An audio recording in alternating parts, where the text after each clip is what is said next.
Alright, today we have another short game called Gone Home. Whoa!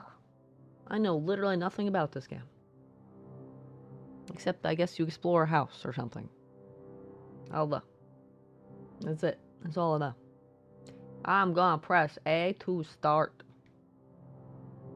Whoa, new game or options? Whoa. I just like to make sure subtitles are on, if there's subtitles.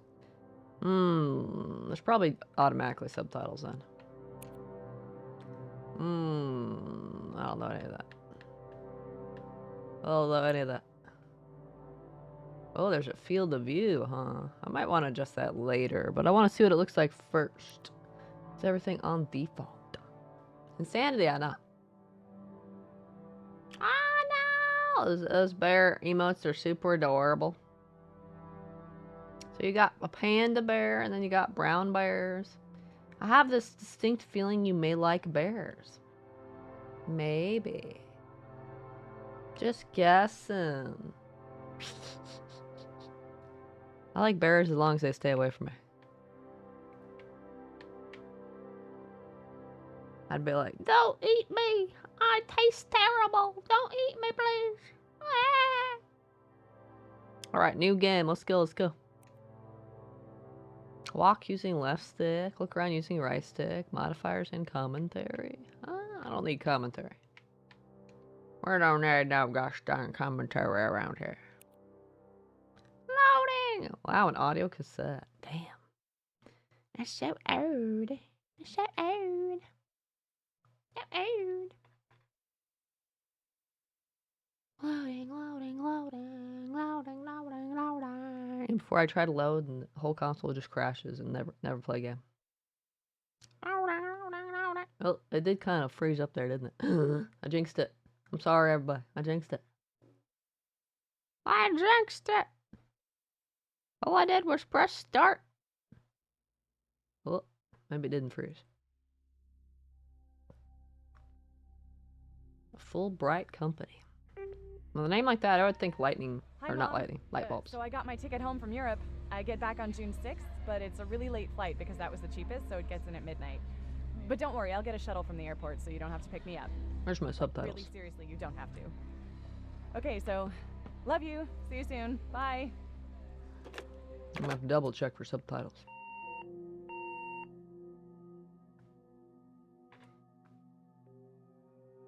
I can drive myself home from the airport.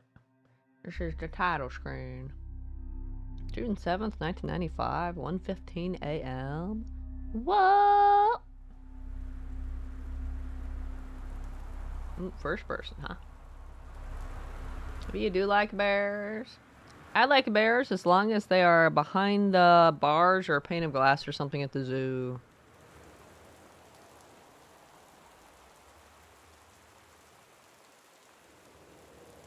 If I ever saw a bear without any barriers, I'd be like, I'd probably shit my pants. To be quite honest. Catlin Greenbrier, Portland, huh? Flight 270, date June 6th, 1995. Playing this game from home, does that mean you already beat it? I am home. And I'm playing Gone Home. That means I'm home squared, right? Grab cup. Press LT or up on the D-pad to examine a held object. Left stick or right stick to rotate. Whoa, that's a cup, alright. I can confirm that is a cup. How do I put it back?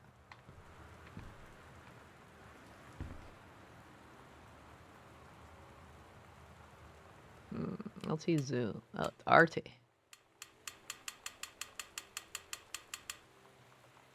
Were there no subtitles? I didn't think there were.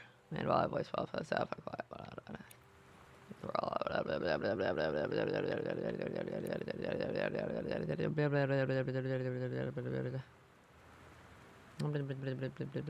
I guess there's no subtitle. Unless in language. Ugh! It's in language! Sneaky, sneaky. I don't know what overlay text is.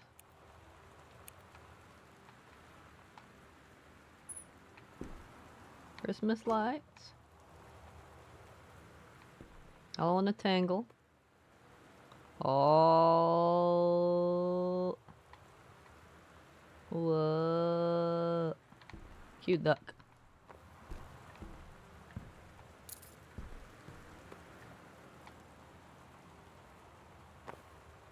LB to check the contents of your backpack. Wow! Where's my passport? Wow! I'm a fancy lady.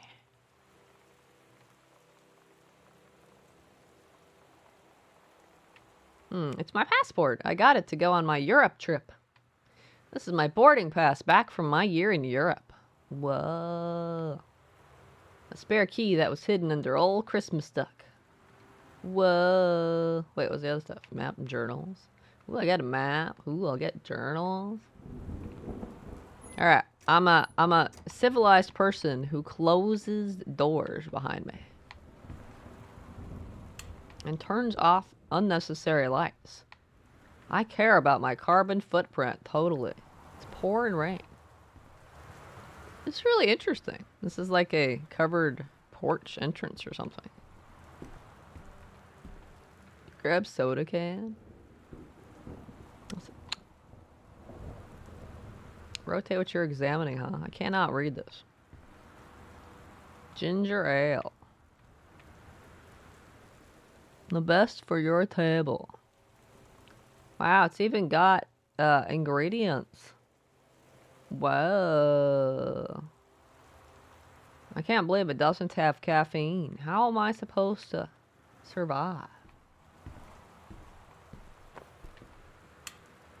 Play with the light switch again. I don't have to put on a seizure warning for this stream now, do I? I sure hope not. Alright, do I pick up my stuff? Oh, I guess not. What's this say?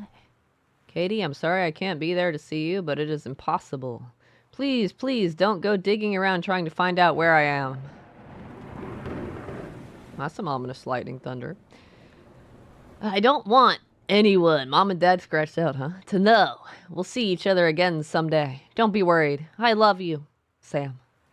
What? I can't believe this. Can I pick up this? Nope.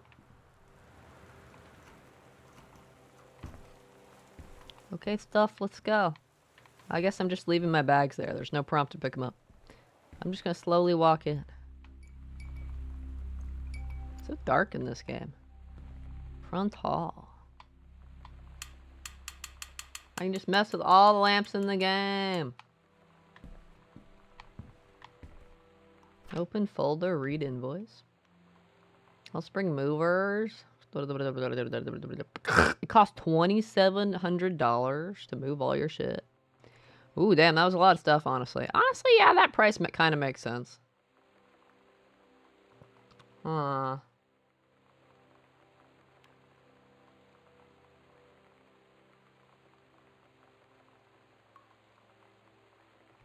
$1994. $2,700 might be a little expensive in 1994. But I don't really know how expensive moving all that stuff. Oh, look, see boxers overweight library. Uh-oh. I bet they charged you extra for having overweight boxes. Dear Katie, so much has changed, even just since you've been away. We moved into this house. I'm in a new school. And my big sister being gone for a year doesn't make it any easier. It doesn't feel real. But I'm not gonna let it faze me. I used to tell you everything, and if I can't do it in person, because you're off gallivanting around who knows where, I'll tell it to this journal. Just like I was talking to you. Alright. At the new house, added a backpack. What's that? Oh, it's just the... okay. That's what you were just saying. I'm gonna play with every light switch, man. I'm not putting a seizure warning on my stream, sorry. And close the doors like a civilized person.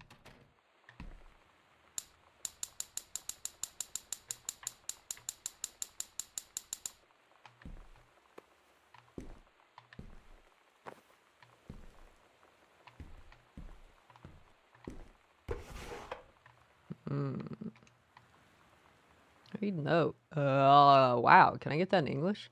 Directions to work from new house. Left on Grab Tree, right on Bullhorn. Exit onto 47 North, right onto 202 East. Entrance on right past Wage Road. Wow. Travel time, one... Is that 4? 1 hour, 10 minutes? What the fuck? What the fuck? Look what they did before Google Maps, man. Look what they did before Google Maps. You're only now at home? That's right, I'm just now at home. That's right. What's up? What's happening? How's it going, Dobie? How you doing tonight? Going to lurk mode, playing Remnant. Oh, have fun! Getting random shit on your game, they'll hear on the PS5 controller. Might think it's me. Oh, okay, I'll be like, hello, everybody. And they'll be like, oh, it's all real. Oh, no. Ah! And their brains will fry, and then you'll easily win. They won't be able to concentrate. It'll be a good time. Wait, that it? Closed drawer. Tired and headache. Aww.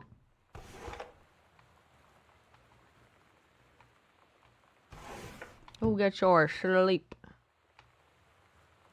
Go get your rest. Just the top drawer, huh? Character movement's slower than I would like. I wonder if I can adjust character movement.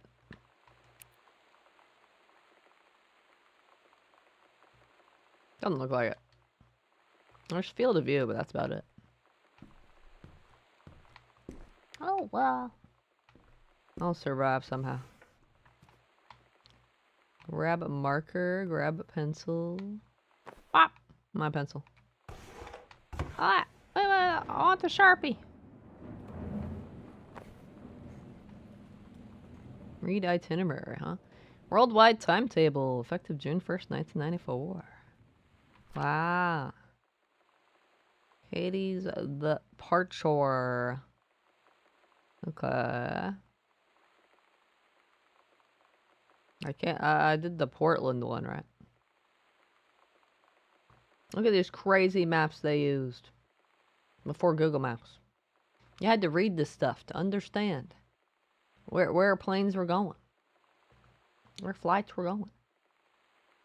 Crazy.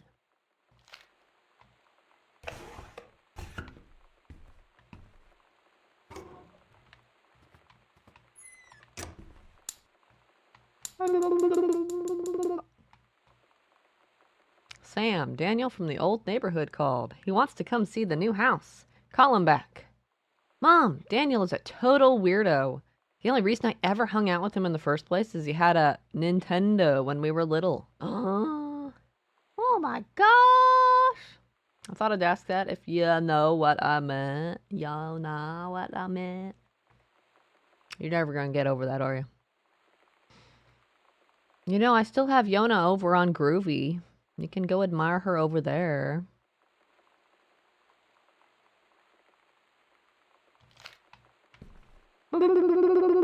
Profile Taze.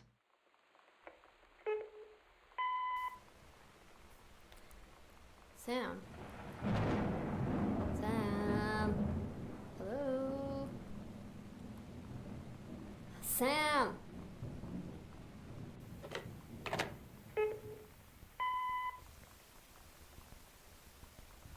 Sam, where are you?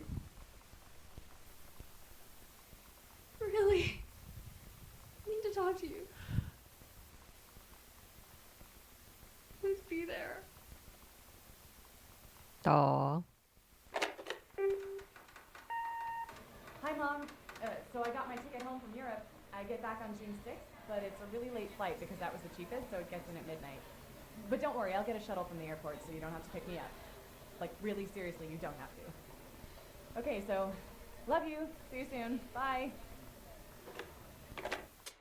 Are you sure this isn't a horror game? Kind of getting horror game vibes. With whatever the fuck was jingling over there. Like some door handle was being knocked around. I'm gonna call the police right now. This place is haunted. If this was a horror game, I didn't know that. I know nothing about this game. I didn't sign up for Spooky, though. Didn't sign up for Spooky! Hello. Sam, Katie, Mom, and Dad. Jan and Terry. They're gonna steal my soul, aren't they? Wow, it is way too fucking dark.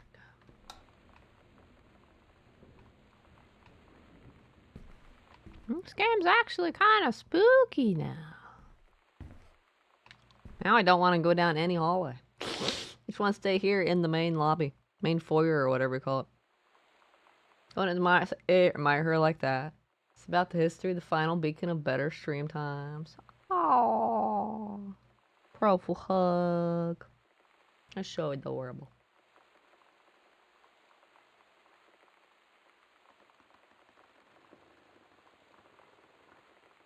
Oh, adorable. Well, I guess we're going this way. When in doubt, go left first, right?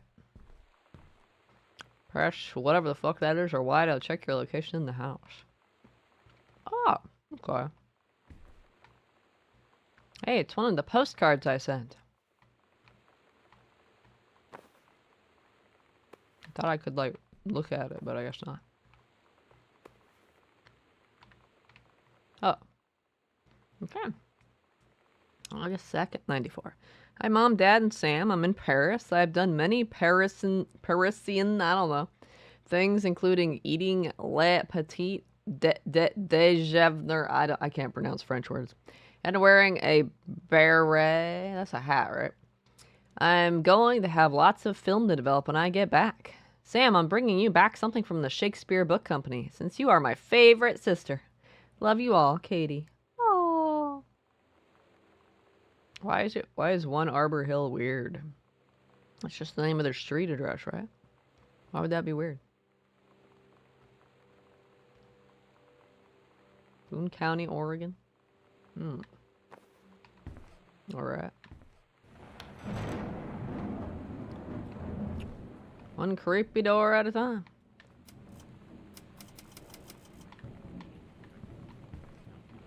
Why do I hear something? I hear like a radio or walkie-talkie or something.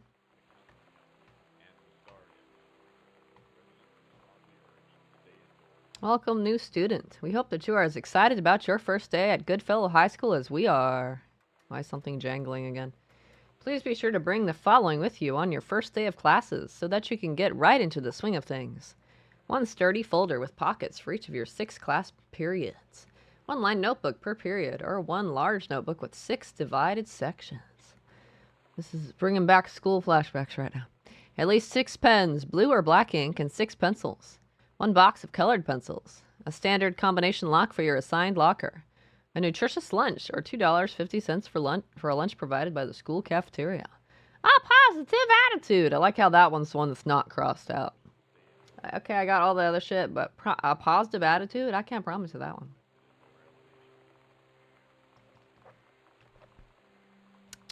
Please remember to get plenty of sleep the night before and be ready for the first bell to ring at 8 a.m. See you soon, and again, welcome, Beth Valance, principal, huh?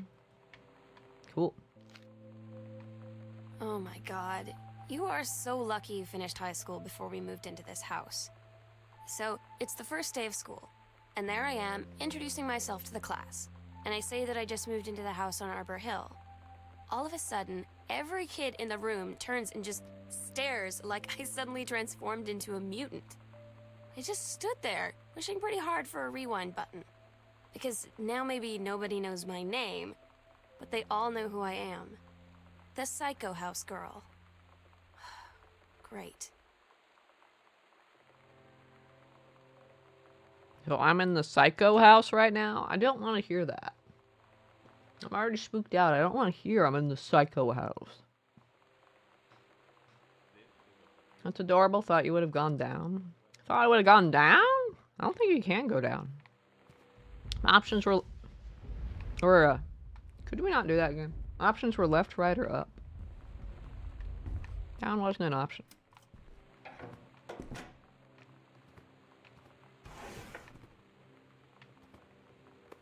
A photo. Who's this? Oh, you can't just have photos and not say who they are on the back. How am I supposed to know that? Need obituary? Oscar Doc Mason? Mason? I don't fucking know. Oscar Mason, 60, of Boone County, died peacefully last month in his home. Mr. Mason was born on September 8, 1933, in the house that would be his home for the rest of his life. He attained his degree in pharmacy at a young age and returned to Boone County to practice. He quickly became a well-loved figure at the center of the community. In the decades preceding his passing, he was seldom seen outside his home. A service will be held this Sunday at the First Methodist Church at 1 p.m. All are welcome. What's with that creek? Nah! His survivors include his nephew, Terrence Greenbrier, as well as, in spirit, the people of Boone County, to whom he provided wellness and comfort. Rest in peace, Matt.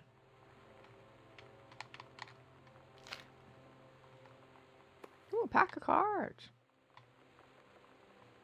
Can I open it? Probably not. Well, if I need a pack of cards, then now we're there. And I can grab all the writing utensils. I don't think there's a crouch button in this game.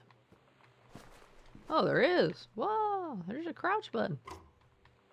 What?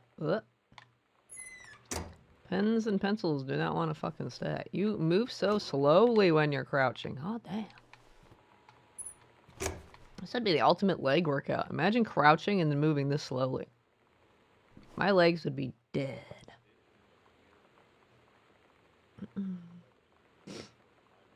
Pound down a lot with you. The jibs were underspar. Ah! True. It's like incredibly dark in here. I can see fucking nothing.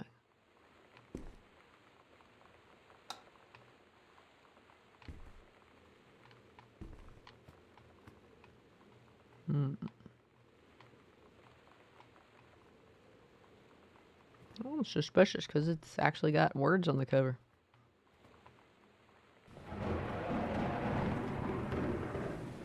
Can't get me that time, Gabe. None of them are saying pick me up. That'd be a little weird anyway.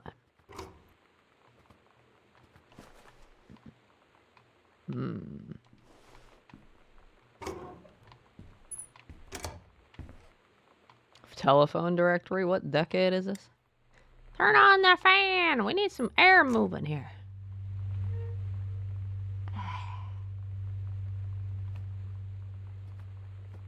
You already found the dragon. What more do you need, Dobie? Killing of JFK a theory.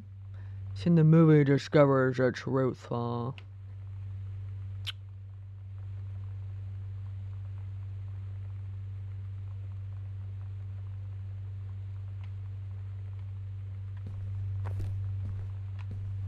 I wonder if I have to put you on the bookshelf in the right spot to reveal the hidden passageway.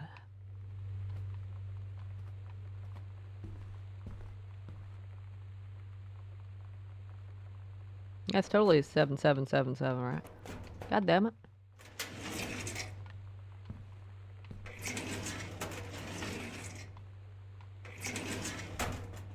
9 torches now, the third dragon. Wow! John Russell opened his eyes and saw them. The stars, twinkling as if he were lying on the grass in his family's yard in Massachusetts, even though that place was 1,000,000 miles away. No. He blinked the sleep from his eyes, looking through the carbon-reinforced safety glass of the space station Archimedes. Yes, he was a long way from home, but the future needed him. Ooh, this guy writing a space fiction novel. John Russell's head swam. He felt incredibly drunk. Despite not having touched a drop in hours, he vomited onto his feet. Ugh. His bare feet. He stared for a moment. A bunch of X's or whatever. He's misspelled processing or something. Processing his sick flecked toenails. Scanning up his bare shins. Bare knees. That's some other typo. He was completely naked. Oh no! Put some clothes on, sir. He looked up and met the eyes of a gorgeous blonde woman wearing a tight polymer fiber tunic. Then fabric that strained at the seams. Or wait, the fabric, okay. All the X's are kind of throwing me off here. Is that what they did for typewriter typos? They did those X things? Fabric that strained at the seams to contain her generous bosom was emblazoned with the phrase, matter transference operator. He didn't fix then he passed out. John Russell had just crossed the gap in time. Only messages has passed by for, but now, I am man. They needed him, now more than ever. Changing the past was no longer good enough. The instructions formed the council had been clear. What to procure, what to construct from it. How to assemble it. That's not how you spell assemble. There's so many F12s, but these are all like deliberate typos, so I can't F12 them, right? So I made the machine, how to transport him bodily across time, and now he stood there on the bridge of the starship Archimedes. Oh wait, this is basically similar to the first page, isn't it? Command of the vessel, because only he would save the president's life twice before could helm the I don't know what that's supposed to be. New? Naive, maybe? Crew to their destiny, the fate of the galaxy. Wow. That guy definitely needs to not drink. Oh yeah, there's a false bottom. That guy needs to not drink when he writes, so he has coherent sentences and stuff. Can I, like, open it? I cannot. Congrats on getting to the 3rd dragon.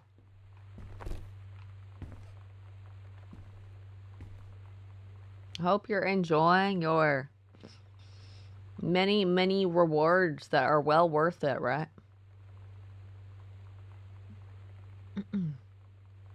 I was like the kid of that obituary in that obituary, wasn't it? Holy fuck, you think I can read this shit? Dear Terrence, I write on what I hope and imagine is a joyous occasion. News reaches me that you are newly married to a wonderful young woman. I have had more than a little time to consider my past and my family, and my thoughts have often lingered, I think, on your deployment, maybe? I'm not sure. Development, I think. And welfare in the 10 years since we last met. Your marriage gives me much reassurance in this regard. You are always welcome on Arbor Hill. I will understand, blah, blah, blah. If you feel you probably cannot accept this invitation. Yours very sincerely, the guy who died. Oscar Mason or whatever his name was. Wow. Can I get, like, translations for these? Does the game actually have translations for these? Or are you just supposed to read this shit? I know some games will give you this garbage, but then they'll have, like, a little text box on the side. And you can actually read. Wow, glass.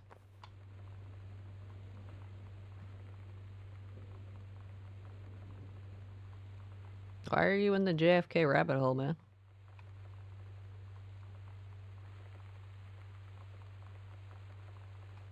Calm down, man. Nothing there for me? Ooh, I can grab every pen, highlighter, and stuff in the game. I don't think there's a reason for it. I think I just can.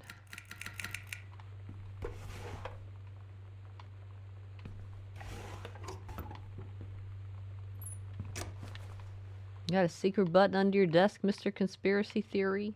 No? Okay. Examine paper.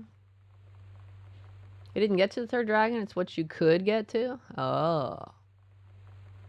A dragon is what you're looking for, though, right? You're supposed to fight as many as you can find, right? Yes, you don't have the ability in free-to-play to actually go through the whole thing. Pioneer CLD-D703. What the fuck is that? Combination laserdisc / compact disc player.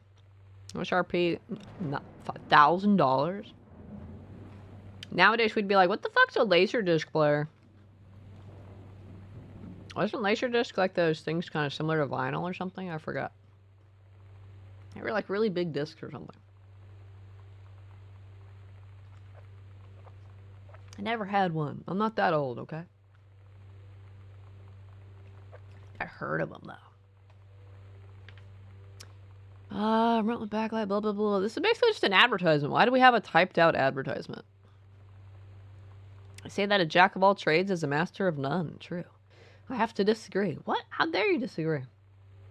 The jack of all trades, well, the idea is that if you try to do everything, you won't be an expert at anything.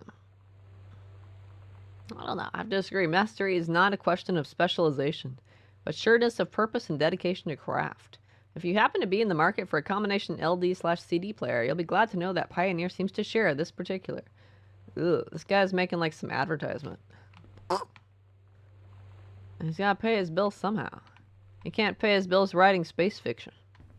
He's gotta pay his bills writing advertisements for Pioneer.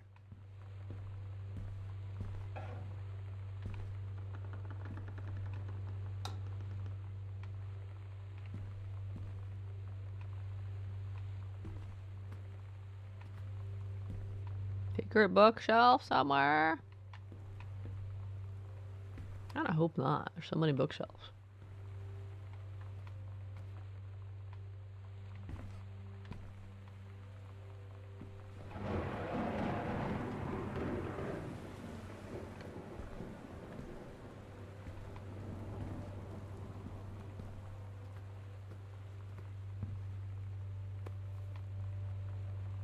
And you're under my roof.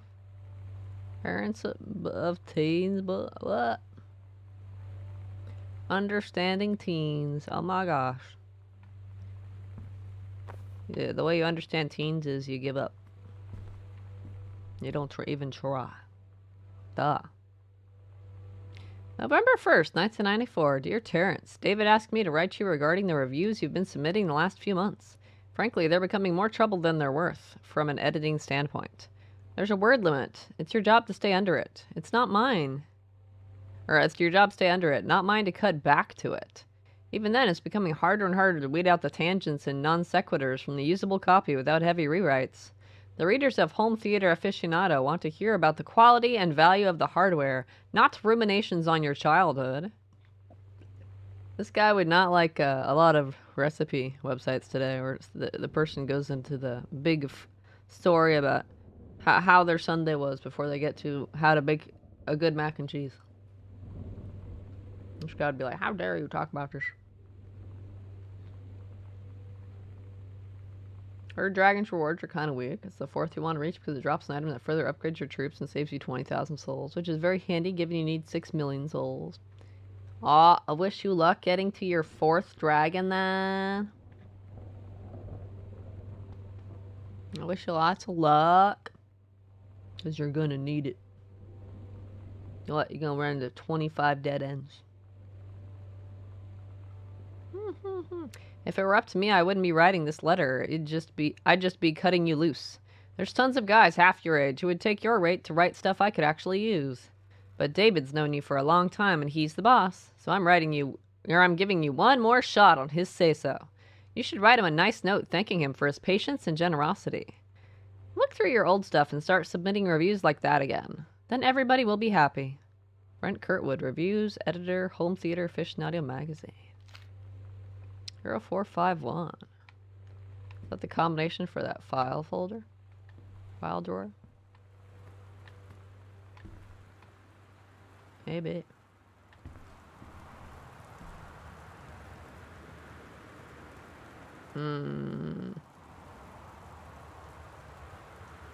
Do I know this lady?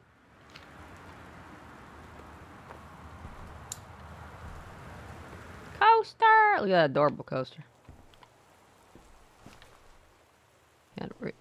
I see something under there. Accidental, blah, blah, blah, occasional, blah, blah, blah, blah, blah, you're on the blah, blah, blah, actual profit, the actual profit. Accidental profit, is that what we stuck with? This reads like someone trying to come up with the name for their book or something.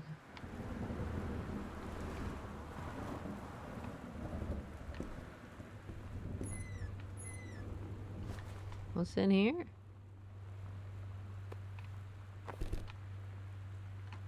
Oh, accidental pariah. Had second book, huh? Terrence L. Greenbrier.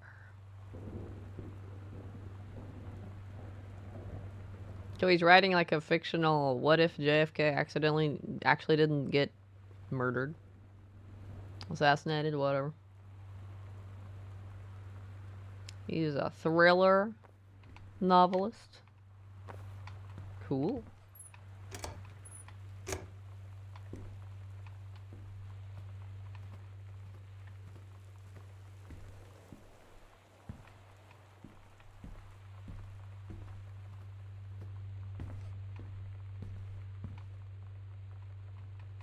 What was it? 0451, I think. Ba ba ba ba. Kubalek and Wise. Ooh, though not attorneys. Dear Mr. Mason, please find enclosed your original document and a copy of for your records. The notarized copy has been filed at our offices. Thank you for entrusting our firm with this important matter. Sincerely, Jeffrey Wise, Kubelik and Wise, attorneys at law. Ooh, it's his will and testament, huh? I, Oscar Mason, possessing full competence of mind and memory, and after full survey of valued items to my name, do hereby declare this document my last will and testament. The following shall hold true upon my passing. 1. I declare that I am a lifelong resident of Boone County, that I am unmarried and have no children. Is this what you do when you make a will? I've never made a will before. I'm not old yet, right? I'm not old yet. You go, I have no children, so if anybody shows up saying I'm a kid trying to get money, tell them they're a lying sack of shit or something.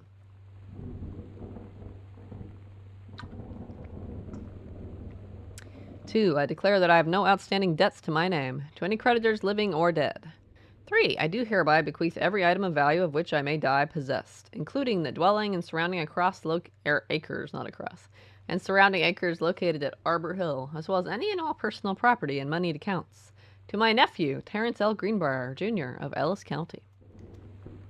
In the event that said Terrence L. Greenbrier, Jr. should predecease me, then and in such event, the bequest to him shall fall, and the same is bequeathed to his children, as ordered by age and competence as stewards of the estate. I subscribe my name to this will this 13th day of August, 1973, signed Oscar Mason. Wow. That was very nice of you to actually have like a typed printed one instead of this. Unlike that other paper I found. So this is the same thing. So I don't have to go like, upon my passing, trying to read that. Yeah, this is this, but written out. Thank you for having a typed, easily legible one. Thank you, Gab. Do that more often. 4th is impossible without spending. That's it. I'm sending an angry Exeter to them right now. Let my friend get his 4th dragon free to play, please.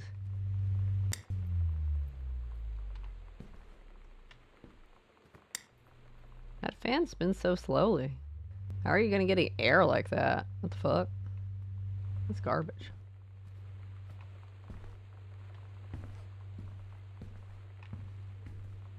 I'll close my doors, but all the lights gotta stay on, okay? Every light has to stay on.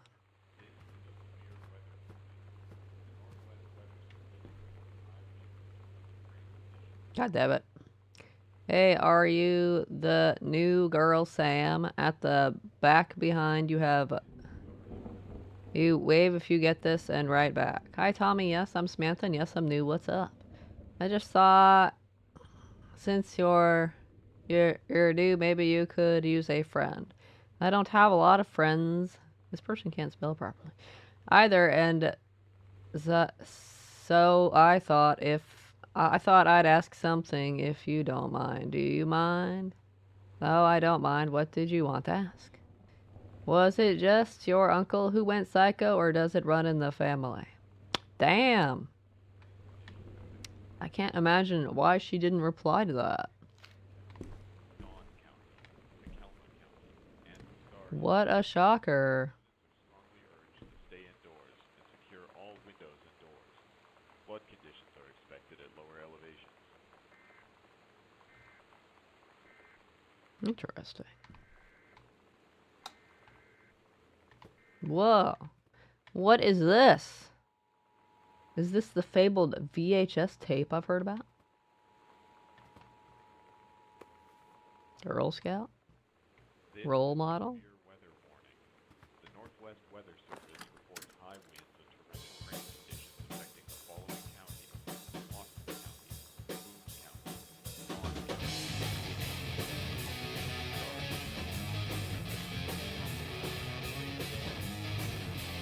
Is this an actual song? Am I gonna get DMCA'd? I'll die.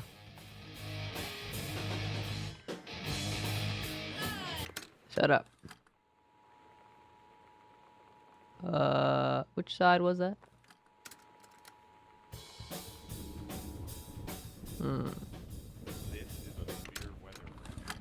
The Northwest Weather Service reports Wait, how do I put it the other way? affecting the following counties: Austin County, How do I put it inside Dawn County, that? and What side? Eh. residents are strongly urged to stay indoors. It keeps putting it inside B. Flood conditions are How do I?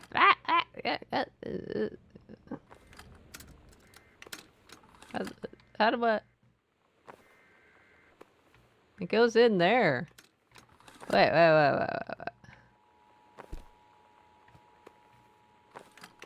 It doesn't want to do Girl Scout side.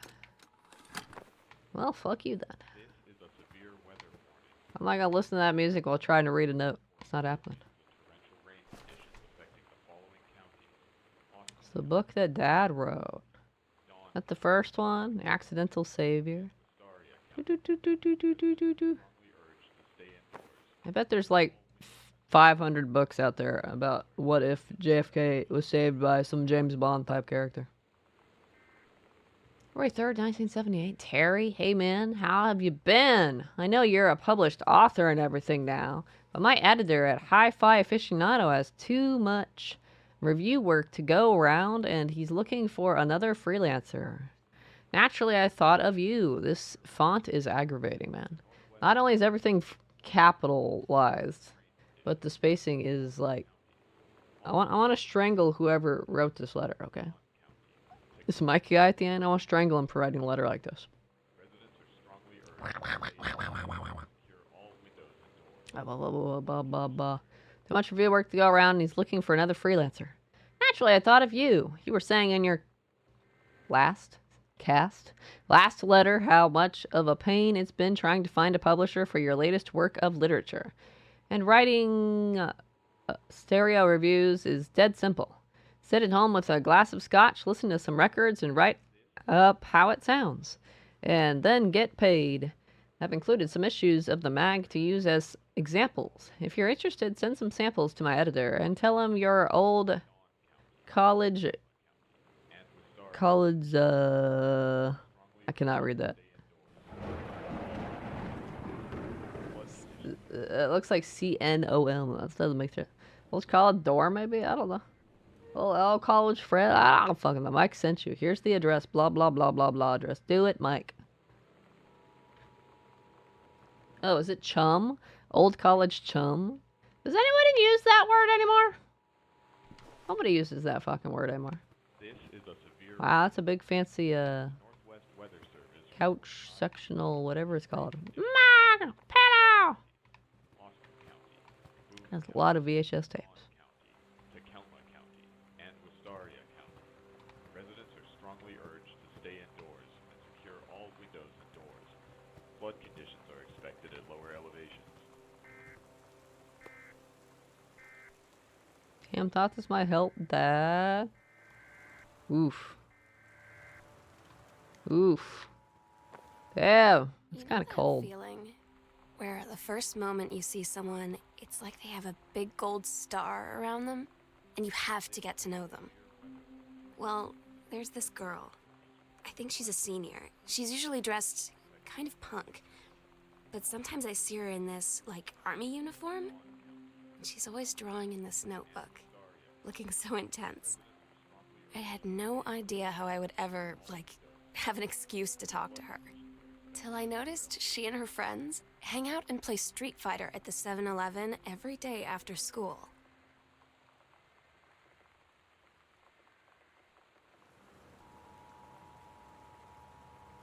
What year is this? Street Fighter existed?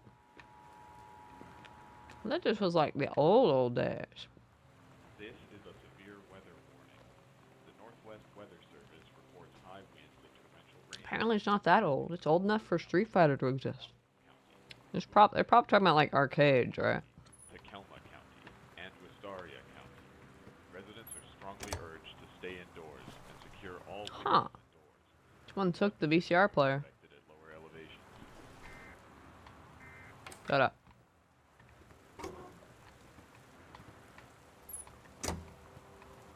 VHS player, VCR, whatever you call it. Oh, at PS4 Dark Souls 1 and drop you things. No!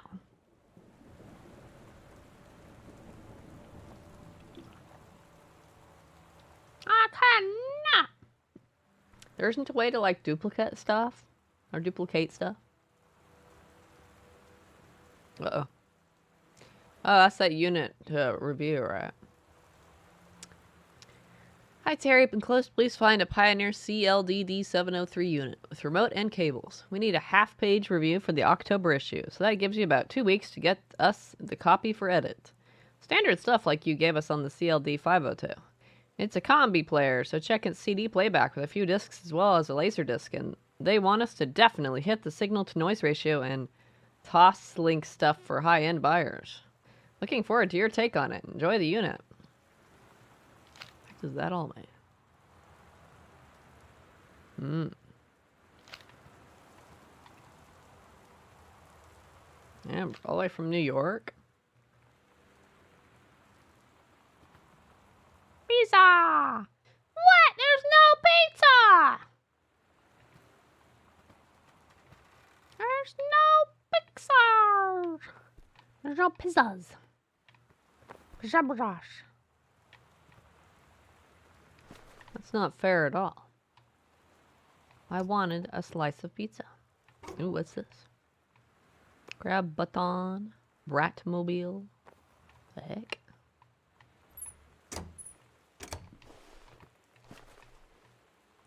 Where's that heckity heck? You got like a pillow for it down here? Soda! Dr. Jitters. Interesting brand of Dr. Pepper. Poltergeist book? Haunting and Poltergeist? I don't need to see a book like this when I'm in a spooky house and it's like pouring right outside, okay? Don't need a book about fucking poltergeists. This is empty. There's no matches.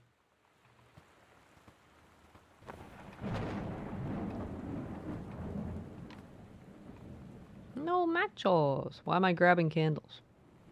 Am I gonna start a seance to summon some ghosts? It's Mom's old work mug. Cool. Someone likes the X-Files. And this. Get back there, coaster.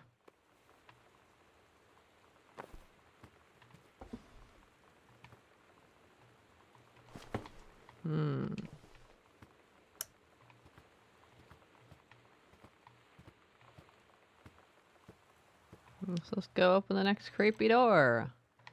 Look at the next creepy room.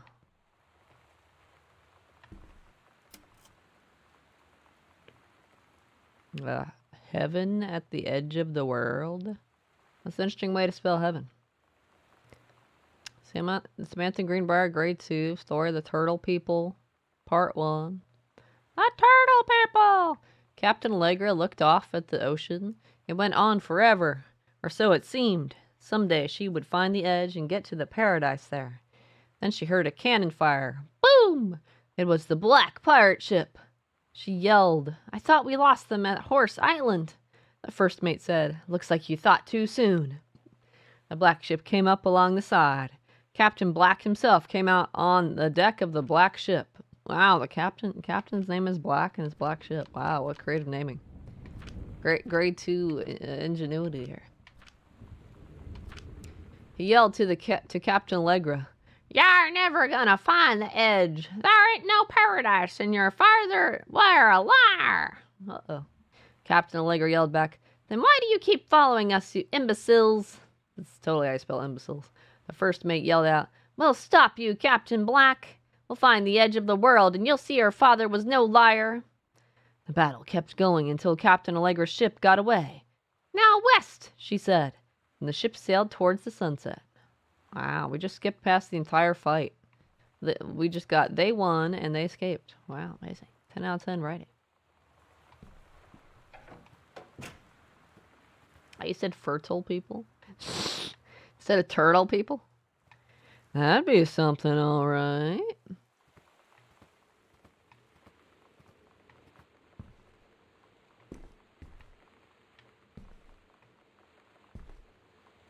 In fact, I don't shut doors either. I know if I've been there, if everything's fucking open. I always buy about 600 giant armors and do the drop item dupe inventory glitch. They removed the bottomless box glitch? What? I remember there being a glitch to like duplicate Firekeeper souls, but that's about all I remember.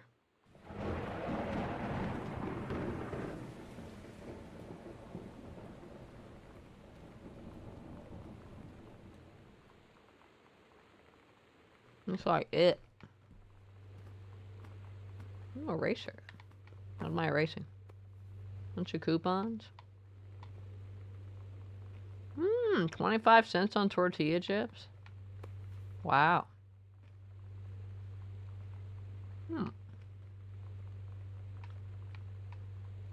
Cool.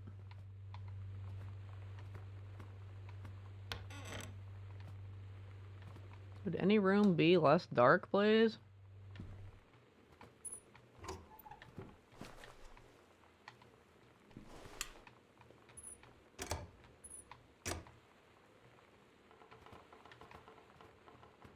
Randy. It's making all that creepy ass noise. I don't think I'd be able to sleep in this house. If I was staying the night. All these creepy ass noises, it was just not gonna happen, man. Wow, the lighting's garbage. World history, wow. Reproductive system worksheet, Samantha Greenbar, 94, huh?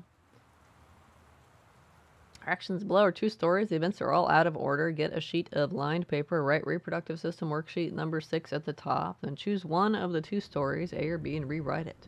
Begin with the title and your name. Find a topic sentence to begin your paragraph. Put the sentences in chronological order. Make sure the last sentence is a good concluding statement. Oh no! I can't believe we're back in school. I can't believe.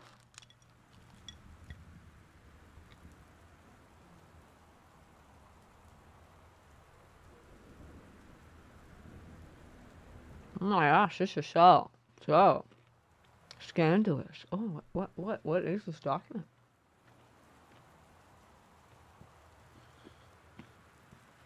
How much money would you need to buy 600 giant armors anyway?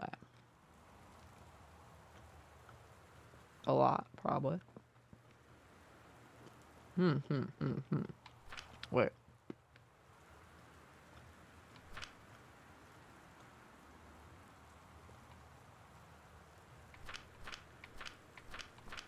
Oh, so that's the assignment. This is what they got. So you got to choose either A or B and rewrite it. So either A or B is correct, huh?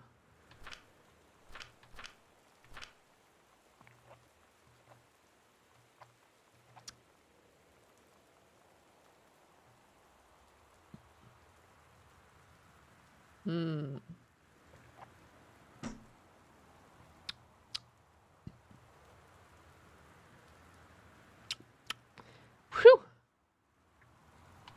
All right. What's her thing that she came up with?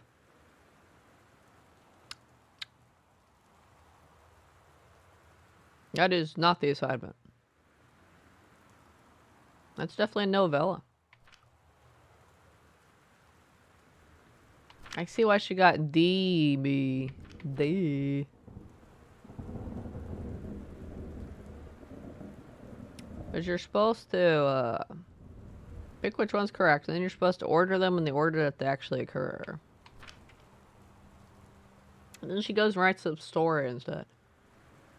Early morning of September 1st, 1937. Is that Glate? Essa Glate stares out the window. Or maybe it's Glatz. I don't know. It looks like a backwards 3. I don't fucking know. Out the window of the train as it travels from Vienna back to her home village of Walem in Poland. That's always pronounced it right. As the train rumbles along and the sun rises over the countryside, she can only think of her dear Borislav, the boy she is engaged to wed. Meanwhile, deep within her guts, an ovum starts to develop. Okay, as this train approaches its destination, her heart races. The lining of the uterus is getting thick and soft. This is a very creative way to explain the process, right? As Essa steps off the train, her eyes dart quickly across the gathered crowd. And there! Her dear Boris, still in his baker's smock. He must have dropped his early morning duties at his father's shop to come meet her. Her heart skips a beat. The ovary releases the ovum. Yeah, sure. It travels through the fallopian tube. Is she writing an erotic novel for her health assignment here? Over the wheezing of the steam engines, a deep hum grows. It's coming from the sky. Dark shadows pass over the station. A whistling sound. Essa, her thoughts only a second faster than the bombs, reaches out toward her dear Boris across the crowd. Their eyes lock and the moment freezes. A flash and smoke envelops him almost instantly. In the assault by German forces, almost 75% of the people in her hometown are killed. The rest, including Essa and, for a time, Borislav, huddle in a half-destroyed church. He is blind. His legs are missing, bandaged with torn bedsheets. Essa's egg will not be meeting a sperm. It dissolves. Oh no! About 2 weeks later, Boris loses his grip on life. Essa has given up her rations to keep Boris alive, but in the end, nothing can save him. Since the lining of the uterus is not needed for a pregnancy, it comes out through the vagina. Essa vows to survive. She sets off to join the Polish resistance as a daring spy and saboteur. Another ovum starts to develop in one of the ovaries, and the process begins again. It is incredible how the female body knows how to prepare for pregnancy.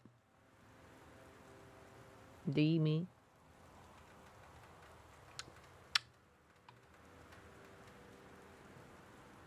That's just slightly different than the assignment. You're scared of this topic, Frelia? Scared! Apparently it's like a, it's like World War II every time, every month, okay? Watch out. Play record. I should have read the thing when the... Somehow I always knew. They meant see me? Let me see it. Now that it's happened, I just can't believe it's true. I've done the best I could. It really doesn't look like an S to me. I suppose it could be a fancy cursive S. You off my mind. What am I gonna... I don't need your jazz. This is supposed to be a proper spooky game, right? Actually, I don't know if it's supposed to be spooky or not. I'm already spooked, though. Door there, huh? Ooh, a little bar. Where's my alcohol? Give me his alcohols. Whiskey, huh?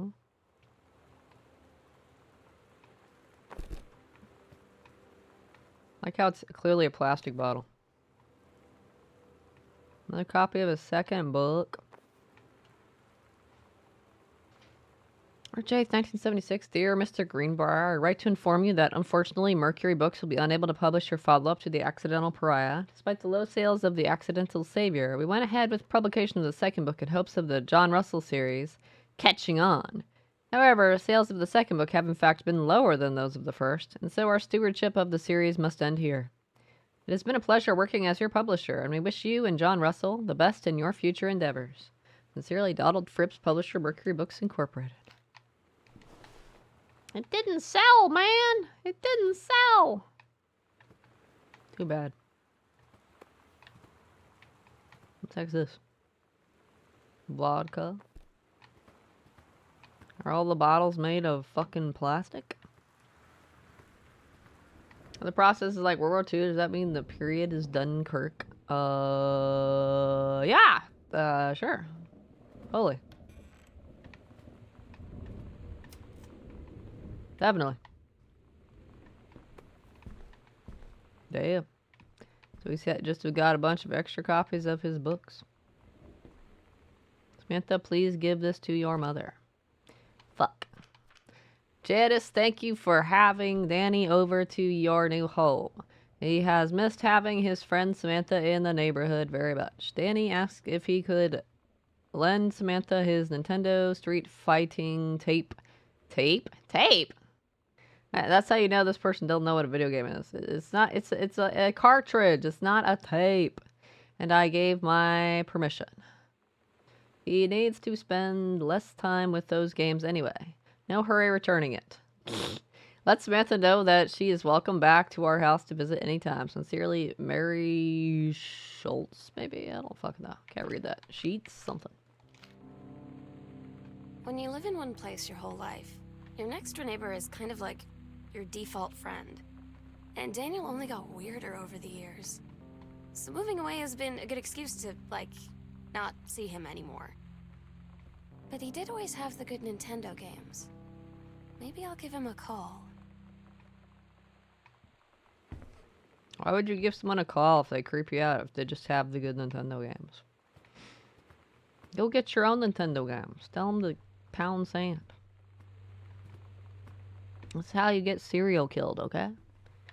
You don't hang out with someone who gives you the heebie-jeebies because they have Nintendo games. They're the same coupons. Wow, we got dice! We can play dice. We can pretend we're playing Witcher 2 and doing the dice game. Wow, we got 2 6s. We got the good one. Lip balm, huh? Katie, please tell Mom and Dad sorry about the stuff that's missing. What? Say it. Stuff that's missing? Ooh, highlighters.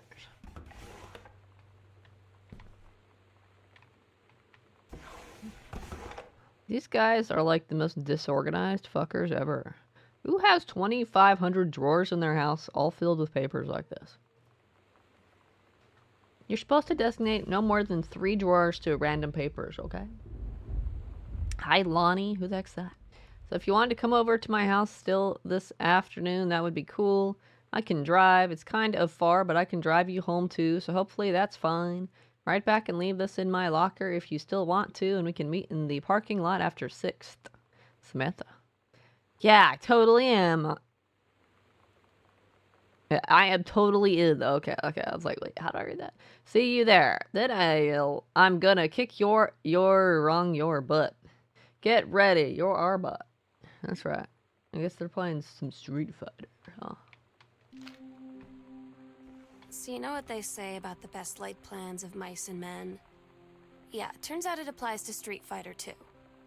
At least I worked up the courage to walk into the 7-Eleven and ask for a turn, but all that practice at home did not exactly translate in the wild. So after I was finished getting my butt kicked, I followed them outside while they smoked. And that was when she asked me if I was that psycho house girl.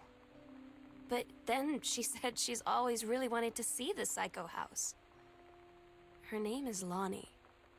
She's coming over tomorrow. Then Lonnie got abducted, murdered by the ghost of this place. Never to be seen again. Could you please, whatever you found, don't tell Mom and Dad. The attic, huh? Why would I want to go in the attic of this creepy ass house? No, thank you. Oh, shit. My first locked door. This is when I start going back and a ghost jump scares me, right?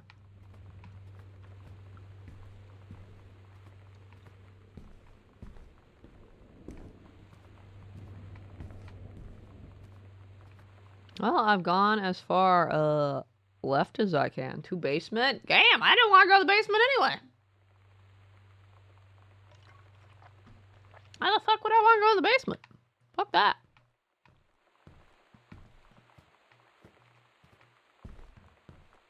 Did I go in here yet? It's a bathroom. The fuck was that? Almost sounded like a piano or something for a second.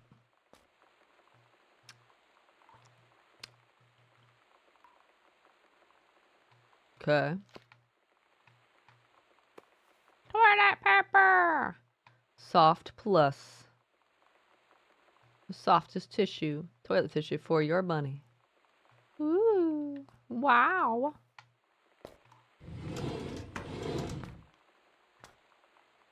What are those? Bandages? Hand soap. Shit. What the hell is this? Cleaner? Yep.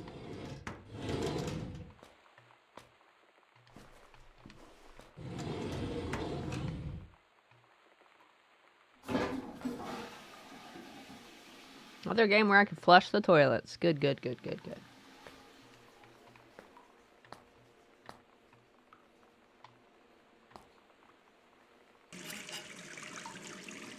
Wash my hands. Alright, I washed my hands. It's very important. Hygiene is very important. Where the fuck's the mirror? What the fuck? That's kind of weird. This is another one of those games where they didn't want to bother with mirror reflections not working, so they straight up don't have a mirror in a bathroom. That's so weird. I will put you... Pop! There you go.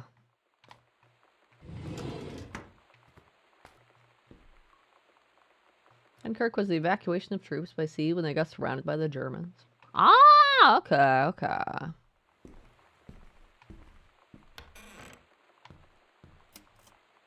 Always the attic or the basement, the creepy story stable. I know, right?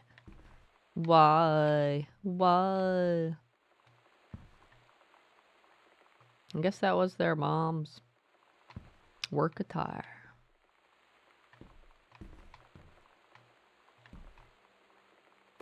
Grab board game. Over the Alps. Novel traveling game for 2 to 6 players. There you go. You can play with that, ghost. So don't kill me. What the fuck is that creepy ass mask? Well, I guess we'll go right now, and then we'll go up last.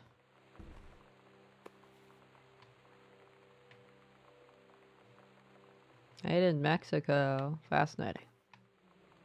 Pick up one of my trophies. Regional track and fields final. Damn, I'm super fast. Cool. I got first place. Got my old track trophy. I'm really good at running, apparently.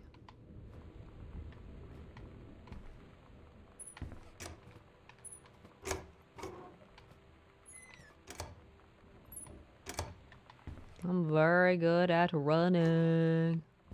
Can't open that all the way. I'm about to be like, do I have another light around here somewhere?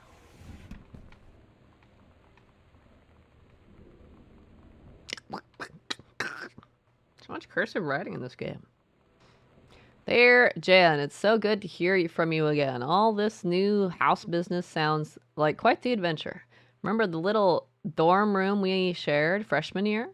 When we were miserable, fantasizing about our dream homes? I always said I wanted a mansion.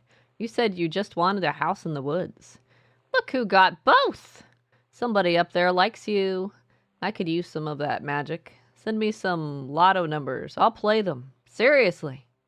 But I shouldn't be complaining about this good old split level we've had since Bob got transferred to Winnipeg. We just got new vinyl siding.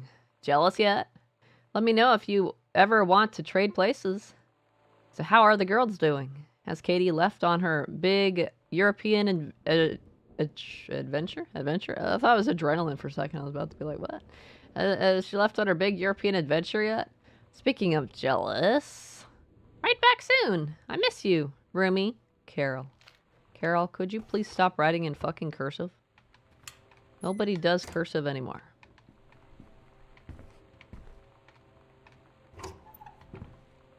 Could you have, like, nice typed translations, please? Maybe there's actually been, like, what was that? Maybe there's actually been nice translations this whole time and I just have to press a button and I never know. I thought I heard some weird-ass sound over here. Thank fucking hell it's locked. I didn't want to go over there anyway. Now I'm forced to go up.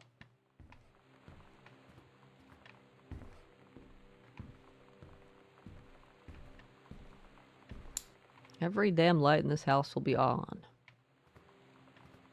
Read newspaper clipping on controlled burn scheduled for Boone County. Boone County plumes of smoke will rise above the northeastern region of Boone County for the better part of next week as part of a Forestry Service-run controlled burn of overgrown sections of the Flintlock National Forest. Forestry crews have been preparing the area for months. The burn operation will take place between 8 a.m. and 5 p.m. on Monday, Tuesday, Wednesday, and possibly into Thursday, depending on speed of progress, according to the Forestry Service. In addition to removing dead and overgrown vegetation that can lead to wildfires in drier months, the operation will serve as a valuable training tool for the forestry and firefighting personnel involved, said senior conservationist Janice Greenbrier. It's highlighted. Smoke will likely linger in the area through the following weekend. She fucking dies in a fire, doesn't she? Her mom dies in that controlled burn or something. It's a horrible, tragic accident or some shit like that. Calling it now. Why is it fucking dark?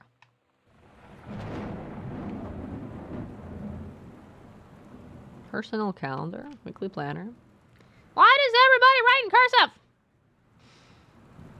Rah! What the fuck is the first thing? Couples brewing? Brawling? Cooking class? Take apron? Ballroom dancing? Is it couples bowling? Like going bowling? That's like all this person does. Check the big meal for Terry and Sam. Or wait, cook the big meal. Cook the big meal.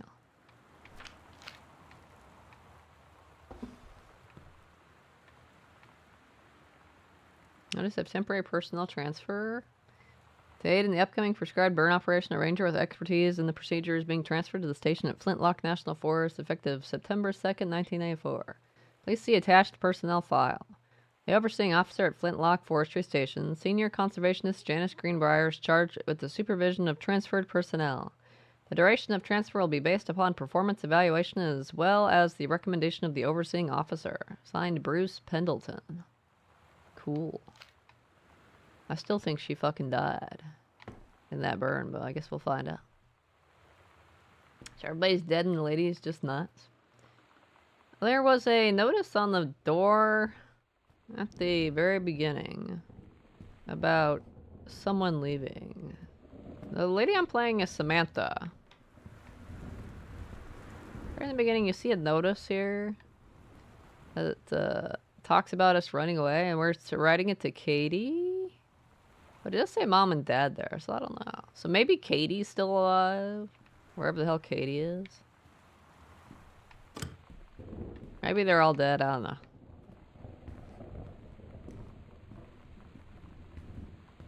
This game's definitely a bit stranger than I was expecting, and spookier.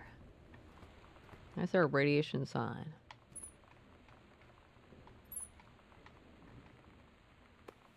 Pick up cassette tape. Pratmobile. Huh? For Sam. This is just the, List of tracks, I guess. You're gonna like this, huh?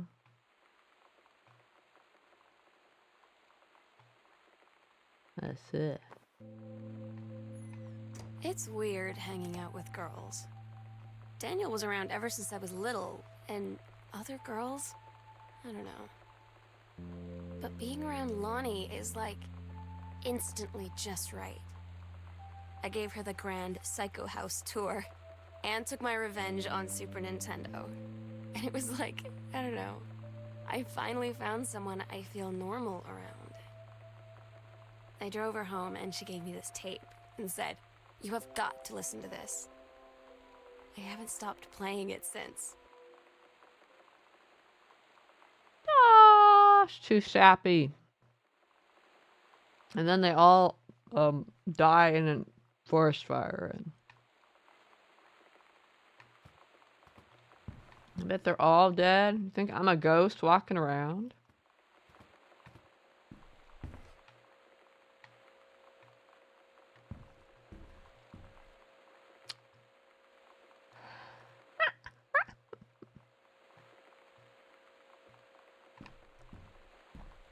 I like how I read this note. I've been deliberately turning on and leaving every lamp on. Sam, stop leaving every damn light in the house on. You're as bad as your sister. No. Stop having a creepy fucking house, and I wouldn't need to have every light on. Like, damn. I'll call it again. He wants his Nintendo game back. I bet he does. Read sternly worded letter. To whom it may concern. I, Samantha Greenbrier, am 17 years old and am therefore an independent, fully functional human being. Oh my god. The fact that you still forbid me from going into the city on my own is frankly absurd. Compare with Katie, who is only 3 years older than me, and yet you allowed her to go all the way across an ocean to another continent on her own. I just want to spend an evening in a normal, totally safe city on my own like a human being. And since you may also remember that I have my own car now, you can't really stop me. Warmest regards, your daughter, Samantha. I'm not sure about the warmest regards part.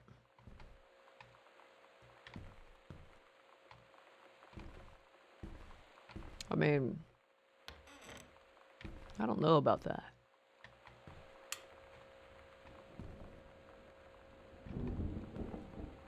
Only a fancy kid's room. Possibly my room. Turn that off. Another VCR thing missing. What the fuck was that?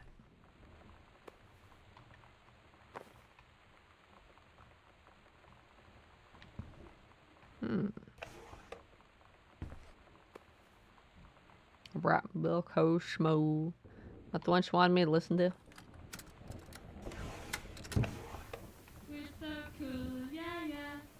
Yeah, we're so cool. We're so cool, yeah, yeah. Fuck you too, cool schmo.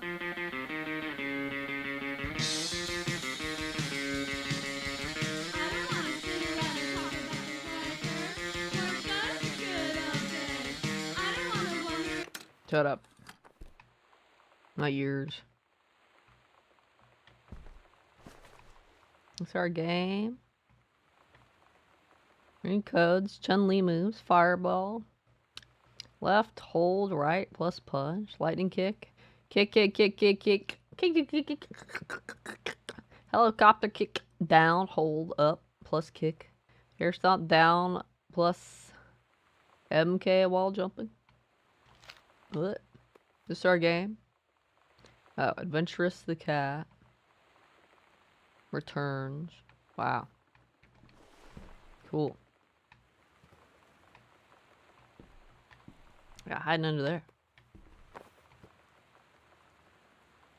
Hi, Lonnie. I wrote this in first period and left it in your locker on the way to school. It's what all the cool... Or on the way to second, sorry. It's what all the cool kids are doing. I've decided. Write me back. Also, here's an idea for something to draw. 2 cats on a motorcycle. This is what all the kids did before cell phones and just texting each other to shit. They wrote these papers. Eat all this stuff instead. Hey, this is a good idea. What all the cool kids are actually doing is sending each other pages on their beepers. They're like pagers. But we're cooler than them because guess what? They can't put this on a beeper. That's totally Chloe on a motorcycle, okay? She's super cool like that. Your drawing of cats was so good that I added a background to make it even better. Ooh, true. Aliens in the desert. They're in Nevada, right? Maybe I should just stick to writing the... Haha, I like it. How did you know they were about to be abducted by aliens? I'm looking at Mr. Fisher, I don't fucking know, right now. I feel like he would probably have lots of cats. Also, like his secret shame is he watches 90210 religiously. Okay. I need the 210. I'll ask him about it after class. He said he doesn't have cats and also that he's never watched 90210, but I could see in his eyes he was lying. Let's see. Can't just take his word for it. Read brochure. Sam, I think the creative writing track would be perfect for you. Mrs. Blaylock or something. I can't read that. Whoa! It's a fancy brochure.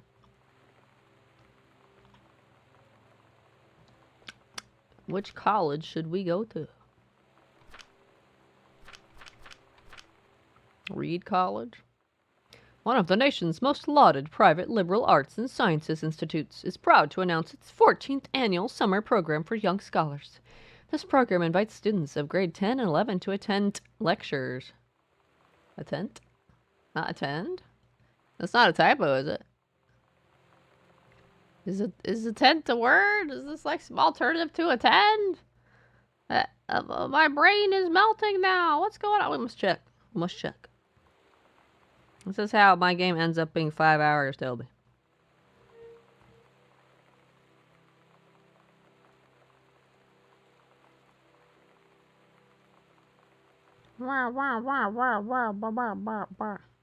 Attentive.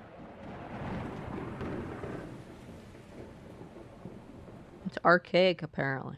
Attentive, intent. Feels like old, that for that shit. Tell me something I already know.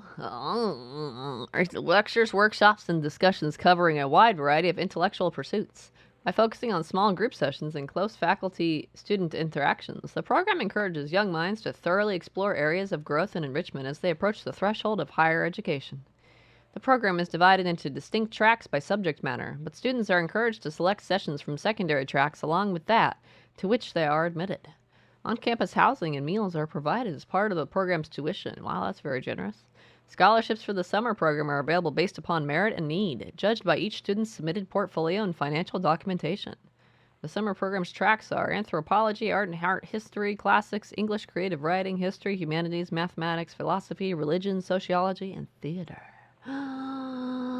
Beyond the benefits of the program itself, 3 students from each track will be offered a full scholarship for their first year at Reed, if they decide to attend the university full-time as undergraduates and are accepted by Reed's admissions board.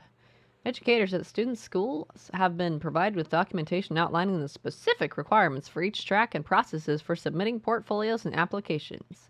Students accepted to the program will be notified at the beginning of calendar year 1995. Explore! Learn! And then tell them to fuck off. But do we do it? Ooh, nail polish. Ultraviolet. Let's go.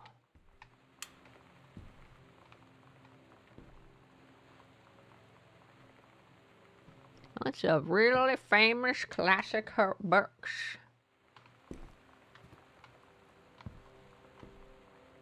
Why is my room so messy?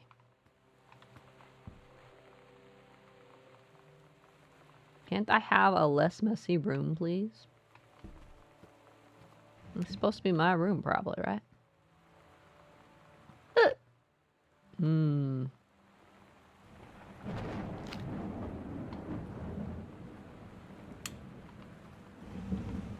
Oh no, a pirate flag!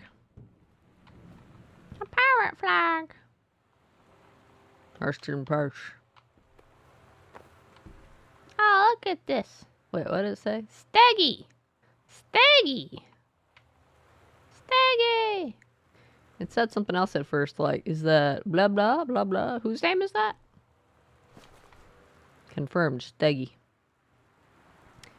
Matthew Greenberg, Bud Fletcher, period 5, shop, metalworking, engraving. Wait, what? Grade C minus? Oof. Not a challenging assignment. Metal plaque for family portrait. Reasonable. Subject, but not complex. When I said that mom and dad should be replaced with parents' names, I did not mean just add them underneath. Acceptable leveling on edges. Show more pride in work. Damn. That's the picture in the main foyer, right? Brother 150. Ooh, look, it's a motorcycle. This is the one me and my dad are building. Want to go for a ride when it's done? Exciting new Brother 150, a bike with speed, style, and impressive get up and go. Are all those specifications super duper cool?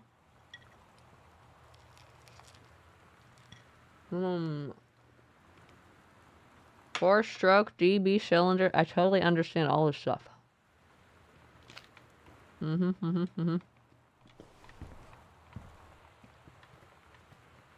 is there a locker here? Combination! Mitten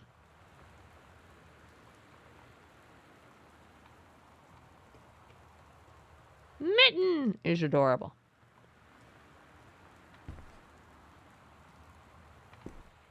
I have definitely been reading all the secret diaries.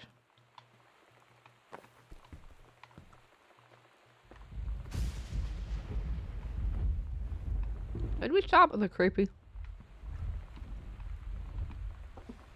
What? Huh? Why am I staring at this? Well, if I look long enough, does something happen? This is obviously one of those optical illusions that's designed to make it look like it's moving. If you stare at it long enough, it'll look like it's waving or whatever. Scrutinize. Am I actually supposed to stare at it to, like, see letters or something? Super Spitfire. Wow. Ernie of Crystal. Wow. What do you think? Am I going to magically see numbers if I stare long enough?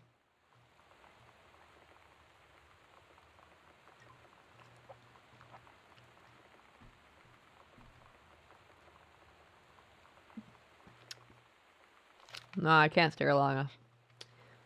What was that first game? Super Spitfire. Alright, it looks very, very impressive, doesn't it?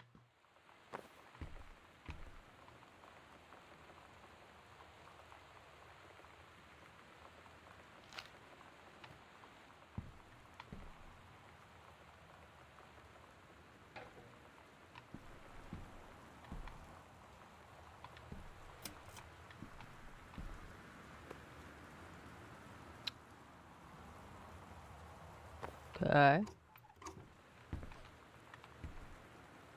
King's Labyrinth, Chapter 2, Fraying Threads. Captain Allegra, still in her flowing skirt and sturdy jerkin, descended the single shining thread into the lower cavern of the labyrinth. This is definitely not grade 2 anymore. She and the first mate, on their own now, grew closer to their goal, the throne room of the dead immortal king of the island. The first mate slid down the line and onto the stone floor. She swept chalky bone dust from the front of her canvas trousers and looked up at Allegra. It's a very cute icon thing. Ducking and covering, Gina. A silken thread, nigh unbreakable thanks to the enchanted moths that inhabited the island, trailed behind, leading their way back to the entrance. From further into the labyrinth, a moaning began to echo. The moaning grew louder and clearer. It turned into words from some ancient language they could not understand. The king's cursed voice. The hairs on Captain Allegra's arms stood on end. She looked back at the first mate, whose eyes remained locked on the blackness of the passage for a moment too long before noticing the captain's gaze. The first mate nodded silently ahead. Following the king's ghostly song deeper and deeper into the labyrinth, they came upon a rocky gap spilling forth otherworldly blue light. The great basin of the dead king's throne room lay below, skeletal in rotted robes. The king was hunched over the blue orb topping his royal scepter. Shadows of his bony fingers danced on the walls like ghouls. As he sang, wailing souls flowed in one by one through the cracks in the cave walls, pulled into the orb, causing it to glow brighter and brighter. Behind the king, a long staircase hewn from rock led down into the chamber from a passage at the top. Allegra said, "We have the advantage in numbers. I will draw his attention, and then you—" But the first mate interrupted. "No, I am smaller and quicker, and you know of dealing with mystic energies like these. I will circle to the other side, get the king's attention, and lead him on a merry chase." She held up the silk line, all traced by this invincible thread, of course. Allegra said, "It is good plan, but perhaps we should go together." First mate shook her head. "You know this is our best chance. Don't be afraid for me." They grasped hands and exchanged 3 tight squeezes, their palms growing warm. Ooh, that lightning's is like, ooh, here's some ambiance. The first mate tied the shining thread to the belt of her trousers, gave a quick salute and a wink, and dashed off. Allegra waited, staring vigilantly across at the top of the stairs where the first mate was to appear. The king continued his... Wait, no. No! The singing stopped. The king turned and began walking up the stairs. Allegra wanted to call out, to do anything to stop the first mate from running headfirst into danger. She tried tugging on the line, to signal her. No use. The king was nearly at the top of the stairs when the first mate burst through the passageway. She skidded to a stop. Even from across the yawning basin, Allegra could see the first mate's eyes grow wide. She turned and ran. Summoning his undead power, the king left the ground, levitating, gliding behind her with distressing speed. From some dank passage much too far away, Allegra heard the first mate scream. "Oh, no!" She was already running toward the sound. The line in Allegra's hand went taut, then shuddered. It fell slack to the stone floor. As Allegra ran, she was gathering line, twisting it around her arm. She came to its end. The unbreakable thread dangled limply, its end shredded and frayed in her hand. She tossed it to the ground and ran. Ran! No! Very dramatic. I must know what happens next. Do they survive? Me and Sam had this in like 4th grade. Wait, Sam had this in 4th grade? Does this mean this is Katie? I don't understand. I thought I was Sam. Am I Katie? I'm not sure. Now I have no idea who I am anymore. Get down there. Ooh, what's that? Mitten. Aww, we had a cat named Mitten. I'm sure Mitten was the best cat ever. What's that? Grab plaque. That's it. S is for special, A is for adorable, M is for merry, A is for affectionate, N is for nice, T is for thoughtful, H is for honest, A is for admirable, huh? I had to come up with 3 A adjectives. Okay. 3.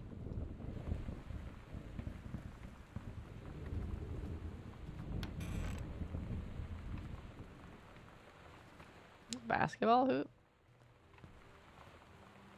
Did you play the new Tall Tale and Sea of Thieves? I did, Jada! I did! It was alright.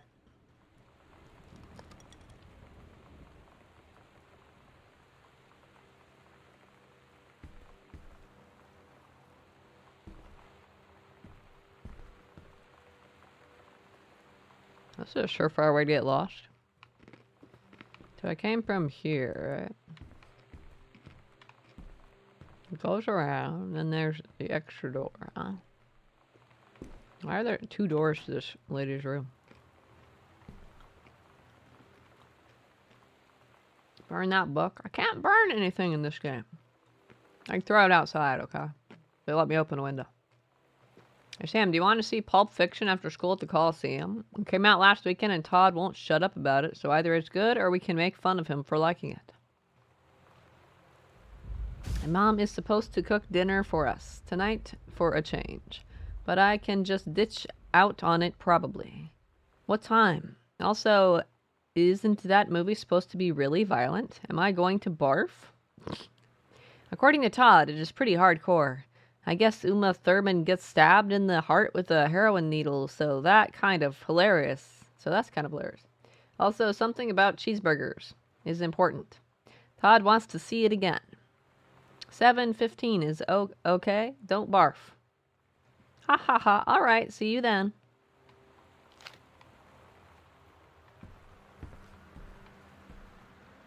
What was Mitten smitten? I bet Mitten was very smitten. Ooh, the bathroom. Every light in this place will be on. Toothpaste. Cinnamon. Feeling blue.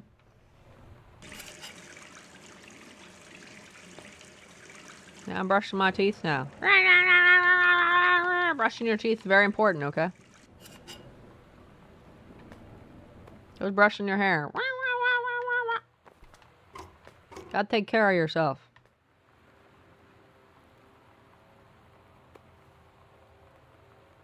Oh boy.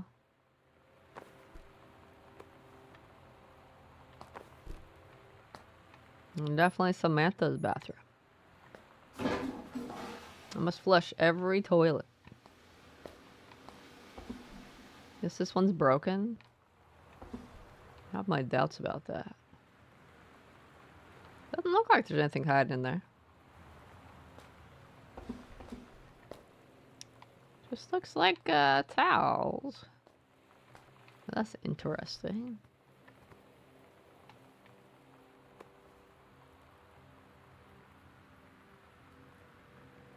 Someone tried to dye their hair red. Lonnie brought her hair dye over today. She said, I need to fix these roots. Think you could help? Dyeing hair is weirdly intimate. I don't know if I've touched someone else's scalp before. It's pretty intimate, right? It felt intimate. We looked in the mirror together after, and I expected her to say something about how it looked crappy, or good, or whatever. But that's when she said, "You're so beautiful." And she was looking at me. Right in that moment, I wanted to say something, but I waited, and the moment was gone. Oh. And it totally ends like Unpacking, where they get married, move into a big house, and have a kid. I broke the doors. Alright, I unbroke the doors. Cool.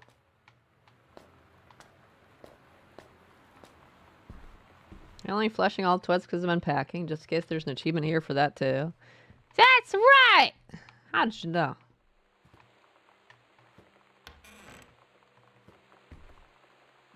All the drawers are open.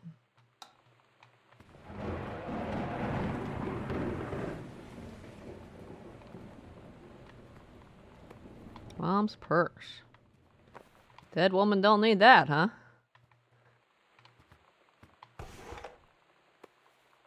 Can I burn this one too? Wait. I saw some other. This I thought I saw. Oh, examine business card. Unknown dimension literature. Whoa! Cast publisher. Communication must become total and conscious before we can stop it. What? Okay. Your mom, dad, and Sam. I'm in the tunnel? What? Oh yeah. This is my second passage through the tunnel. I'm on my way back from London, this time going to Brussels, Belgium. I looked like a W for a second. It's like Belgium? Nah, Belgium. Sorry I didn't write you on the way to London, but I was too excited about the tunnel. London was great, Dad. I know you've always wanted to visit, and I think you really should. You'd love it. If you all wanted to come back here as a family sometime, I guess I could be convinced. Love you all, Katie. Yeah, I'm gonna guess I'm Katie.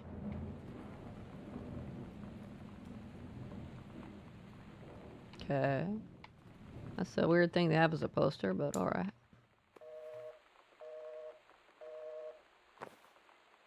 I can only grab the phone. I can't press 911. What's your emergency? I have a ghost in my house, probably. I might be the ghost. I haven't decided yet.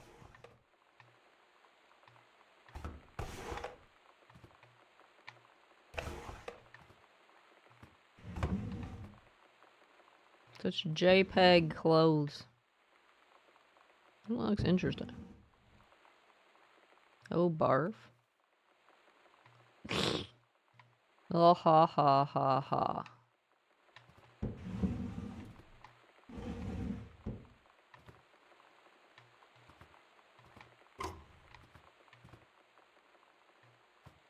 Another big fat TV. Why are all like the VCRs gone? I don't get it. Why's every VCR gone? I got little TVs. Most of them are usually on. This one was off. Every VCR is gone. That's really interesting.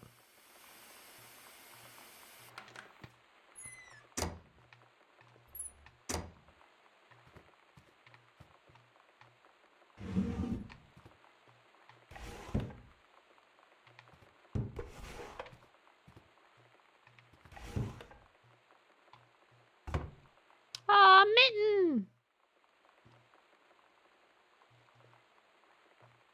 Mitten and our cat, Caitlin, age 5. Mitten was an adorable cat.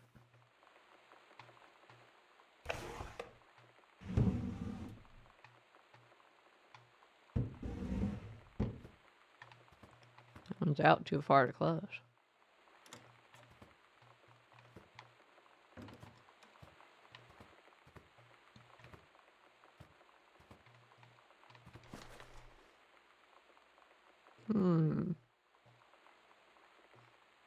Timberland Booksellers.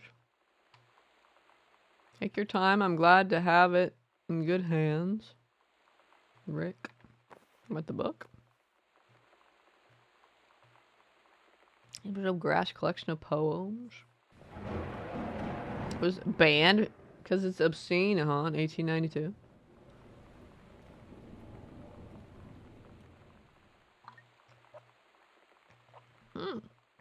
Died 2 months later. That kind of sucks. What was creaking over there?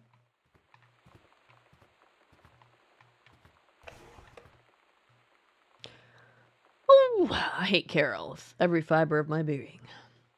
Dear Jan, oh honey, let me tell you, I understand how you feel. Bob and I have had our down periods. It's become a bit of a way of life, actually. We get used to each other. You live your own lives in the same house. The kids grow up, they go away. I'm sorry, this isn't helping, is it? Don't worry, Terry will get over whatever's distracting him. Things will go back to normal. And as for Sam being distant, that's a teenager for you. Nothing to worry about. In the meantime, though, this controlled burn, that sounds like quite the adventure. But let's cut to the chase. This new... what is that word? It's not manager, is it?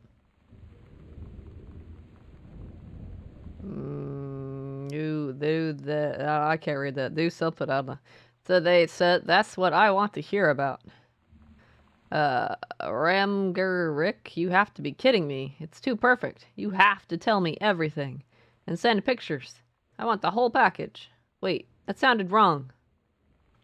Keep your chin up until Terry is out of his slump.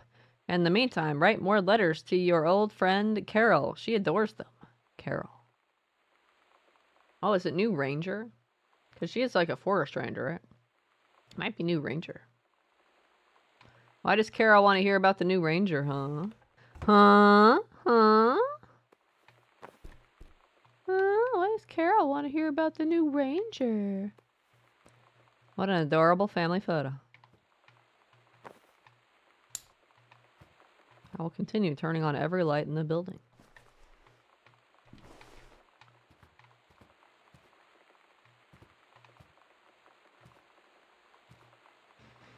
I don't like the fact the closet light's already on.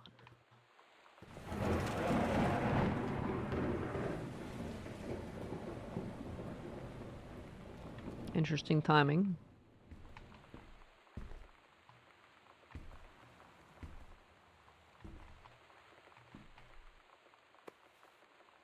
Watercolor technique for florals and still lifes. Cool.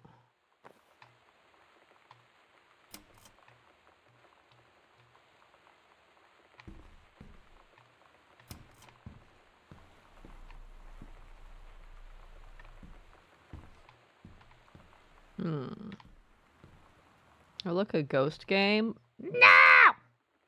No ghost games! Escape from Ghost Mansion. Why the fuck is this board game here when I'm in some spooky ghost mansion? Ah!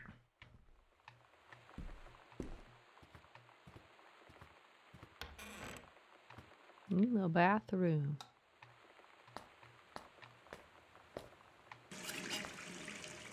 I brush my teeth. Ah, it's very important. The toothpaste. Oh, we got the toothbrush. Ah! Normally you put the toothpaste on the toothbrush first, but that'd be kind of hard for me to do. Grab shaving cream. Ooh, shaving cream. Whoa. I can't open these cabinets. Oh, a separate door for the bathtub. That's interesting. Ugh. After the honeymoon, rediscover your spouse personally, spiritually, sexually. Woo!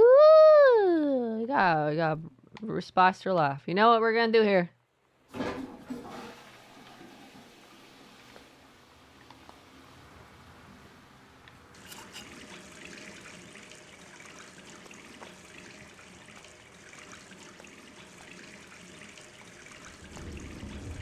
Shampoo. Right as rain. Blop! Bleh.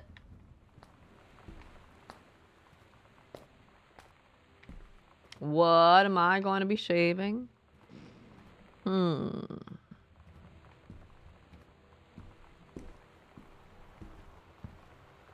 That's a personal question, don't you think?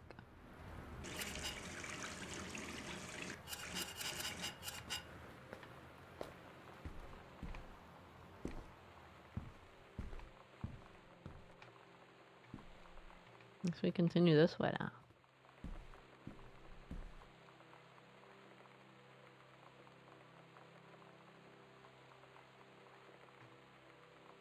I do not like the fact that the entrance to the attic is surrounded by red lights. Could be shaving mitten. Right, sure. Katie, Mom and Dad were going to make up the guest room for you to stay in over the summer, but you came home on such short notice that they weren't around to do it. You can use my room if you want. I won't be needing it anymore. Let's see.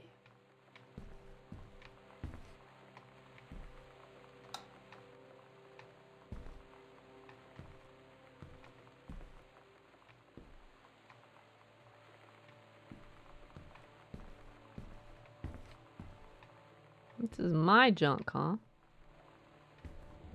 Some of it, anyway. Human composition book. Ghost Hunter Journal. No! No ghost hunting! Sighting Journal, August 31st, 1994, 1:19 a.m. A tall shadow in the upstairs hole. When I rounded the corner, no one was there. How tall was Uncle Oscar? Note, I was not wearing my glasses.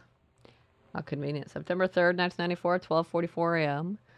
A faint voice coming from the bottom of the stairs. I said, hello. Did not investigate. Probably was the furnace.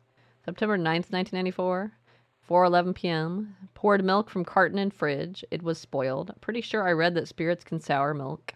Milk was just bought yesterday. Did you look at the expiration date when you bought it? Woo! Moo! Also ghost milk. Woo! October 9th, 1994, 11:24 p.m. Lonnie says she feels a presence in the TV room. I suddenly begin to feel cold. We built a protective pillow fort. Aw, October 22nd, 1994, 11 p.m. to 12 a.m. Lonnie and I employ Ouija board as a medium. Disturbing messages are conveyed from the other side. Oscar is definitely here. October 28th, 1994, 10 p.m. to October 29th, 4 a.m. enlisted Lonnie to stay up all night and help patrol premises, recording any signs of otherworldly presence. Lonnie reported many sightings, but all remained unconfirmed. Possible ectoplasm in attic, probably leaky roof. Sample taken just in case. Despite... Oh, wait. Oh, yeah, probably. Despite our best efforts, we both fell asleep around 4 a.m. All in all, a successful night. I really don't want any fucking ghosts, thank you. I didn't know I signed up for a spooky PT game. I probably didn't. It's probably not that spooky, but still. Could be shaving minutes or shaving minutes of your expected completion time. Oh, I could be.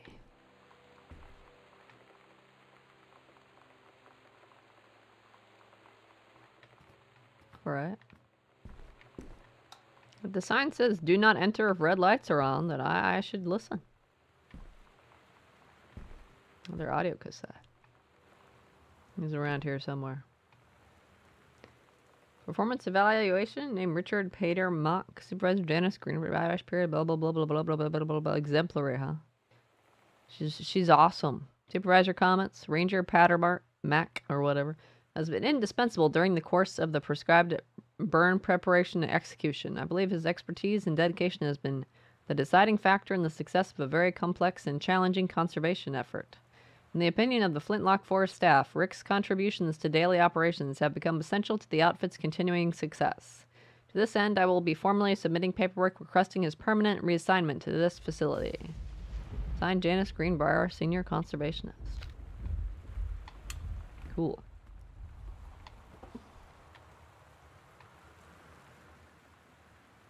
Halloween show. The Misfits. They're awesome. Don't forget your costumes. Stygian Lounge. October 29th, 9 p.m. Blah, blah, blah. Downtown, whatever. See you there. Sometimes you just have to lie to Mom and Dad.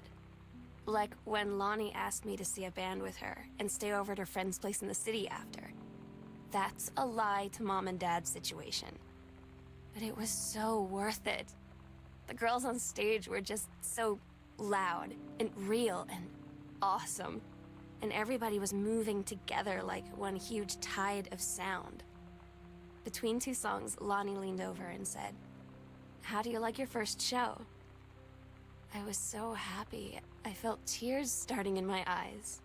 And then she up and hugged me. I think she could tell. Cute. I'll know what you were thinking I meant.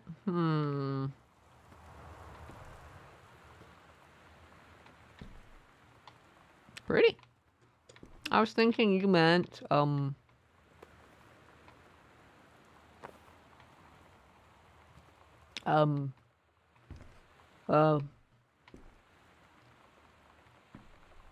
you meant, shaving time by, having documents not being cursive writing. Heavens to Betsy, nothing can stop me.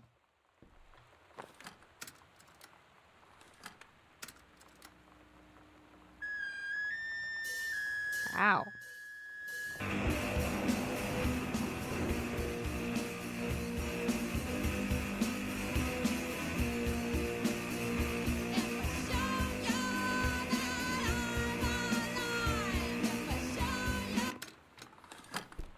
That is not my type of music. My ears were like, stop. That and I'll probably get DMCA'd. That sounds like an actual song. Wait, what? That's a fancy sewing table. They've probably all been actually songs. DMCA knows coming any second now.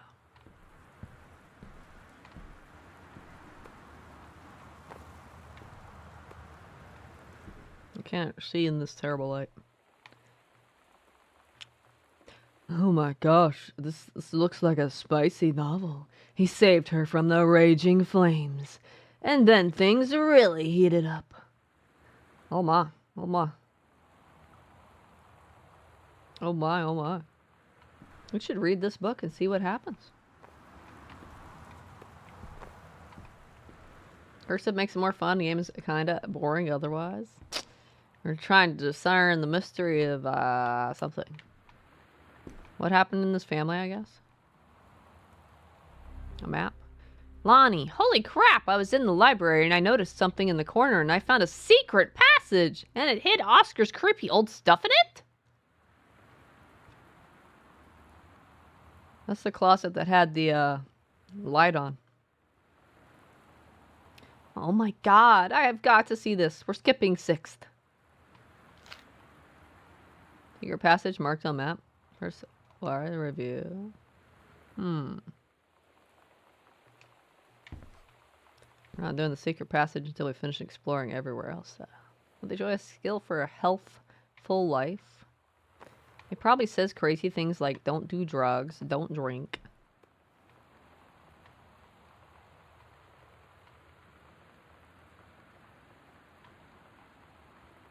I was trying to read that. Don't stop. Wait.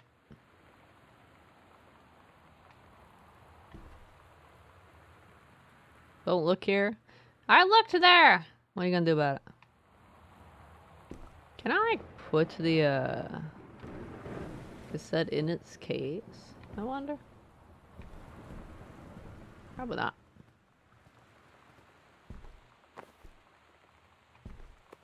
Get in there. Is it just me or does the cassette look bigger than the case? Probably not. What's in the spooky armoire? What's with the old looking dress and hat? Captain Allegra and First Mate. Your costume, my costume, L.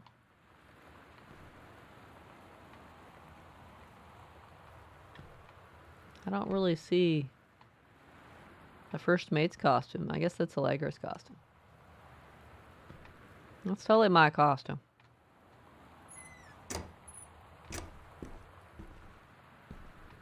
Oh no, we know what happened to the First Mate. She got murderized by that Ghost King guy, right? Maybe. So does that mean that something happened to Lonnie? Since Lonnie was the First Mate?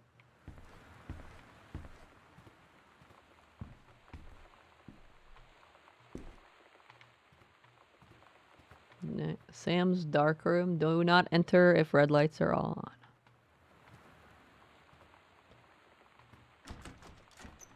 I figured it'd be locked.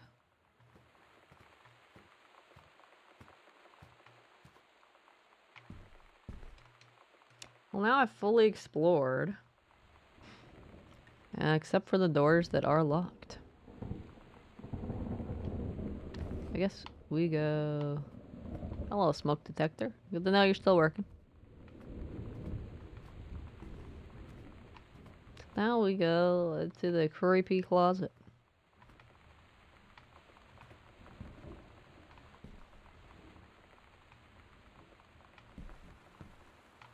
Oh yeah, this wasn't here before. We didn't have open panel option. Wow. Yep, I'm leaving. Bye. I'm leaving. I'm leaving. I guess I'm not leaving. Can't complete the game if I leave, right? Down the creepy stairs. Turn on every fucking light. What the hell's all this? Was the guy big into clothes? Examine map. Ghost Hunter, Sam and Lonnie's secret house investigation log. Hidden compartments found 3. There's one near my room. Library upstairs hall foyer. Evidence of supernatural. Discovered 0. The search continues.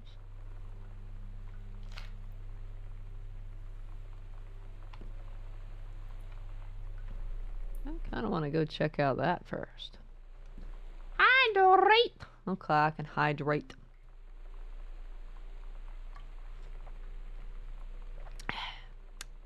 Alright, hydration completed. That'll keep me from running away and hiding. So where was my room again?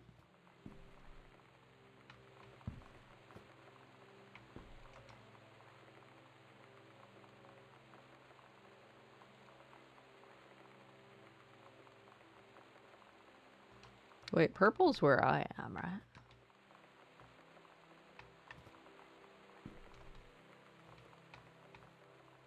Oh. Wow. Just what I wanted to see in a spooky mansion. A Ouija board.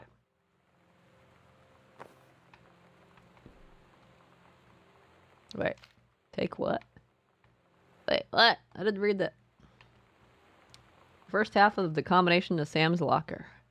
0, huh? To open, left, I can't, I don't think I can read that until I find the second half.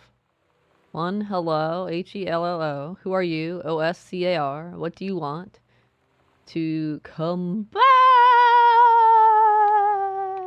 Hold on. Hold on.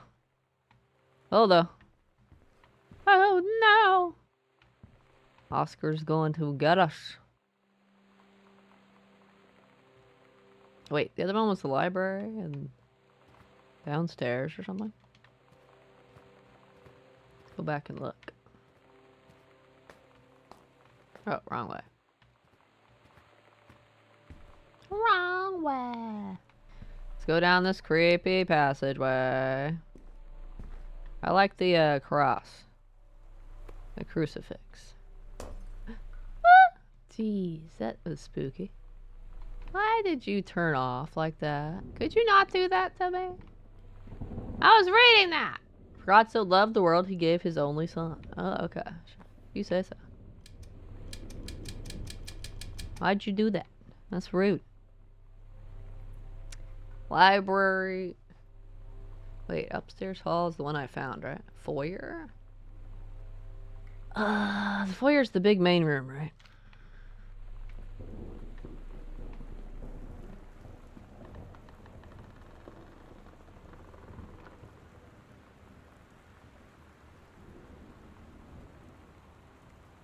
Oh.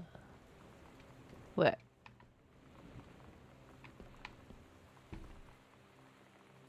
Wait. Oh. Oh. Okay. I recognize where I am now. It's over here. Should be a panel over here.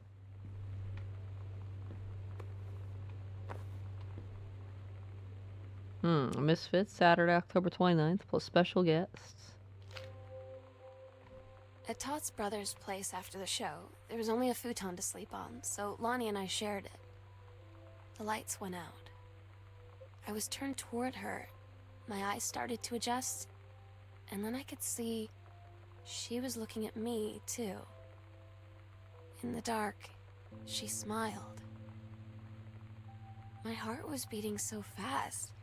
I rolled over. I felt so, I don't know, nervous. After a minute, she put her arm around me and was so close and whispered in my ear, "I really like you." I just nodded my head, and I really hope she could tell.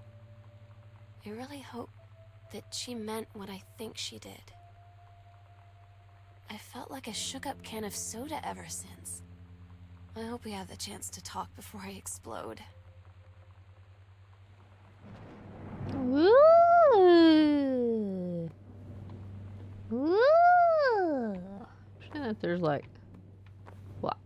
Look, a sticker or something on the other side. Come back here, sticker. Wait, I can look at it like that, right? Oh, okay.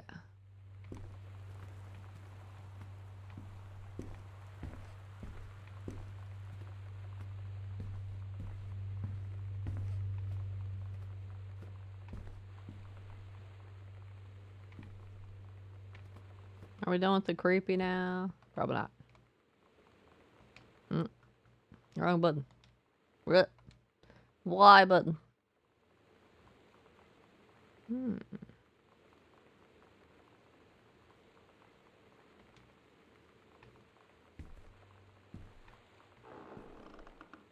Could we stop with the creepy sounds?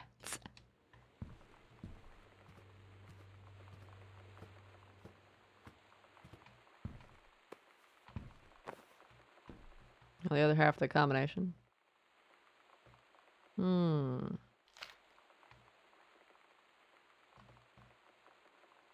0501. Turn right 3 times, stop at first number. Turn left once, stop.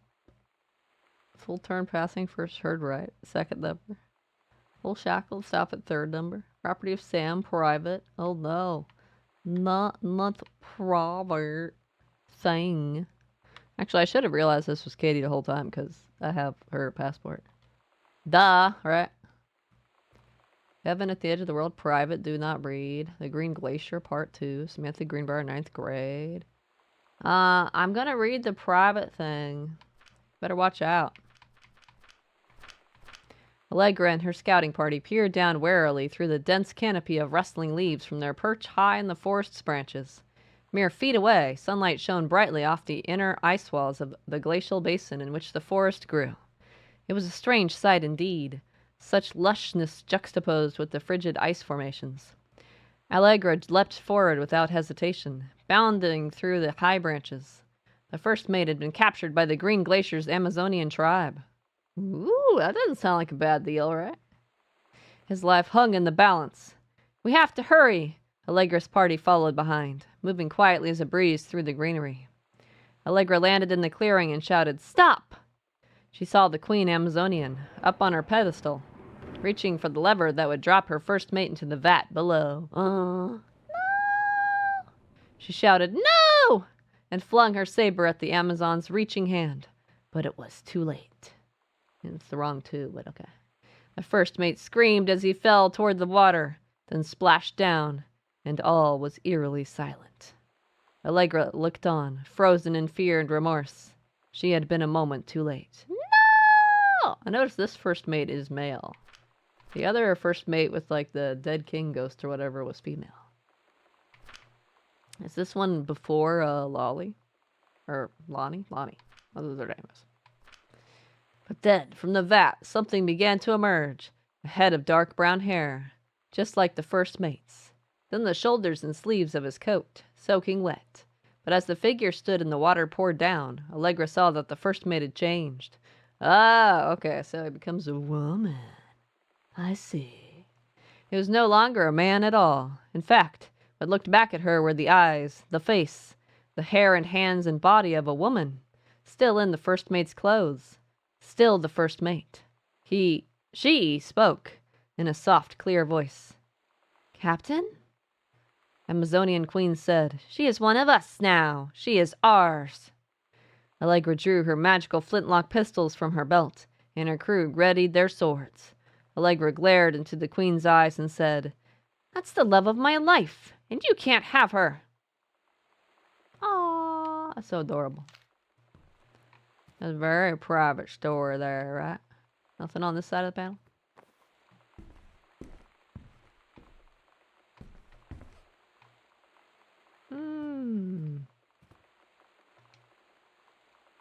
Cool, wait, what do I have now? I haven't found any keys yet. I don't think. Oh, the combination for the locker. I think that's the only thing I can do right now. I've looked at all those panels. The one in the library, one there, and the one across from my room.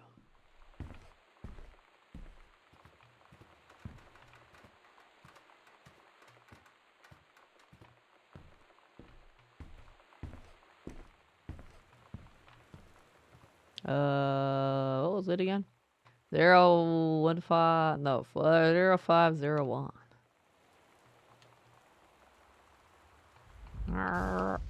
Could we stop with the creepy lightning and stuff, please? 0501.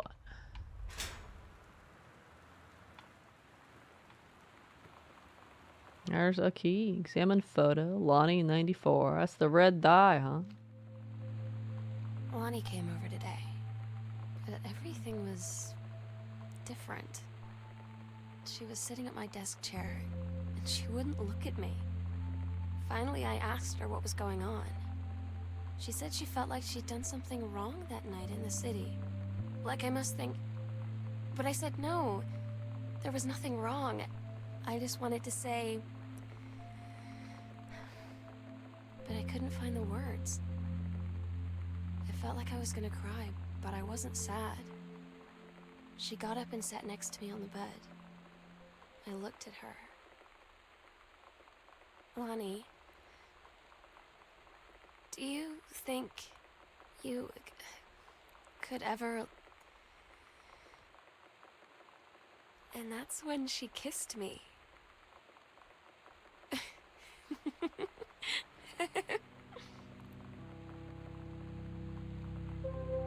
Oh.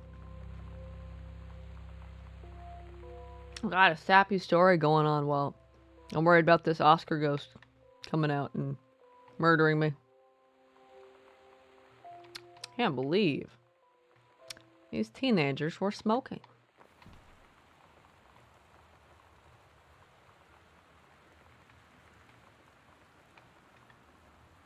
Gosh, Sam. Ooh, what kind of magazine is this, huh? A magazine for men, huh? What are you doing, Sam? Oh, what are those? She shoplift those?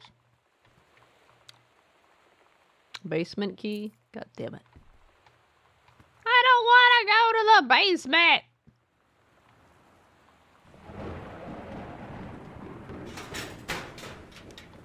Can we not go to the basement, please? I don't want to go to the basement. In fact, I'm going to hide under this desk here. Oh, I can't hide under it. Damn it! I was going to hide under the desk and just wait till the storm went away. God damn it. I don't believe this. Where was the spooky basement again? Downstairs somewhere. God damn it.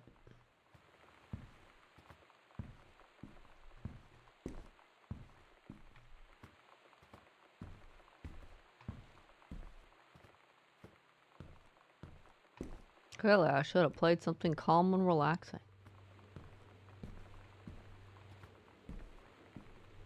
This way, wasn't it? No! Damn it. Let's go get shanked by the monster in the basement.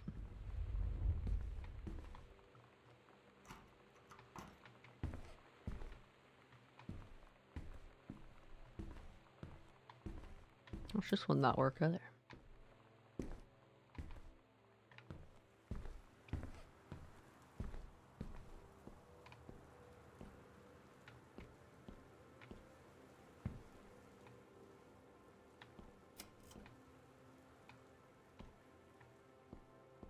Grab chips. Tasty potato chips. They're probably stale by now. Dear Samantha, I would like to cordially thank you for having me to your abode for the Thanksgiving holiday with your lovely family. Who writes like this? I enjoyed the flavorful potatoes, and also it was weird being around your parents for that long. But it was pretty funny how impossible it is for your dad not to be awkward for more than 30 seconds at a time. Very cordially yours, your close friend and confidant, Lonnie D. Fancy man, quite is right. There, Miss De Soto, allow me to take this opportunity to thank you in kind for being such a gracious host of the festivities at your father's estate, following the aforementioned meal with my parents. Your family's Thanksgiving feast was the more enjoyable of the two events, I must say. I especially appreciated the time I spent with your grandmother, who is a lovely woman, with sterling taste and a refined air. Let's do it again, same time next year, shall we? Indeed, Madame Samantha Greenbrier. How fancy.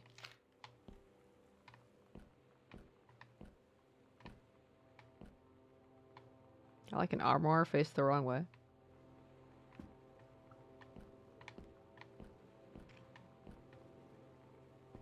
Examine drawing. S and L. I'd be Samantha and Lonnie, right? It's different now. I mean, we still hang out all the time like before. But now when no one else is around... Well, you know. So you could say we're dating. But it's secret. Secret dating? I don't know. I mean, I guess that's the real difference. Now when we get off the phone or go home for the night, or it's just quiet and we're alone, we say I love you.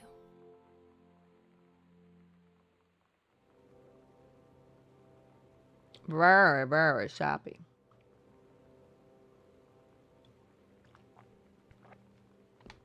I like how we get this sappy story in this spooky haunted mansion. I was like, I feel like I'm kind of getting some whiplash right now, man. A furnace, huh?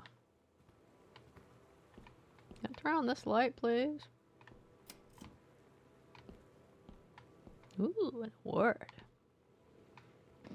For science, I guess. Oh, a word for Katie.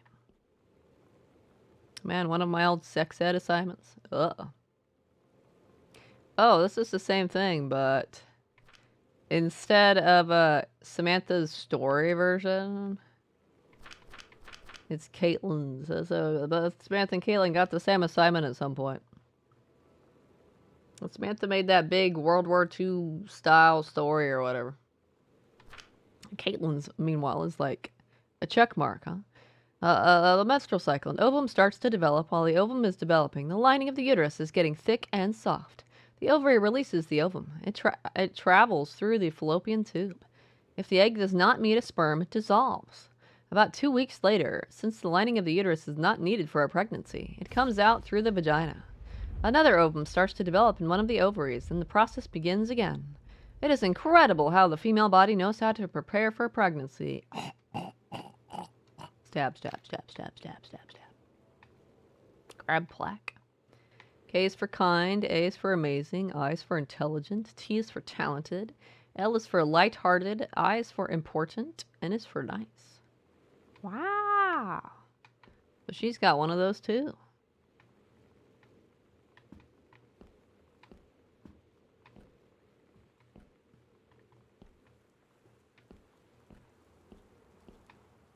I really want to go toward the creepy furnace. Not really, but I don't think I have much choice.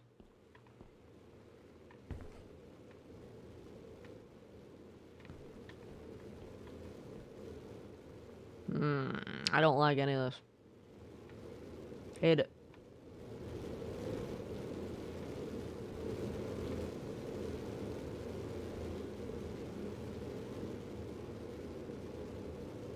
Blah, blah, blah.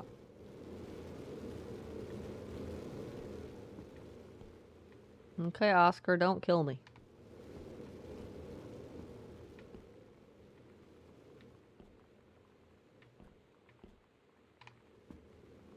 Where's my fucking light, man? It's too fucking dark in here. Barely fucking see anything. Reed College, Office of Admissions and Financial Aid. January 24th, 1995, Samantha Greenbrier. Dear Samantha, congratulations. I am pleased to inform you of your admission to the creative writing track of the Reed College Summer Program for Young Scholars for its 1995 session. We believe you have much to contribute to the Reed College community. Based on your portfolio and academic record, I am also pleased to offer you financial aid to cover 75% of the summer program's tuition and fees. Ooh, that's pretty good. The attached documentation delineates your schedule, optional secondary track choices, and your dormitory assignment. Please remember to submit the attached form if you wish to be eligible for one of the 3 Reed full-time undergraduate scholarships to be awarded to exemplary students at the end of each summer program. We very much look forward to your attendance. Again, congratulations on your admission and best wishes from all of us at Reed College. Sincerely, Julie Morris, Director of Admissions. Cool. I'm so stupid sometimes. I was telling Lonnie that I got into my college summer program thing, and I was all making plans like, you should come visit me, stay in my dorm room. But she said, Sam, I ship out on June 6th. I was like, ship out? To where? She said, to basic training. What did you think I was doing all that ROTC stuff for? I guess she's been planning to join the army right after high school since she was like 12. And I guess she's really going to do it. So I was like, after graduation, I'm just never going to see you again? She said, let's just have fun while we can. Rip. Rip. That's what life does to you, man. Sometimes things just don't work out. I can see nothing. So this is one of Granddad's books. Cannot fucking read it. Joyce, a complete understanding? Hell is a complete understanding of Joyce. Is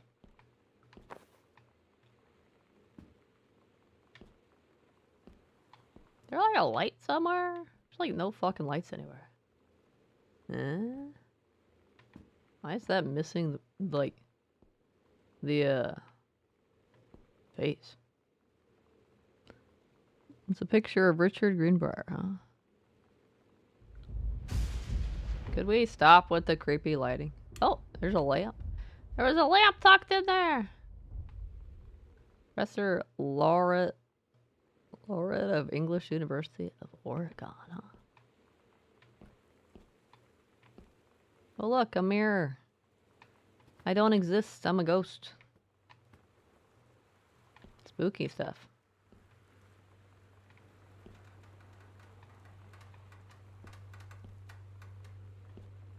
Grab 3-ring binder. Grab other 3-ring binder. One of Dad's books with something stuck to it? Dear Terrence, thank you for sending along a copy of your newly published book. An author's first published manuscript is a momentous occasion. I read it this afternoon. I certainly recognized my son in the subject matter.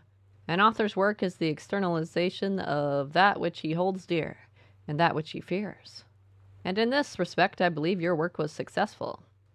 But the lens through which the personal shown was needlessly clouded by genre cliches and implausible dime store science fictional de ex vocae. The great authors speak of their lives milieu, I don't know how to pronounce that, clear and honest tones. The lens crystal that refracts their thoughts without distortion. I congratulate you on surviving the great ordeal that is publication, and rest assured that readers of your chosen genre will lap up copies hungrily. But I urge you to shed artifice. You can do better. With a father's love and encouragement, Richard Greenbrier, PhD.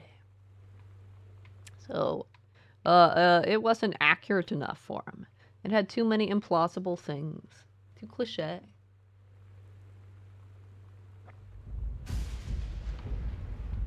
What matters is if the book sells, in my personal opinion. I don't feel like accuracy is as important. If you're trying to turn your book publishing into like a money-making machine or whatever, then you give the readers what they want. If they want a James Bond cliche thing, do it. 14K gold heart pendant in 2 halves, customizable with up to 10 letters, names, dates, initials, anything you can dream up. Gift boxed, imported. Aw, Samantha wanted to get one of those, huh? I wonder if she did. Or just wanted to.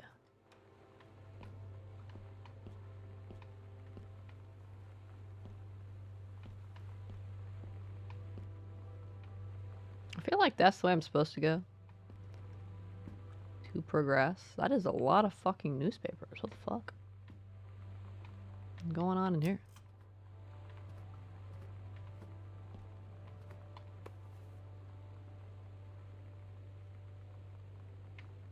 License pharmacy?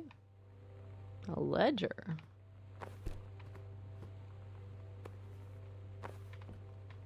What's that? Could we stop with the creepy sounds, please? Grab postcard. Woo! Hey Sam, I'm writing to you from Could you stop that lightning? Multnomah Falls. I'm here on a stupid class trip, which is stupid because it's March and I don't know if anyone running this school has been to Oregon, but it's cold and rainy as shit in March. Wish you were here. Oh, wait. You are here because I'm writing this to you in the gift shop. Oh, shit. Wait. Oh, shit. Her. UK. That's right. She did. They tell you to stick with the group on field trips, Katie. There's a reason for that. Lonnie and I snuck off on the side paths at Multnomah Falls and got a little lost. Okay, a lot lost. Like, for hours. Right before the bus left, we found a trail and came running down the path, soaked and covered in mud, shouting for the bus not to leave. The school called home. Mom and Dad said, "You didn't get into trouble like this before you met that Lonnie girl." But I don't think they know about us. The kids at school, though, I'm really afraid that's a whole other story. Stick with the group, Katie. Stick with the group.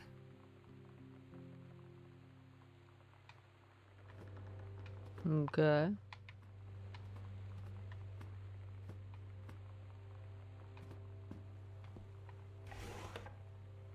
Newspaper clipping. Mason's Pharmacy changes hands. The shoppers of Main Street were surprised today at the announcement that Mason's Pharmacy would change ownership for the first time since it opened 10 years ago. Rumors swirled that the sudden sale of the pharmacy was transacted for a song. Okay. When asked about speculation that the deal had been signed for as little as $1, Mr. Samuel Onstein, Oscar Mason's longtime assistant and now proprietor of Mason's Pharmacy, told the Register, "The specifics will remain between myself and Mr. Mason." Mr. Mason had taken sick and was unavailable for comment. I see. 1965.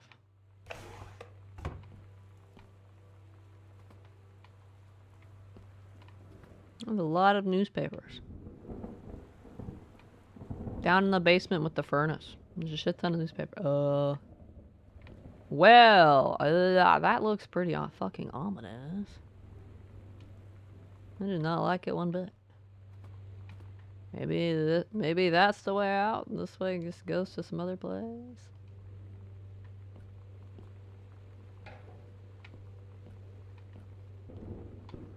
It's a bathroom? Another cassette. Yolanda De Soto. Mexico? What? What? Wow, this font's amazing. Still not ghosts? I'm starting to think the game is just designed to make you think that. Yeah, there's probably no ghosts. It's just designed to make me think there's gonna be a ghost.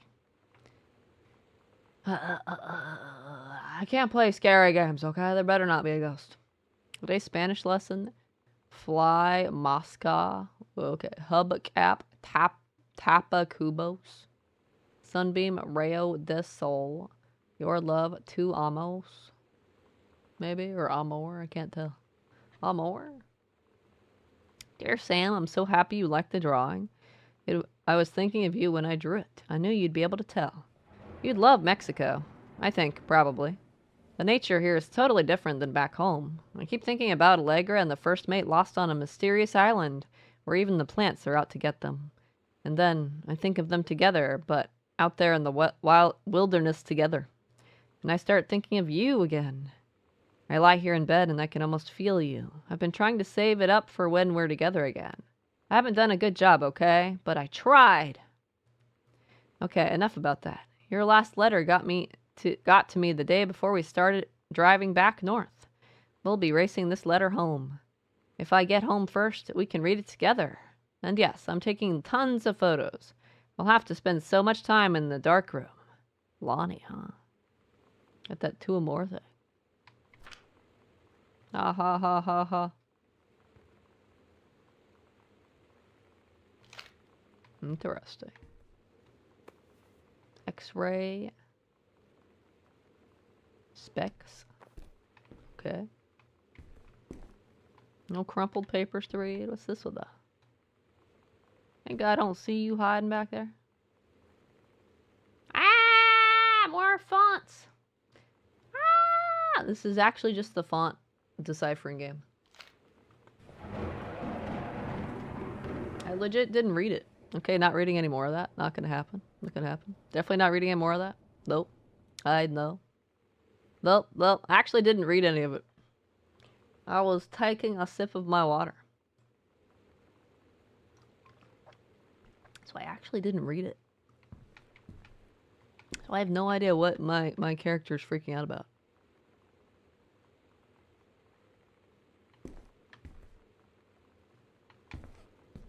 Man! I'm gonna have to go back and check the VOD and to pause it and read it.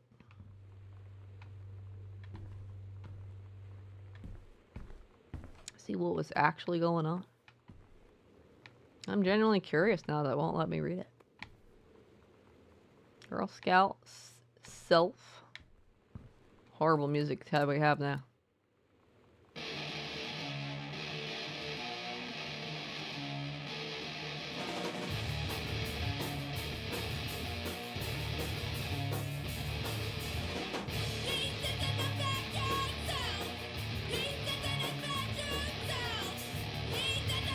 I'm done. We still not gonna read this? Man, but I was curious. Salmon Scrap, Girl Scout, the band formerly known as Cub Scout or something. Set lists, Role Bottle Authority, Bane Squeeze, Telling Stories, Instruction, First Mate, Self, Girl Scouts Style. Todd's band lost their singer. Todd said he sucked. Lonnie said he got sick of Todd's shit, and he was complaining about needing a new singer. So Lonnie was like, I can sing. And they were all kind of like, you can? And she was like, probably. But she's been rehearsing with them for like a week now. And I finally got to see them play in Todd's basement today. And she's actually really amazing. I feel so proud when she's on stage. It's incredible being in awe of someone you love. So everybody knows it's like a temporary situation till she ships out in June. But till then, I'm gonna be at every single show. Okay.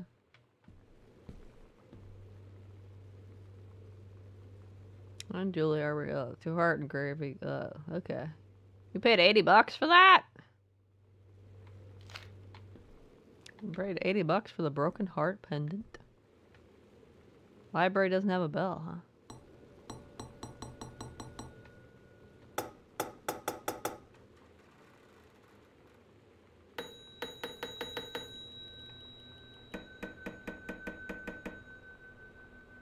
These songs are terrible? Yes.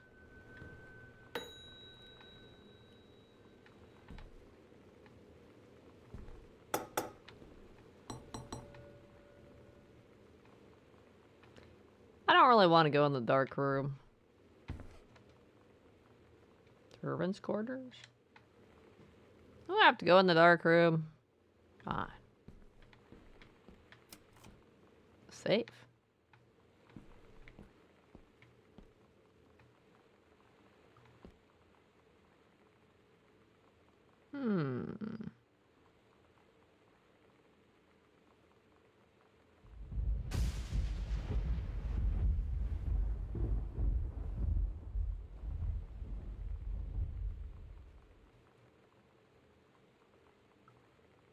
I haven't been able to go over to this right side here, so I do not know the combination.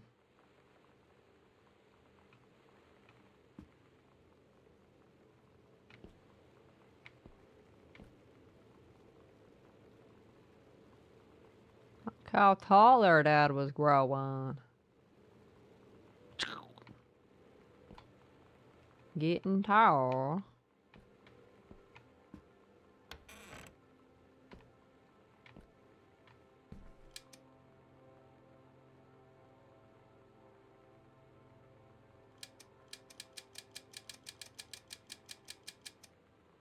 God fucking damn it.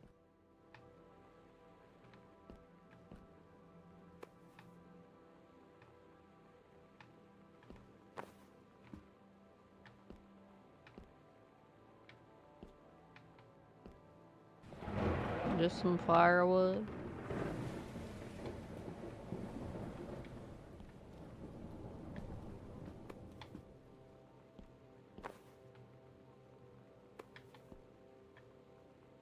Shoot. What am I supposed to do with that?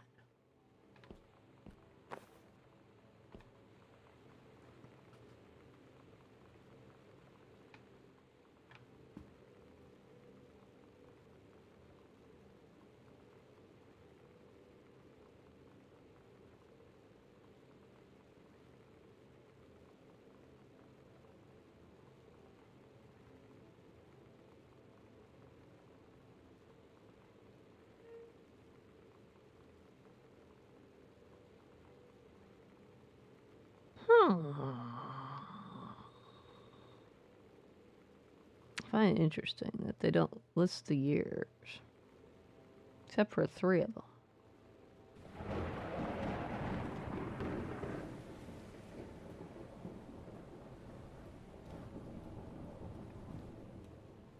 Twelve, 9, 6, baby.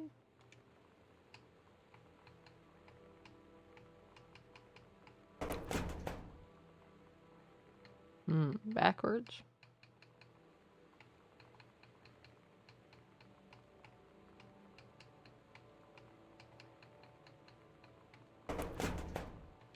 Nope.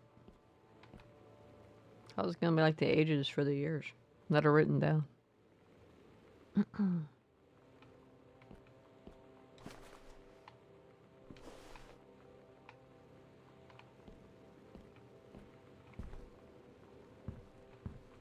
Are we still not reading whatever that was? I guess it was embarrassing. A little past 2.5 hours. I'll have to check later and be like, so what was so embarrassing? That's Mom's citizenship stuff. She wasn't originally a citizen? Should be a naturalization. Wow. I'm definitely not reading this shit. I cannot read this fucking font. Like, at all.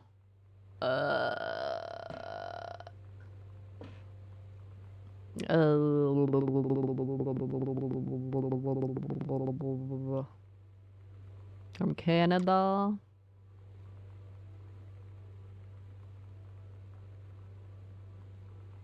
Cool.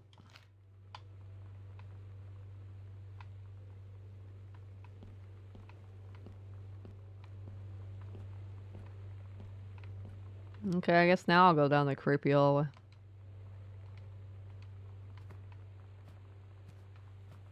What's this way?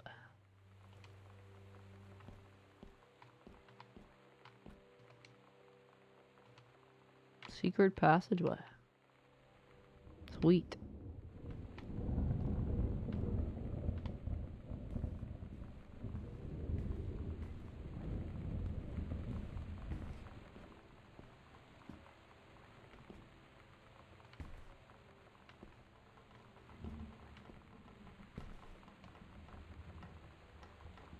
The fuck's all this?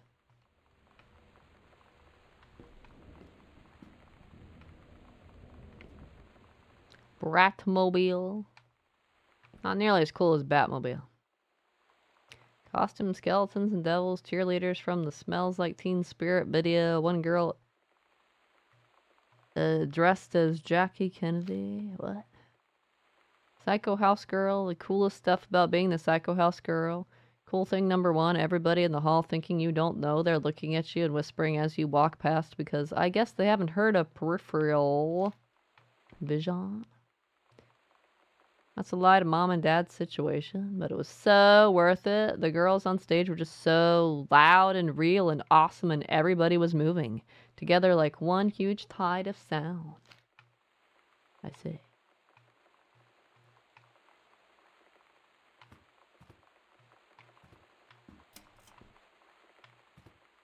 Oh, there's another cassette hiding somewhere. Bedfellow Senior High School. Samantha, dear Miss Greenbrier, I appreciate the time and effort you put into writing your letter. It showed initiative and was well written, but it does not change my mind on this matter. While I understand that Miss DeSoto is a friend of yours, the fact of the matter is that she defaced school property with profanity. What? The fact that she allegedly defaced her own locker in retaliation for another student doing the same to yours is immaterial. As to your complaint that no other student has been punished for their part in this incident, the fact is that no guilty party has come forward, and there has been no convincing evidence as to who might have defaced your locker. In other words, there is no one to punish. I would suggest letting this issue drop, as it will only bring more unwanted attention on yourself, which I believe is what you claim began this whole incident in the first place. Well, no, sincerely, Principal Sheldon Grossman. Uh-oh. I don't get Lonnie sometimes. Like, her band, and our zine, and her hair, and everything are all anti-authority. But I watch her in JROTC, and she's doing drills in perfect formation. Following orders, no question. And there's all this stuff in the news about don't ask, don't tell. Like, she's going to join the army and then have to lie about who she is. She said they don't need to know what they don't need to know. Like it was no big deal. This from the girl who trashed her locker to, like, defend my honor. I've learned when to stop arguing, though. I don't think Lonnie even gets Lonnie sometimes.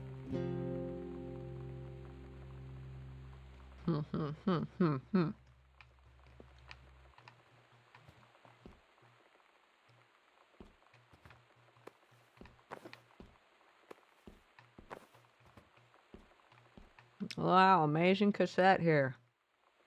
Happened to Betsy Terrorist. Let's listen to this amazing song.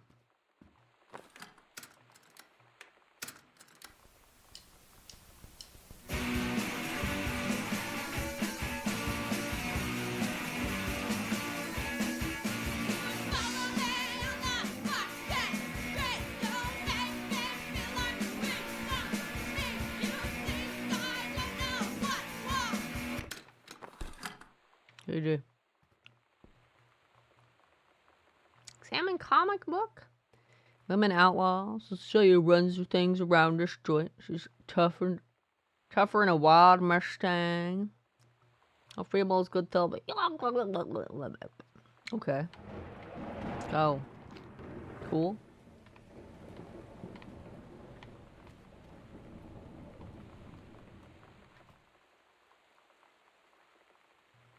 Girl justice now. One's for you, Grossman. Captain Day Revolution Girl. Grrr. That in the off. We're in our big rebellious phase here.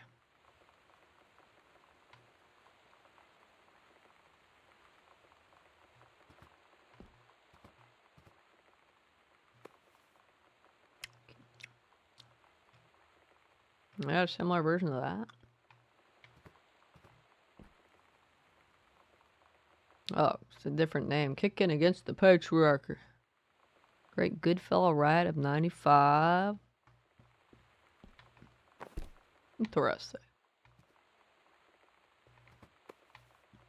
And they make a bunch of copies. Are they going to distribute them? Grab label.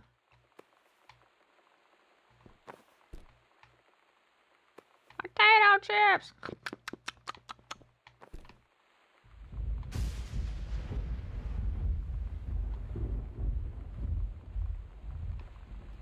Okay. Am I going that creepy way?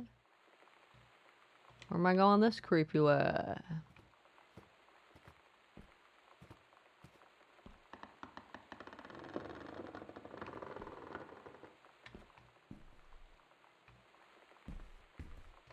Where the hell am I? Oh, I'm in the right side. Unlock from the inside. Well, this is the right side that was locked that I couldn't access before. Come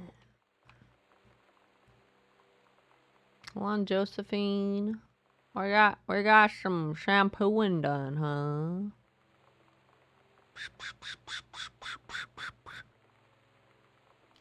Fancy.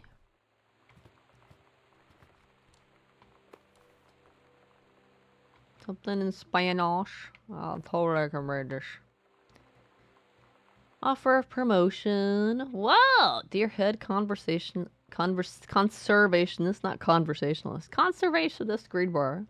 Due to your exemplary management of the Flintlock prescribed burn operation last year and the service's need for experienced personnel to direct regional operations, we would like to offer you the position of Regional Conservation Management Director, responsible for operations throughout northwestern Oregon. Your assistance would be sought to fill your previous position on-site at the Flintlock National Forest.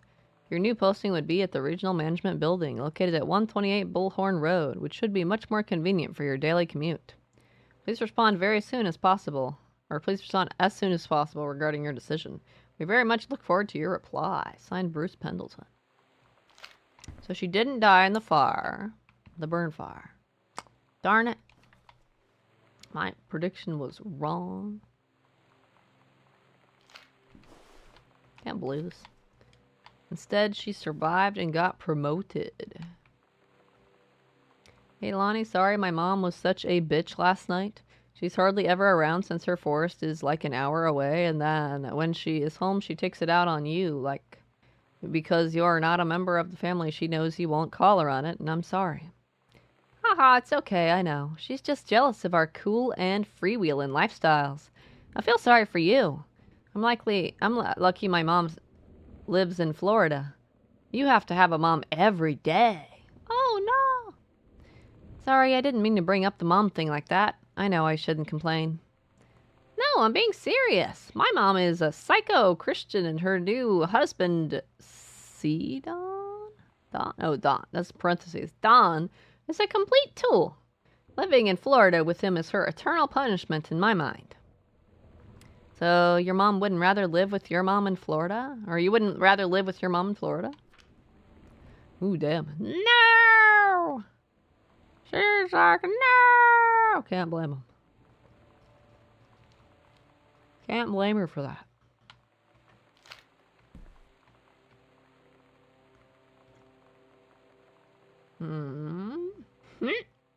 Inside addition, investigative teams visit camp whose specialists help adolescents overcome deviant behavior and homosexuality. Katie, you know how Mom and Dad are. Not exactly super open-minded about things. It feels like every minute I don't spend with Lonnie, I spend worrying about them finding out about us. And what would happen if they did? You know Dad's joke about the nunnery that he'd tell whenever he brought boys around the old house? I wonder where he'd want to send me.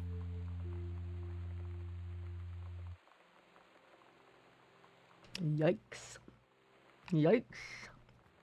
Yikes.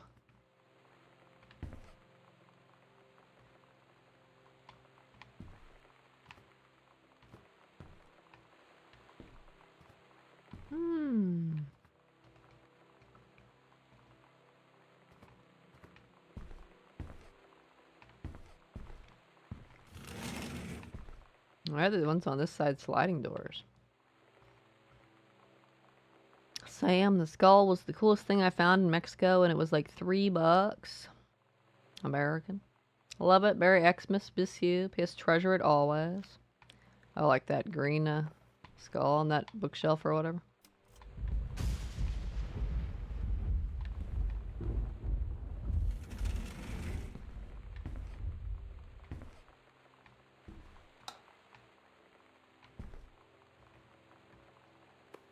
Another one of her purses. How many purses does this woman have? I know, for forestry research and education. Wow. Hi Jan, I got 2 tickets for EWF on Thursday, but my girlfriend says she doesn't want to go.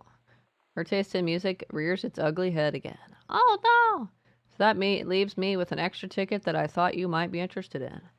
More than the clearing brush in the freezing rain, right, Rick? Oh, this is that guy that they were bringing him on, right? Oh, did the mom have an affair with this dude? Uh-oh. Uh-oh. What-oh? What-oh? Are they one of the postcards I sent? Woo! Mom, Dad, and Sam, the Vatican is weird. As you can see, the Catholic Church still has a lot of money left over from the Middle Ages. I've gotten to see all of the art, including the Sistine Chapel ceiling and the sculptures by Michelangelo, Donatello, and the rest of the Ninja Turtles. Mom, we'll have to come back together. Yeah, I would love to be here with someone who really appreciates the history behind everything. Also, Sam, they have various relics, as in pieces of important dead people. So you should probably come too. Next stop, Barcelona. Calm down, Dad. I probably won't get gored by a bull. Probably. Love, Katie. God, no butts in heaven. No butts in heaven, huh? That doesn't sound good. Hey, what are you profils there?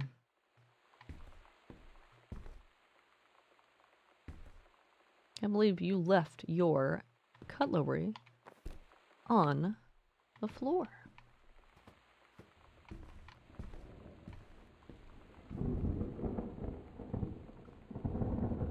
Disciplinary referral? Oof.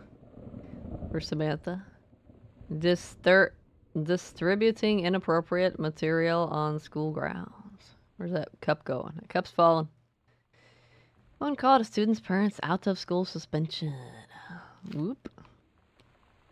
Sam, since you refused to hear us out on this afternoon... What was that creepy sound? Your mother and I are putting this in writing so that we are absolutely clear. You are grounded for the rest of the month from social and telephone privileges, and from using your car for anything except going to and from school. We understand what you are going through, but we can't allow you to continue with this kind of behavior at school. And clearly, once your privileges are reinstated, we can't allow you to have your bedroom door closed while Lonnie is at the house. Oof. This is the last word on the matter. Get back on course so this won't have to happen again. Dad. Rip. I had an interesting talk with Mom and Dad tonight. One you were never gonna need to have. I mean, you've known, right? I've known. I've known since, like, She-Ra. Mom and Dad didn't, I guess. But they saw the zine and the stuff on the locker, and they were like, is there something we should know about you and Lonnie? And so here's the thing. I was prepared for them to be mad, or disappointed, or start crying, or something. But they were just in denial.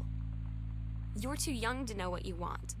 You and Lonnie are just good friends. You just haven't met the right boy. It's a phase. That's what I didn't see coming. That they wouldn't even respect me enough to believe me. Well, joke's on them, because they're in for one very long phase. On a very long phase indeed. Oh, one of those.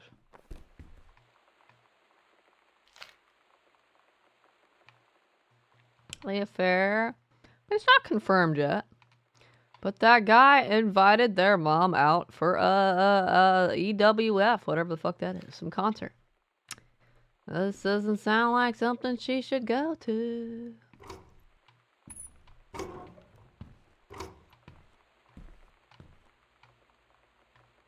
What's that? The gits. Okay.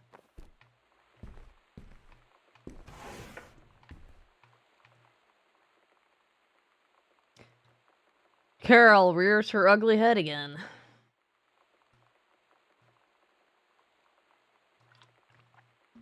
Fuck you, Carol. Stop writing in cursive. First off, congratulations, Janice Greenbrier, Regional Director. And I say congratulations because, come on, you're going to take the job, right? What are you writing for? Or what are you waiting for, an engraved invitation? Call them back. But in the meantime, let's discuss this little outing you had with our favorite flannel-clad hunk. What a blast. But you sound like you're reading a lot into an innocent night out. You're sure there's something there? You said he has an out-of-town girlfriend. You're sure they're not serious? Okay, so we have to figure out when we'll see each other next in person. Enough with the letters. I owe you a congratulatory margarita, boss lady. Soon, Carol. Uh-oh, she did go out with him. Doesn't she know she's married? Did the hubby know she was going out?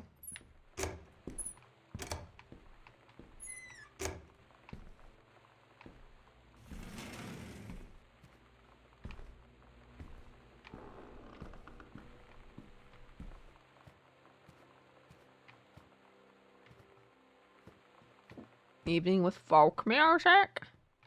Folk music. Will it ever stop raining in this game? It's not gonna stop raining until the end, or maybe not at all. Kitchen. There's another cassette with terrible music in here somewhere.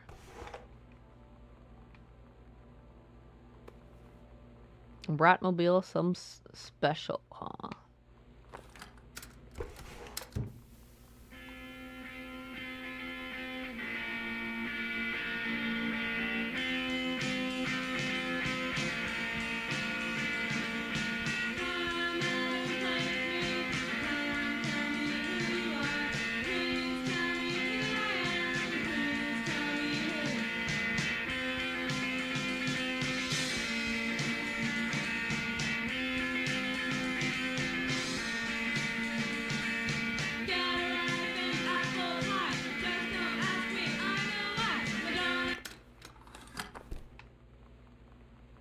Okay.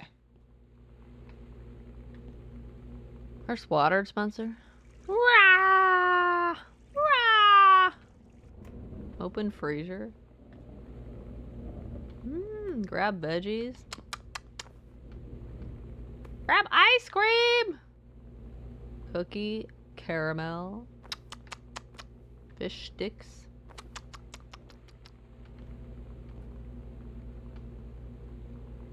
I believe the drawers are empty.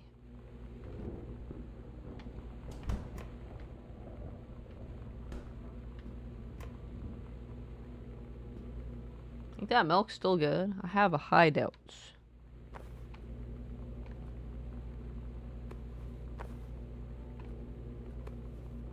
Russian dressing. Thought everybody was all about ranch. Pickers! Oh, relish. Close enough. Jam!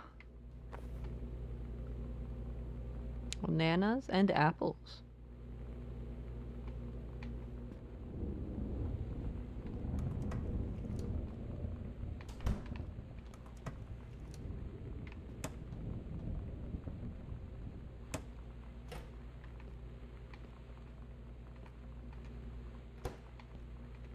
Start button!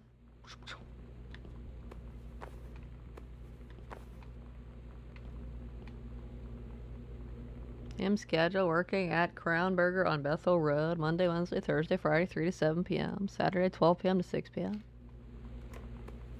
Oh, I don't want your probably expired milk. Mr. and Mrs. Jonathan Blair request the honor of your presence at the marriage of their daughter, Helen Margaret, to Mr. Richard Morris Patermark.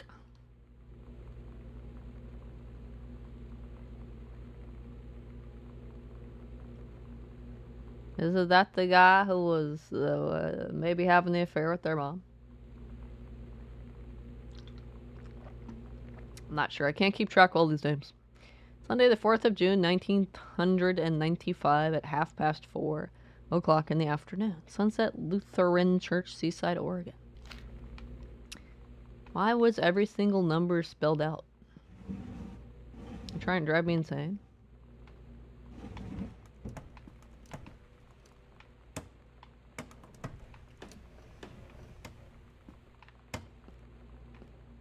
They stop with the music.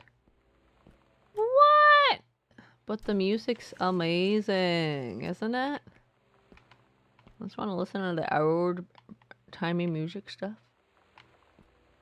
They clearly weren't done renovating the kitchen yet.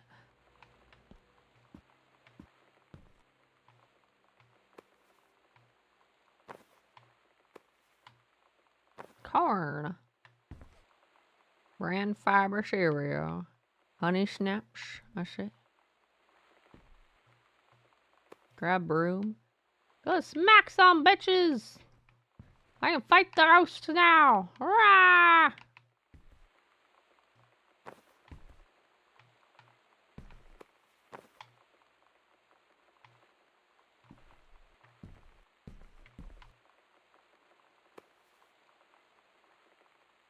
How's an island dressing? Hmm?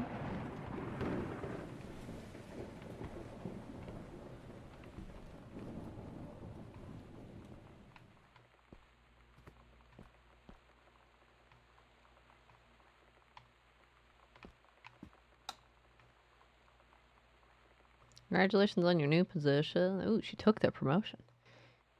Dear Regional Conservation Director Greenbrier, having received your formal acceptance letter, I write to congratulate you on your new position as Regional Conservation Director of the State Forestry Service. We wish you luck in your final weeks at Flintlock National Forest and very much look forward to welcoming you to your new desk in the State Forestry Office at 8 a.m. on May 1st. Signed, Bruce Pendleton. Cool.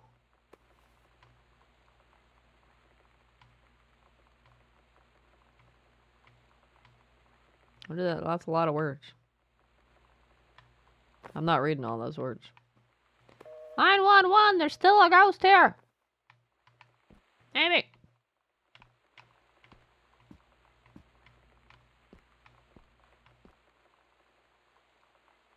Katie comes home this month. Let's call with exact date. Anniversary trip. I'm probably here somewhere during this anniversary trip because no one's home, right?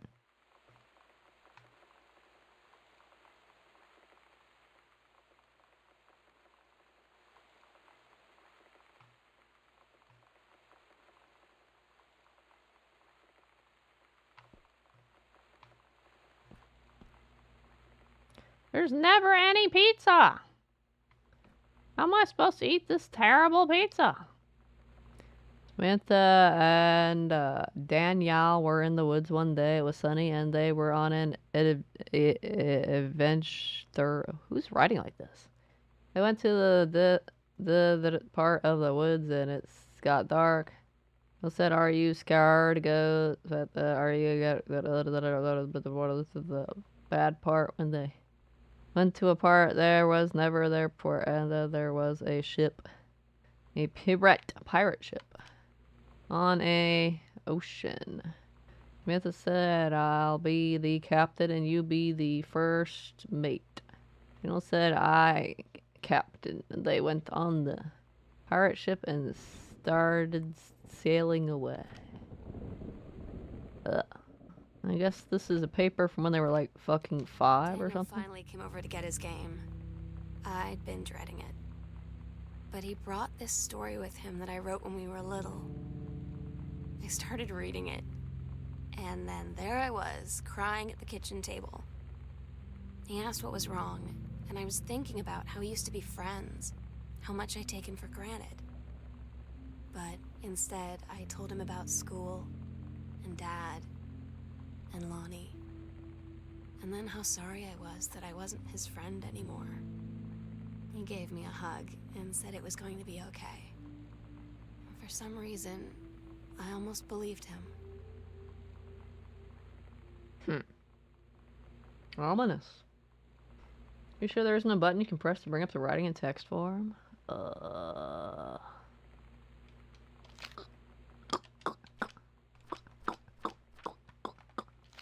Maybe if I go to the document thing.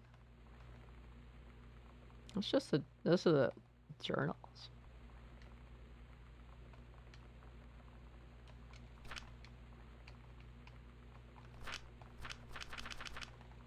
Not any button that I can see.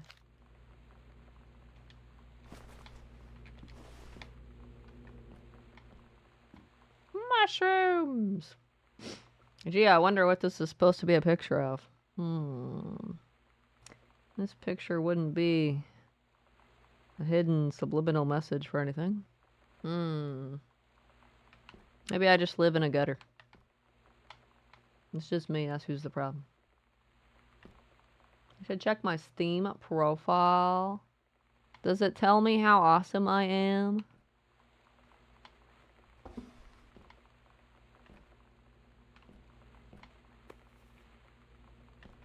Mug's going there.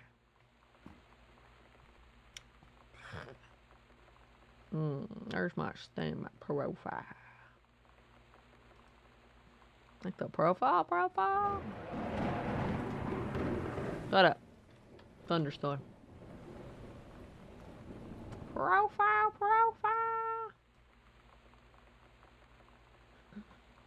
Last online 764 days ago. Isn't that cool? Oh, that's a cute kitty cat, Jenna. Very adorable.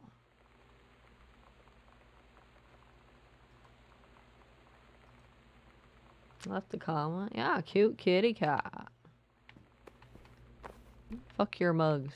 Fuck your mugs. Fuck your mugs. Ooh, more cups. Max had that with the postcards. True. It did.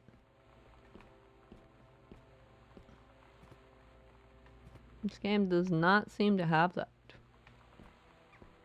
Unless I am just supremely blind.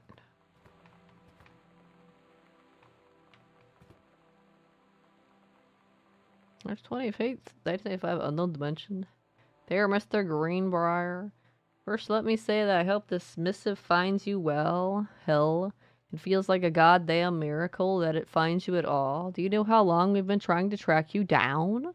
Worry not, we aren't the feds, the men in black, or any other sort of creeping fascist hobgoblins. In fact, we're on your side. Let me start from the beginning. Unknown Dimension is what you might call a specialist publishing house. We traffic in the weird, the ahead of its time, the lost but not forgotten by a small but dedicated group of plugged-in bibliophiles type of out-there mass-market shunning visionary expression that refuses to be taken on anything but its own terms. It's way too many words, man. Calm down. We've had an unparalleled run since our inception 4 years ago, unearthing and reviving Christ or zombie-like.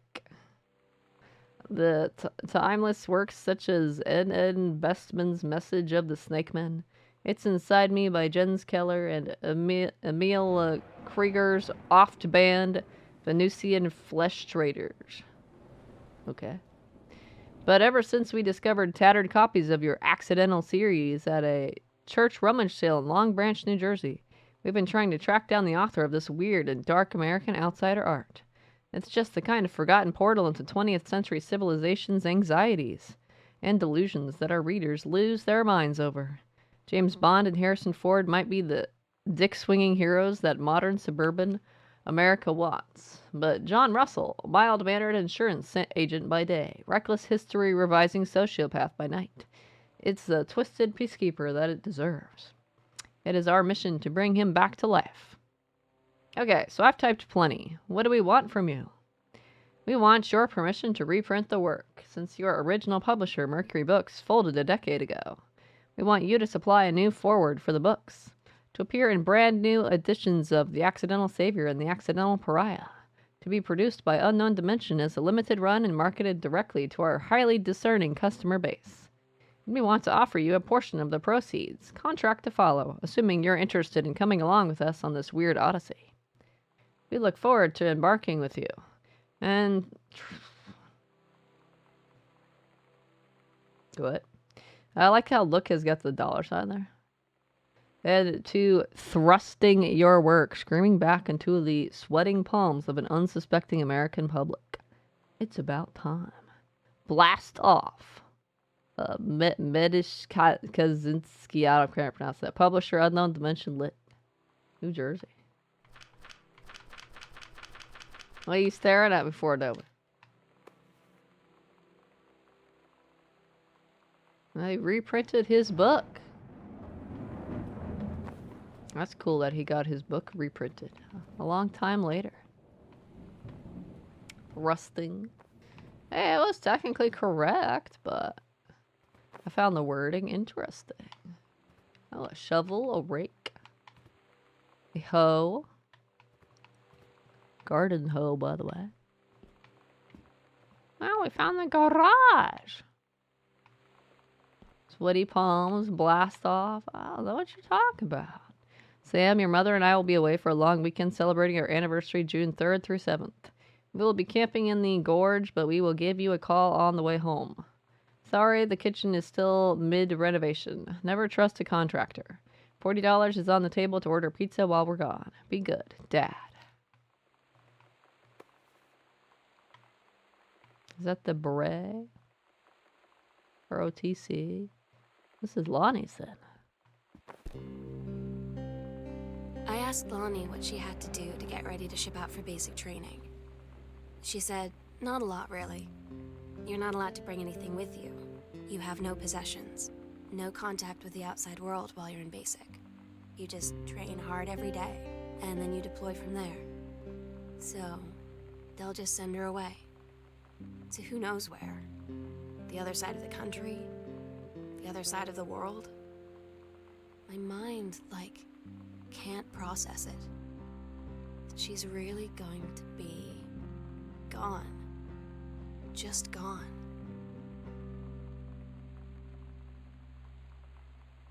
Aww. Nice bike.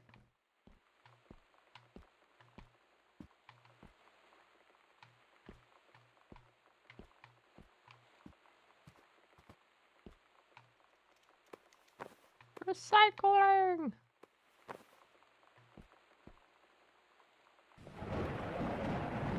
Damn, ask me about clown combos. Clown burger. Wow. Cool, place to hang out. Or at work, I guess. Lonnie, my parents are leaving town, so we'll have the son of the whole house. The run of the whole house till you leave.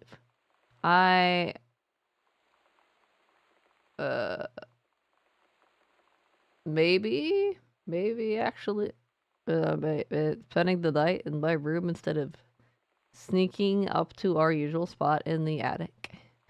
Not that the attic doesn't have its musty allure, but my bedroom is warmer. Sam, we should defile your parents' bed while they're gone. That'll show 'em. Lonnie, you are gross. Never change. Lol.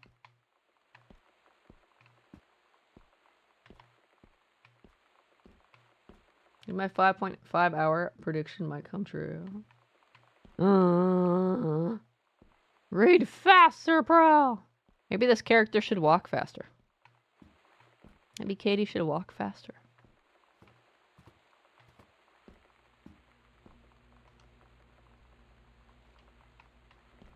She needs to walk faster, man.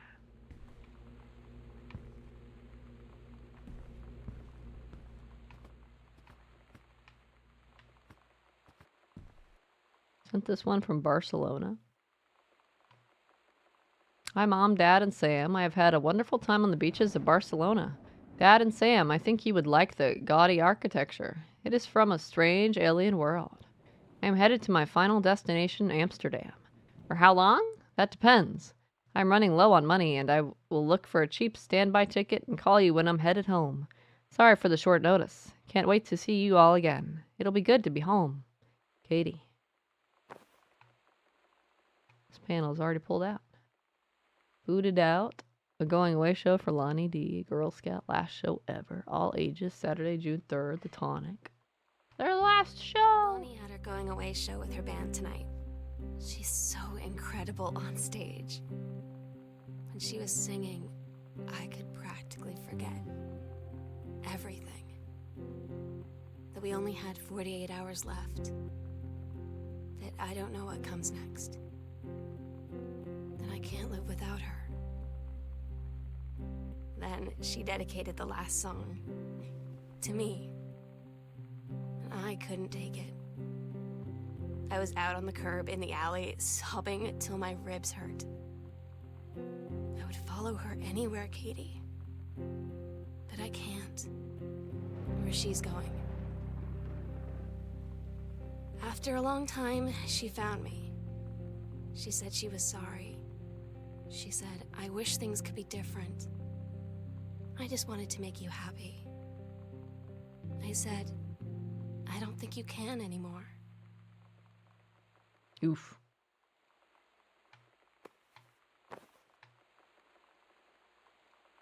Haven't heard a single achievement pop. Me neither. They must all be super special. I know. Once we flush this toilet, okay?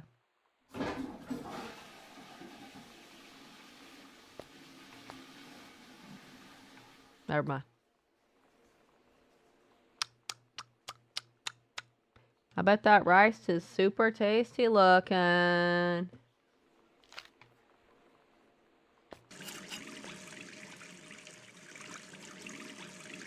Who the heck has a light right in front of your face while you're washing your hands?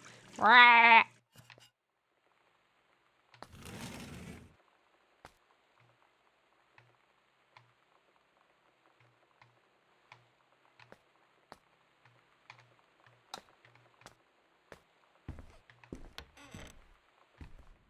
Other bathroom? Oh, the laundry room. Hello?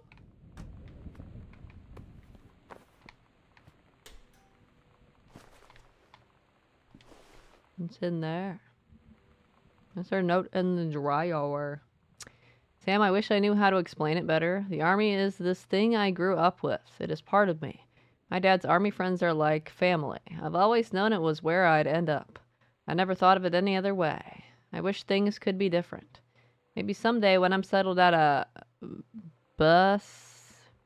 I don't know. You're done with college. Base. Oh, base. So I'm settled out of base and you're done with college. And you're a famous writer and I can rebuild a tank with my eyes closed. Or a tank engine. And I can rebuild a tank engine with my eyes closed. Things will be different. And we can be together. Until then. Aww.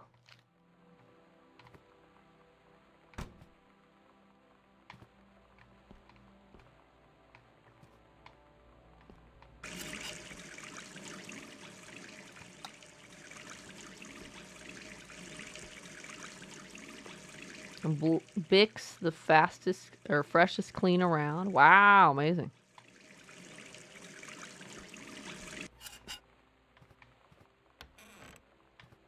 Oh, we found the greenhouse. The greenhouse.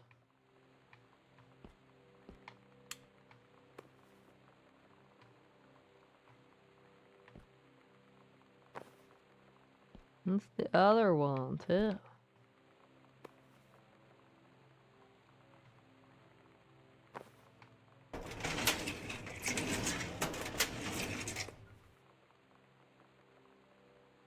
Couples counseling retreat. We're session June 3rd through 7th. That's really what? Couples counseling? Accidental human. Oh, he's writing another one! Writing a third book. After a bajillion years.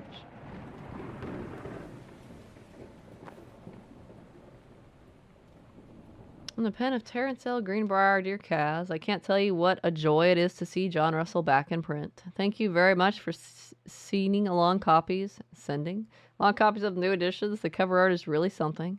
I know you've said that Unknown Dimension isn't in the business of printing new material, but this revived interest in my work has brought on a wave of inspiration, resulting in a manuscript that completes John Russell's journey, which I think you may find intriguing. It is reflective and introspective, without forgetting the excitement and weirdness that Unknown Dimension readers expect. I hope this might be an exciting new direction for Unknown Dimension to pursue. At the very least, I am grateful that John Russell's adventures didn't come to an end quite when I thought they had. My thanks and regards, Terence L. Greenbrier. Cool. He writes in the greenhouse, huh? Cover copy. It's been almost 20 years since John Russell heard the call. Twice he saved a president's life. He's practically forgotten the days of the future, of danger and excitement, the days where he mattered. So when that familiar rip in time opens in front of him and his handlers peer out, he doesn't hesitate. Is the president in danger? No, the life you save this time will be your own. Whoa! It sounds extremely dramatic.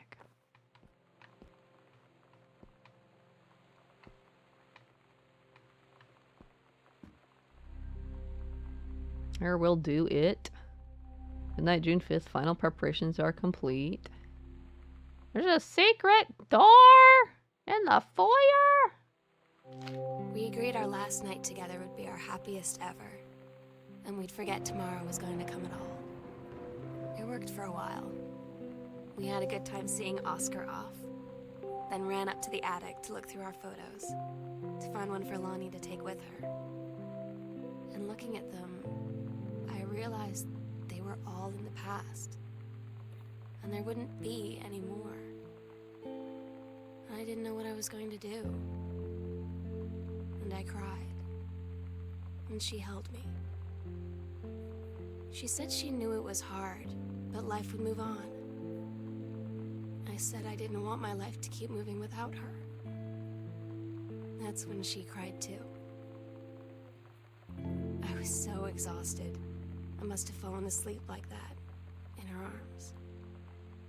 In the morning, I woke up, and I was finally alone. Rip. Open this door. Let me go out into the store. That's right, Lightning. Let me go out into the store.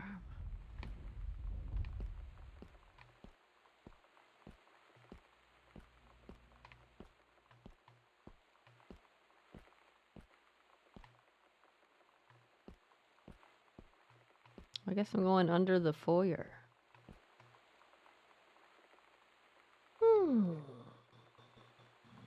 Also, not sure I fully explored the area there up there where it says basement and guest room.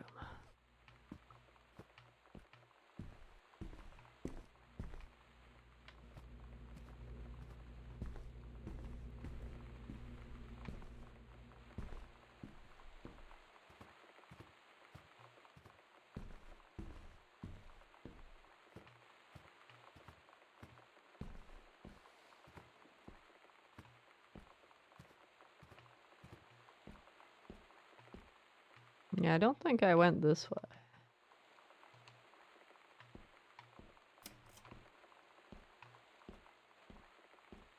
I didn't go to see what was over here.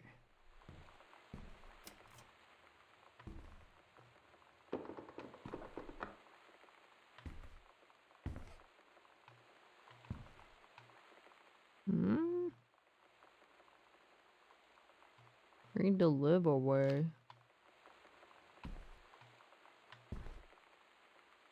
Oh, wrong button. I meant Y.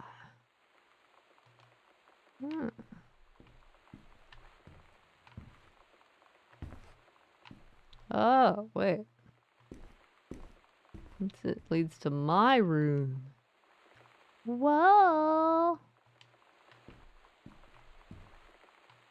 Basically leads straight to the attic. Whoa.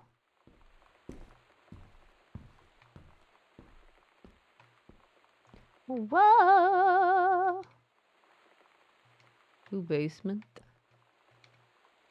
That's where I originally came from, I think. Well, let's go to the secret foyer place. Guardian angels up above, bless this house with lots of love. Could you not fucking blink and shit?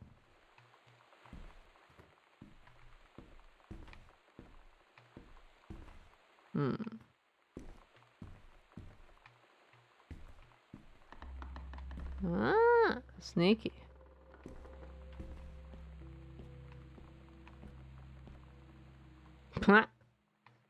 I don't really want to come over here to the weird satanic table.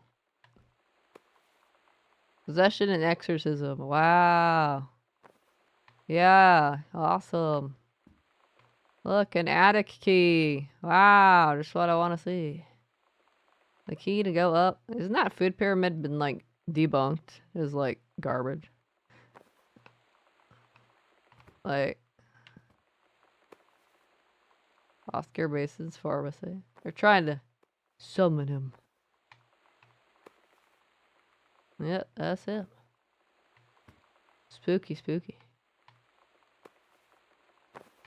But did it work? Did you summon the spooky ghost?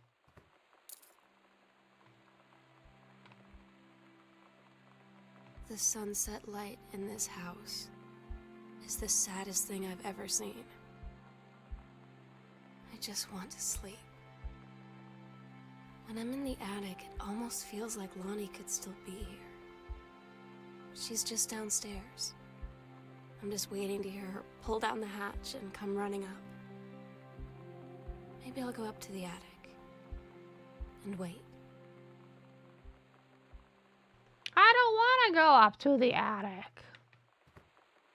No.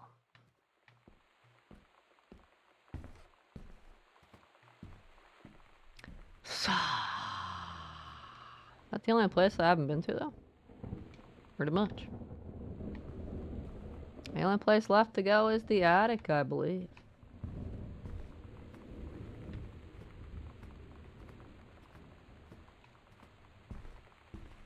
It's when the spooky ghost gets me, right?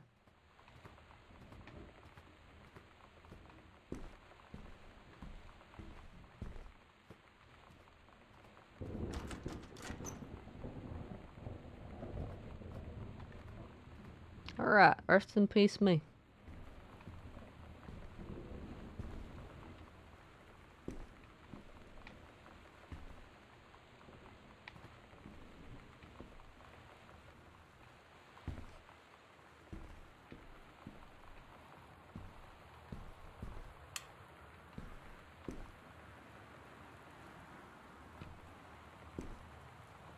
Examine drawing.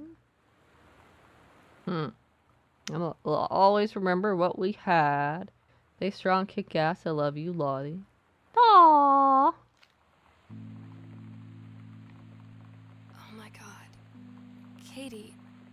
I fell asleep in the attic, in Lonnie and my old spot, and I missed the first 2 calls. I just barely caught the third one before the machine got it. And it was Lonnie, on a payphone.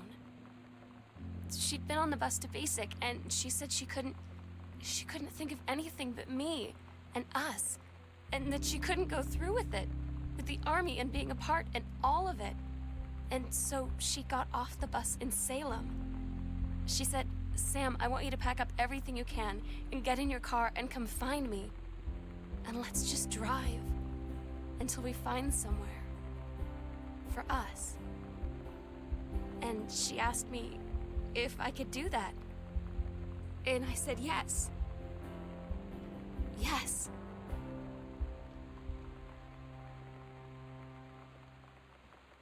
Okay.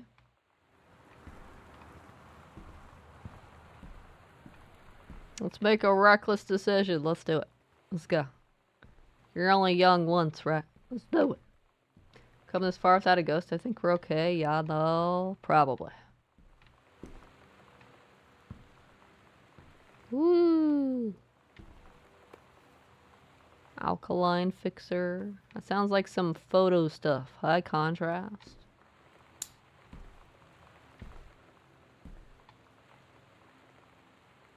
Fancy, fancy.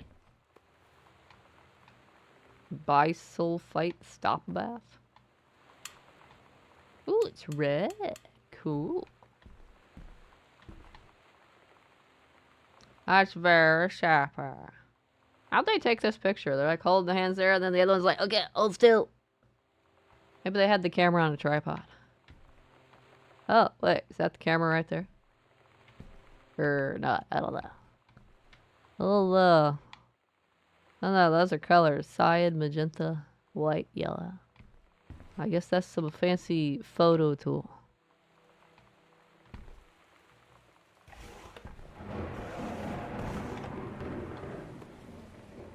Photo paper. Ooh.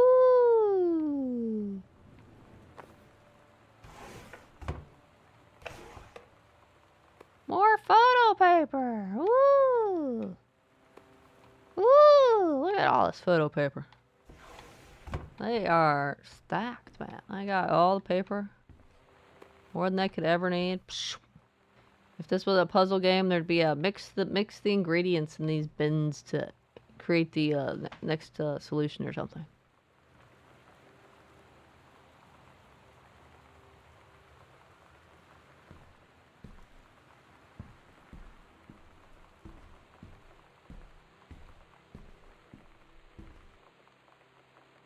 Uh-oh. Uh-oh. Uh-oh. I think we're at the end here. This looks like the final hallway to me.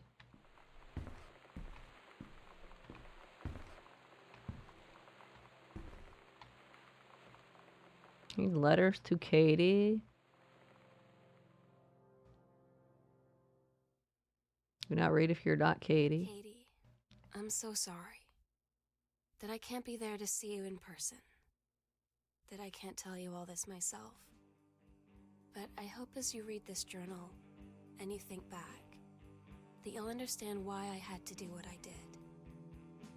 And that you won't be sad, and you won't hate me, and you'll just know that I am where I need to be. I love you so much, Katie. I'll see you again, someday. Love, Sam. Aww.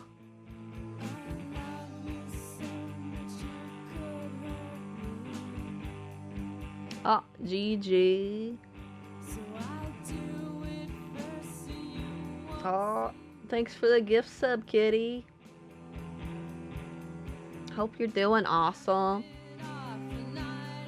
We just reached the end! The end! Woo!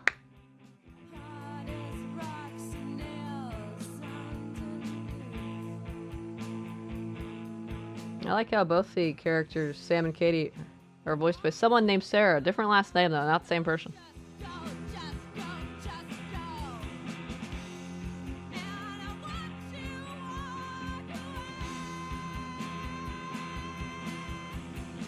Probably about to get the MC8. It's been nice knowing y'all.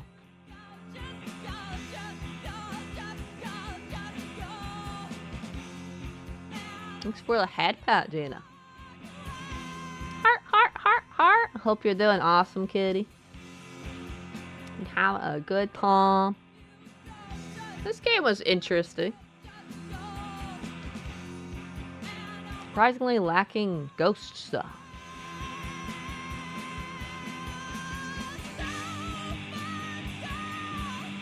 I was expecting ghosts at some point.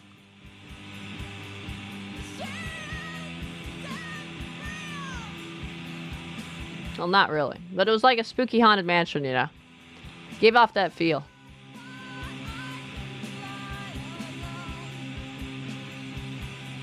Cats! Cats! Ta-da!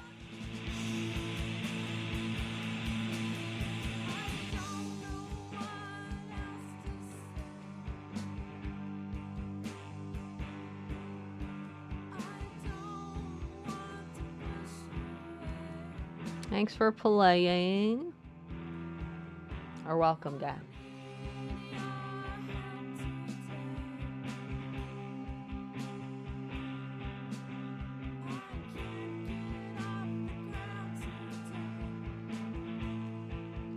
Oh, it's their locket.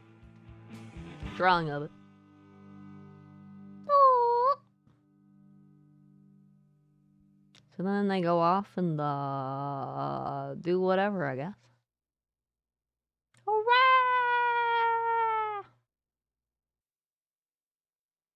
That was cool. Oh, there's our achievements. Gone home, achievement unlocked, completed the game. There you go, we finally got an achievement. It pops at the end. Oh, what do we get? Letters to Katie achievement unlocked. Completed the game having found all 23 of Sam's journal entries. That's because I'm a thorough lady. I'm very good at searching for stuff. Woohoo!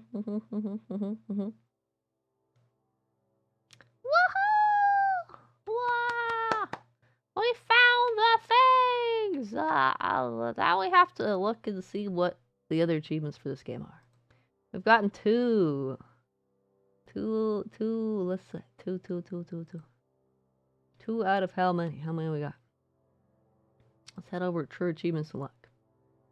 I usually try to redeem for somebody if they gift a sub, but all freelas are rubbish. You like highlight message. You know what's a good redeem? Mr. Blobby? What? I should make a redeem to make Mr. Blobby appear on the screen? Is that what you want? A terrifying person. Oh, looks like there's 10 achievements in this game, and I got 2 of them there.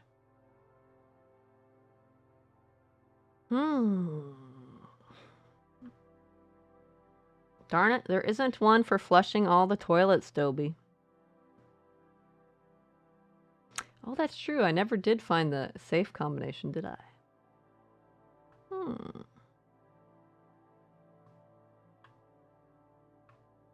Completed the game in less than 1 minute.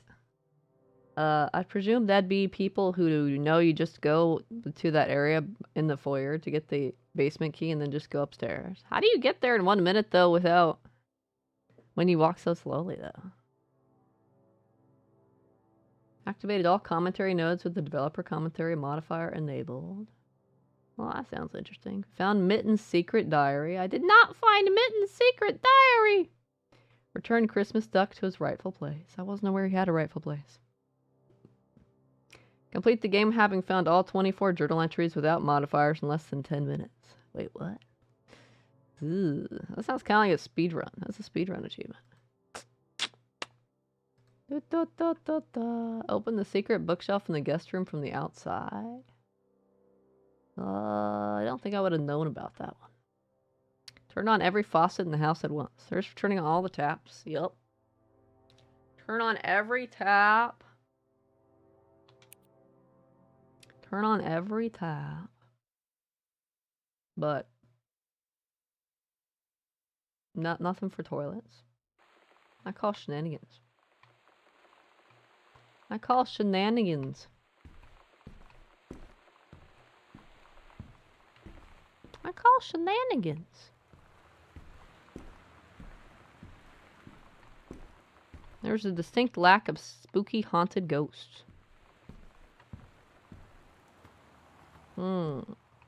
I think the last one should be find Mitten's secret diary. That sounds like a cat one. And everyone knows cat-themed ones should be last. Presuming I don't accidentally find it here somewhere. Right now I'm looking for bathrooms to turn on faucets.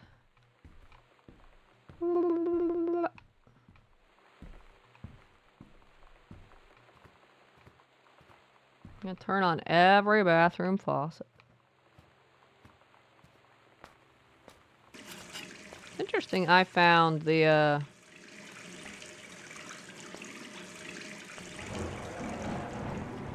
found all the journal entries, but I didn't find it. The secret diary. Oh my gosh.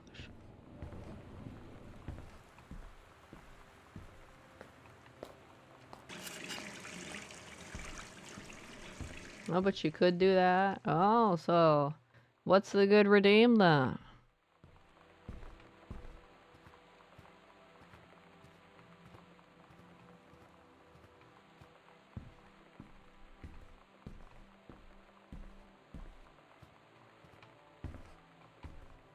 It's a bathroom here too, right?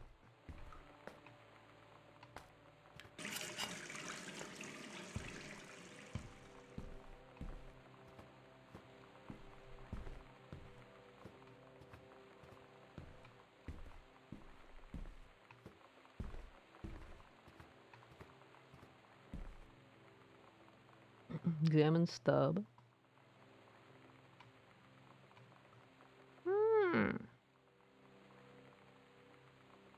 Cool.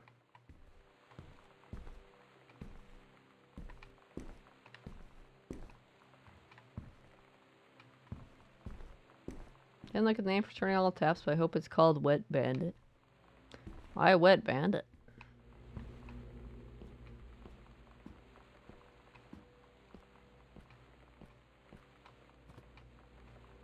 Doesn't the kitchen have a sink? I guess it's not installed yet.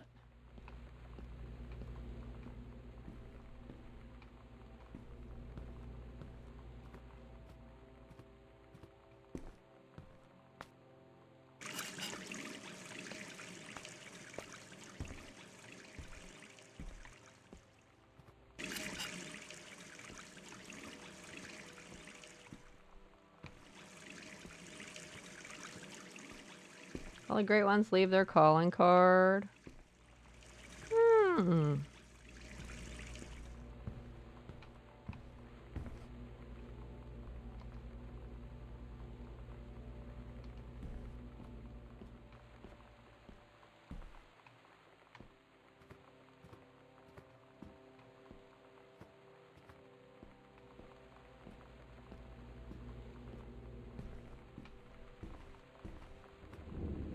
Guess every sink on the right side.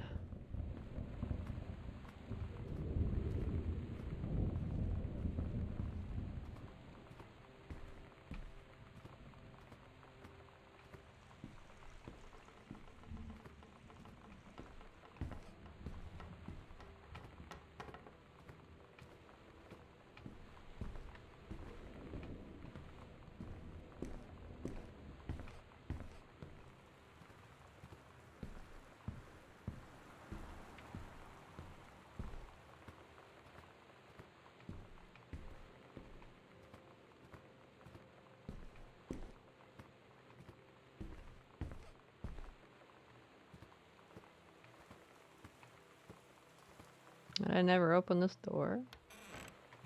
Oh, I did. I just closed it. Still never figured out why all the VCRs are mysteriously gone. Don't think we ever figured that one out.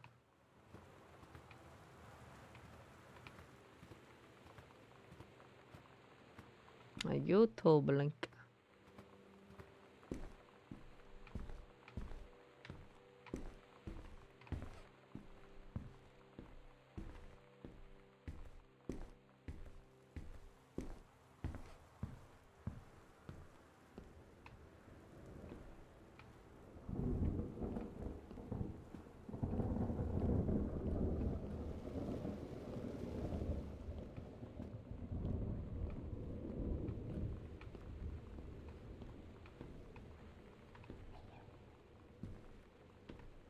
I can't turn on this faucet. Interesting.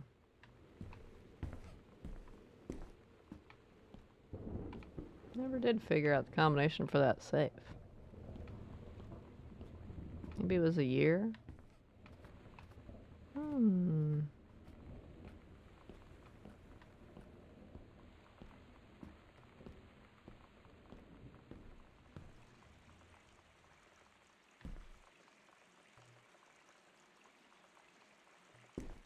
Let's see, from the original Home Alone movie. Because we've gone home. I've missed a bathroom somewhere. Where is it?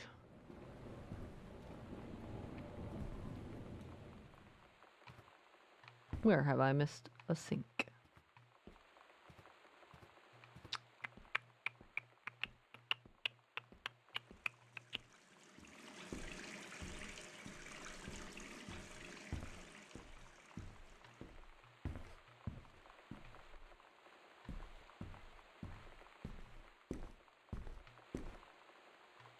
There's not one in the attic, obviously.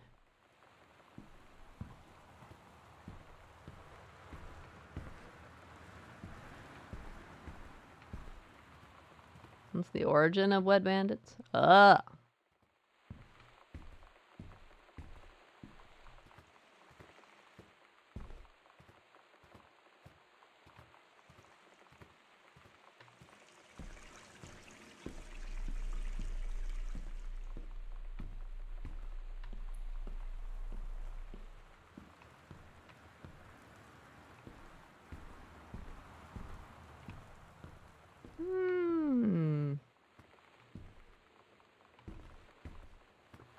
This place is a maze.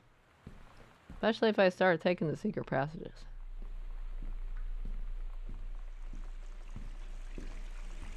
Someone likes to leave the water running after they've robbed a house. He finds it funny. Oh, he's trying to flood the place. Oh, wait. What about...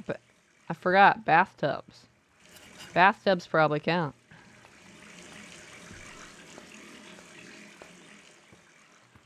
Duh. Bathtubs probably count too. Duh.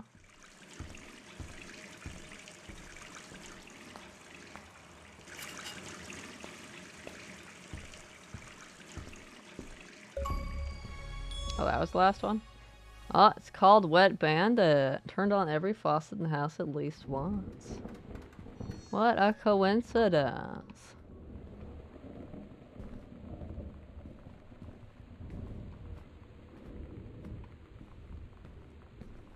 Got it. Powerful taste. Oh! I already knew it was called Wet Bandit because I already looked at the achievements. Weird, huh? Where's Christmas Duck's rightful place?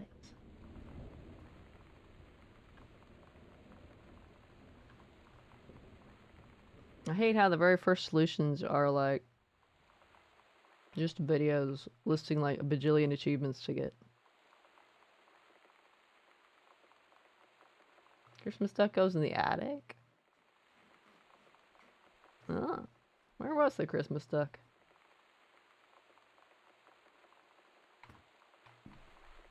It was here, out here, wasn't he? Ew, good old Christmas Duck. You apparently belong in the attic, sir, in that little nest I saw.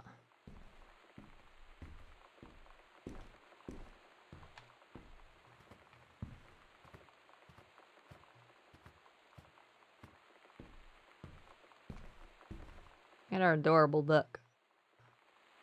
$5.99.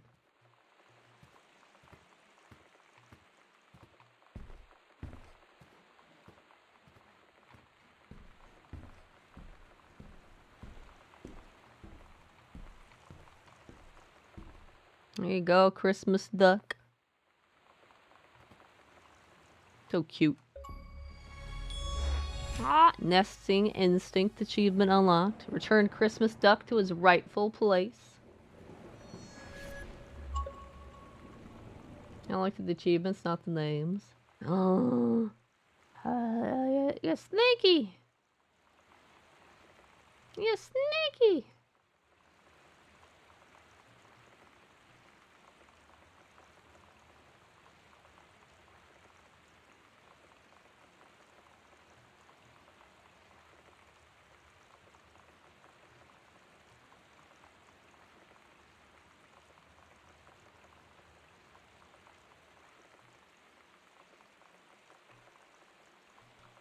There's apparently a lot of commentary notes. Crazy, crazy.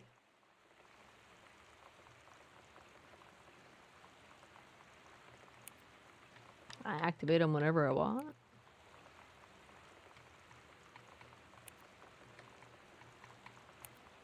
I don't think so.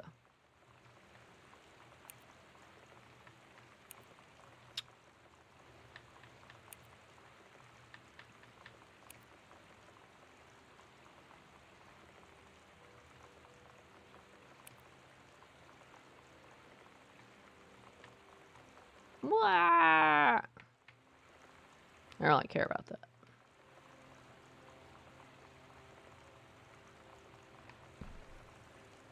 You have to start a new game for it. Ba ba ba ba ba ba ba ba ba. 349. I bet the 3-hour time is if you activate the commentary in your first playthrough. And you don't read everything out loud, of course. First, the downside of his little credit card is just that. The police now do each and every house they hit. Oh, they were like, well, it's them wet bandits again.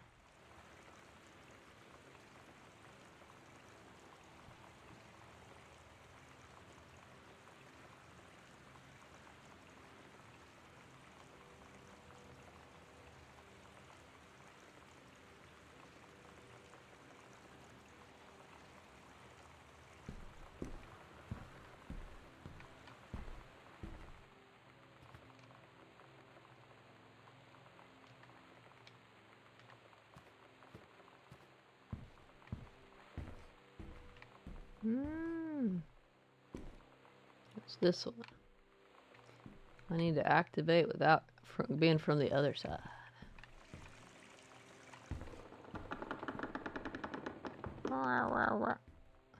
How would you activate that? La la la la la.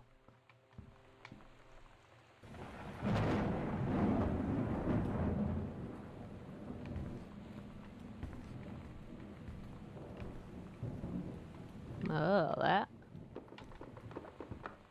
Ah. There's an achievement for activating this. Opening it from this side. I doubt it counts when I've already opened it from the other side, though. I have to do that on new save. You're rambling again because you like Home Alone. As someone who's never watched it, that sounds awesome. I'm glad you like those movies.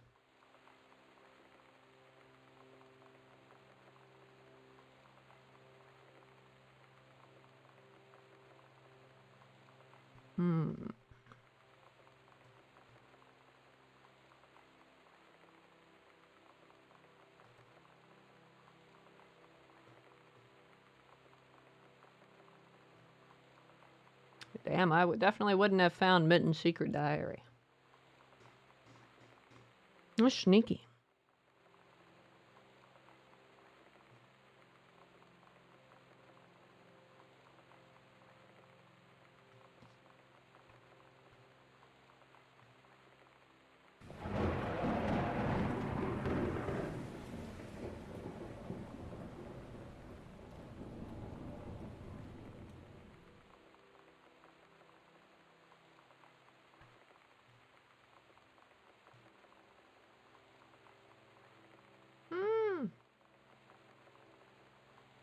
This can't be my last achievement though, because this is required for the speed reader one, which is completing having found all journal entries in less than 10 minutes. And apparently the cat diary counts as a journal entry. The 24th and final one.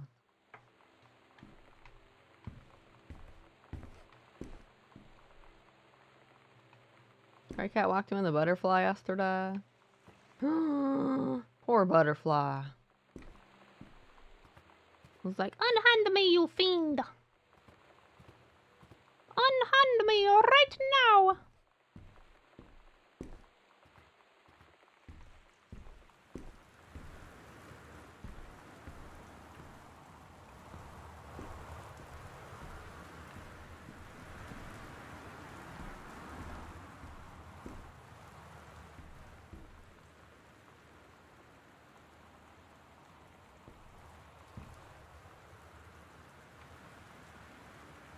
The black cat came in and ran off with it. Poor butterfly.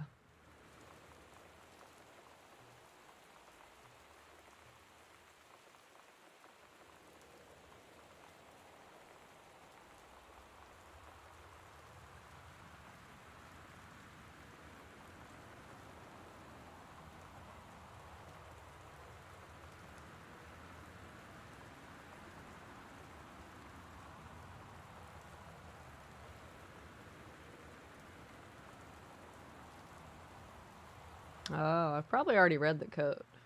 Just didn't realize it was the safe combination.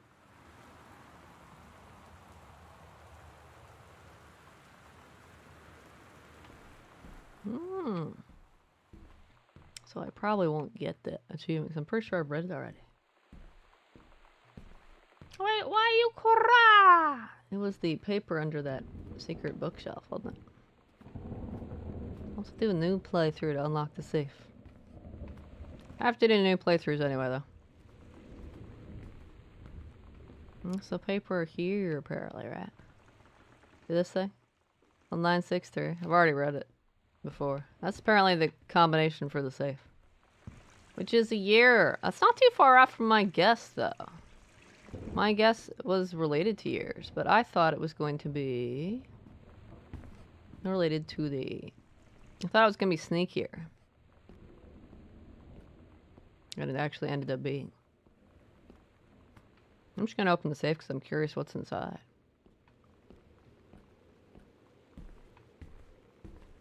I thought it was going to be like, you notice how there's only 3 years that have the age, or the years, or 3 ages with the years. So I thought it was going to be like 12, 9, 6, or whatever.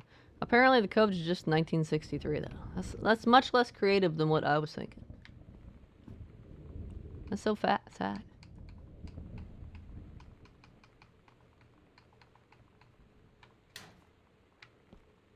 It's not nearly as exciting.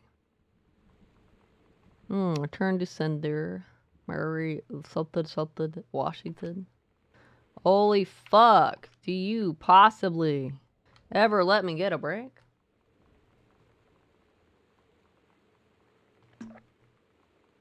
This game's trolling me now. For the poor butterfly, it was so full of life until those two monsters got it.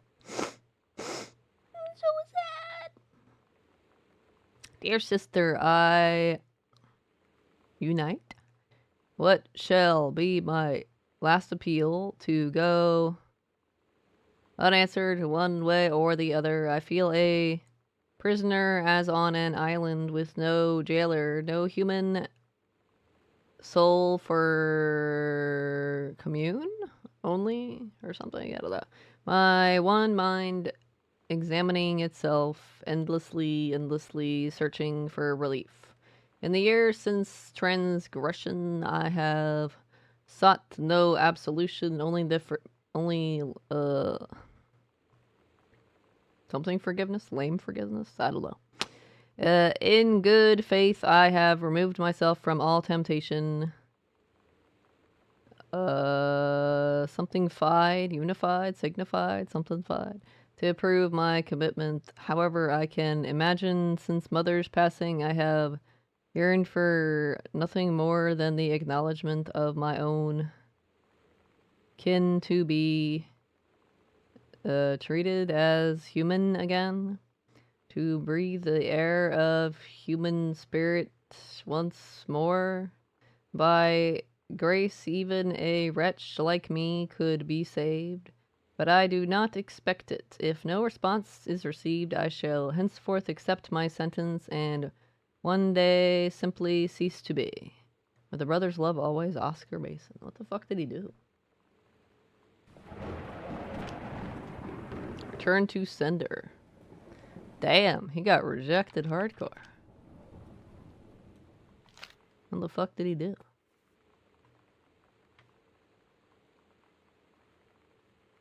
Is he doing some drugs?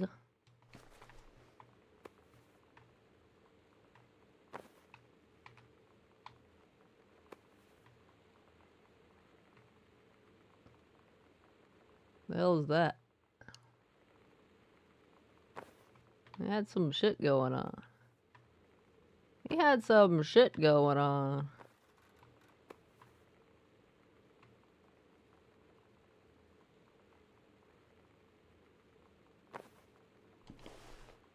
Is he an addict or something? And then basically what do you call that? Disowned.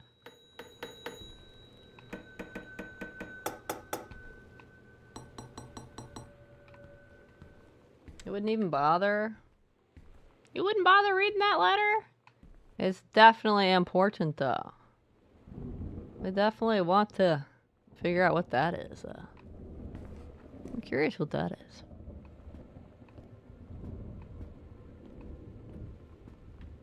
You can only read it for a certain amount of time, and I didn't get to read it at all because I was drinking. I'll drink. Speaking of drinks, I have to go get one. I'm out of water. It's terrible. Terrible. I legit hated his guts so much they cut out the picture of him or whatever. His family basically disowned him, I guess. Interesting. There's some extra history there. But that's not what the story is mostly about, isn't it? About Oscar. The ghosty guy or whatever. His ghostly form. That's about Sam and Lonnie.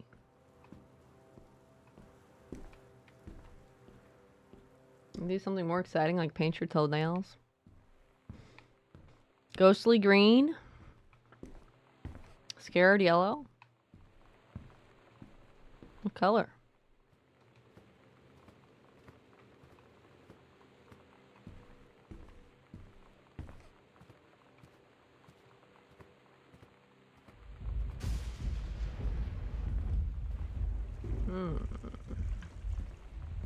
I guess I'm going to take a little snack break. And then we're going to do the commentary.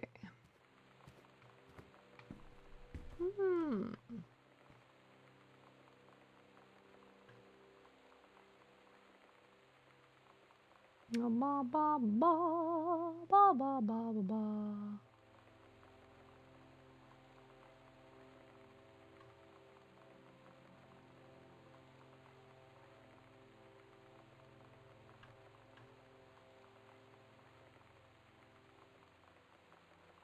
I guess our last achievement's gonna be speed reader. I wanted it to be meow meow meow. Found Mitten's secret diary, but that one's a requirement for doing speed reader. You can't have everything you want in life.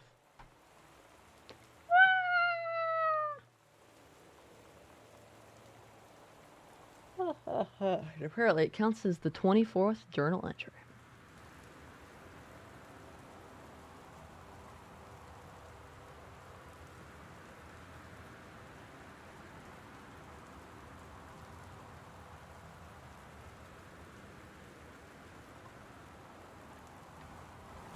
Clear white.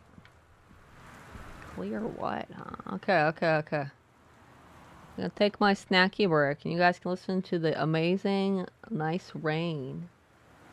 Cereal time? Yeah, cereal time! BRB. We have a video showing where all the commentaries are, so I don't have to go find them all. Apparently there's about 5 billion of them all over the place. Some of them are apparently very well hidden. And I don't care to extend this gameplay through to 8 hours. I'm already at like 4. Yes, it's fine.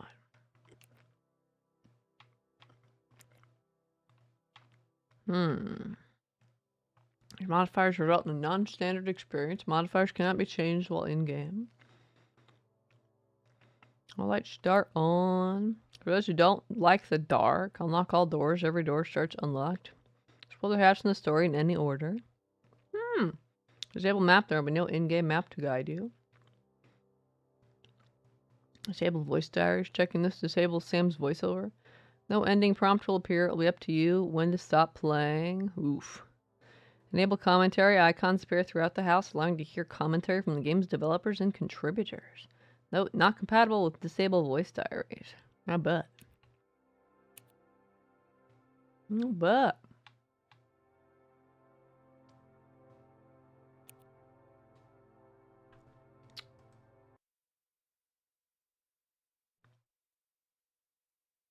Ba ba ba ba ba.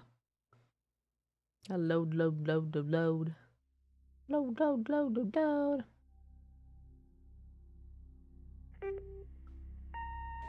Hi, Mom. So I got my ticket home from Europe. I get back on June 6th, but it's a really late flight because that was the cheapest, so it gets in at midnight.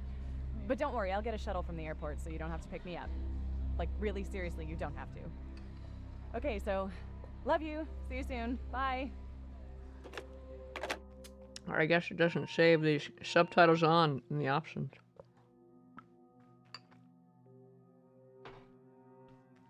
I thought it would. No.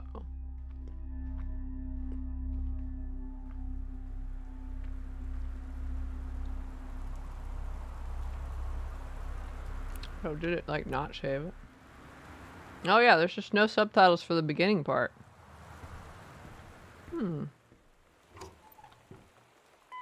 So, Christmas Duck. Christmas Duck, is a fan favorite. He's kind of a mascot, I guess, and I think that's partly because it's a weird concept, a Christmas duck, and partly because it's like the first unique thing that you encounter in the game.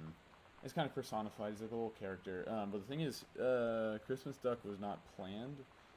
When we were starting the project, we didn't have a 3D modeler because Kate came on a couple months after we started, and we needed a bunch of 3D models. And so I was just going through the Unity asset store. So I was going through the list and saw this Christmas duck, and I was like, "What is that?" Okay, and I grabbed it, and we used it as like a test object just to set up the system where you can grab stuff and carry it around. And then I ended up saying, all right, we got this Christmas duck, I'll hide the key under it. And instead of replacing the free model with a totally different thing, just made a real version of it, and Carla modeled it, and Kate textured it, and we kept him in the game, and we're glad, because he's everybody's little friend. Good old Christmas duck. That's cute. I'm back, you're back, and the screen is still working. Woo! Congratulations on your still working screen, Dobie. You got your cereal, I got my cereal. We're all good. So now we have to listen to every single commentary thing. Activated all commentary notes of the developer commentary modifier enabled. Doesn't that sound amazing? I've got a nice YouTube video up of all the commentary things, so I don't miss any. I get to listen to this amazing stuff. Hi, I'm Steve Gaynor. I'm the co-founder of the Fulbright company. We made Gone Home. I was the writer and designer. And thank you for taking a look at our commentary mode. Don't thank me. Achievements required for it. You can find out a little bit more about the game. I want to thank everybody who's added commentary. Janman and Carla, my co-founders of the company. Kate Craig, our 3D artist. Chris Remo, our composer. Sarah Grayson, the voice of Sam Greenbrier. And Corin Tucker, the lead singer of Heavens to Betsy and Slater Kinney and other awesome bands. So thank you, everybody, and enjoy commentary night.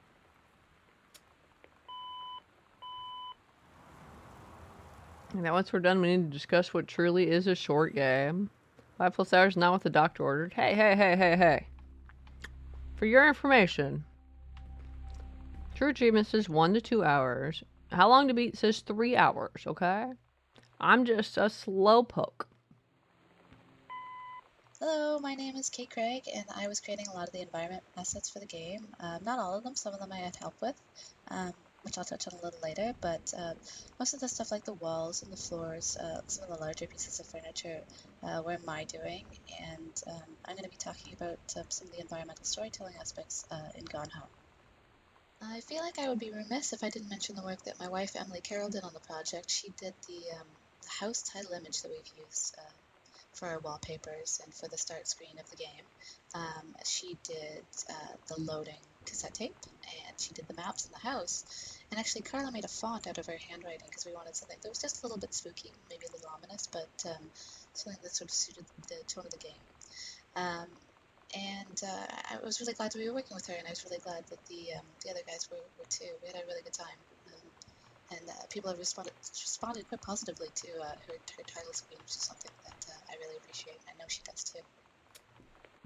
I could listen and walk, but the next one's right there. So, and then the next one is right on the other side of that door. Because I got a video open of where they're located, so I don't have to go searching for them. Because apparently some of them are pretty well hidden. They're like right there, and then right there. Oh man, mom handwriting. We went through a lot of different moms for handwriting. See? A lot of different moms contributed handwriting for a game. At first, let's see, how did we do that? Fuck, you're cursive! I think I just did it, and it wasn't great. And then we had Emily do it, but her handwriting was used so heavily in other parts of the game that we had to find someone else. And I think we actually had Yaman try to do it for a while before he was Dad's handwriting. And then we got Yaman's mom, and she was ideal for it. Really good mom handwriting. Yeah.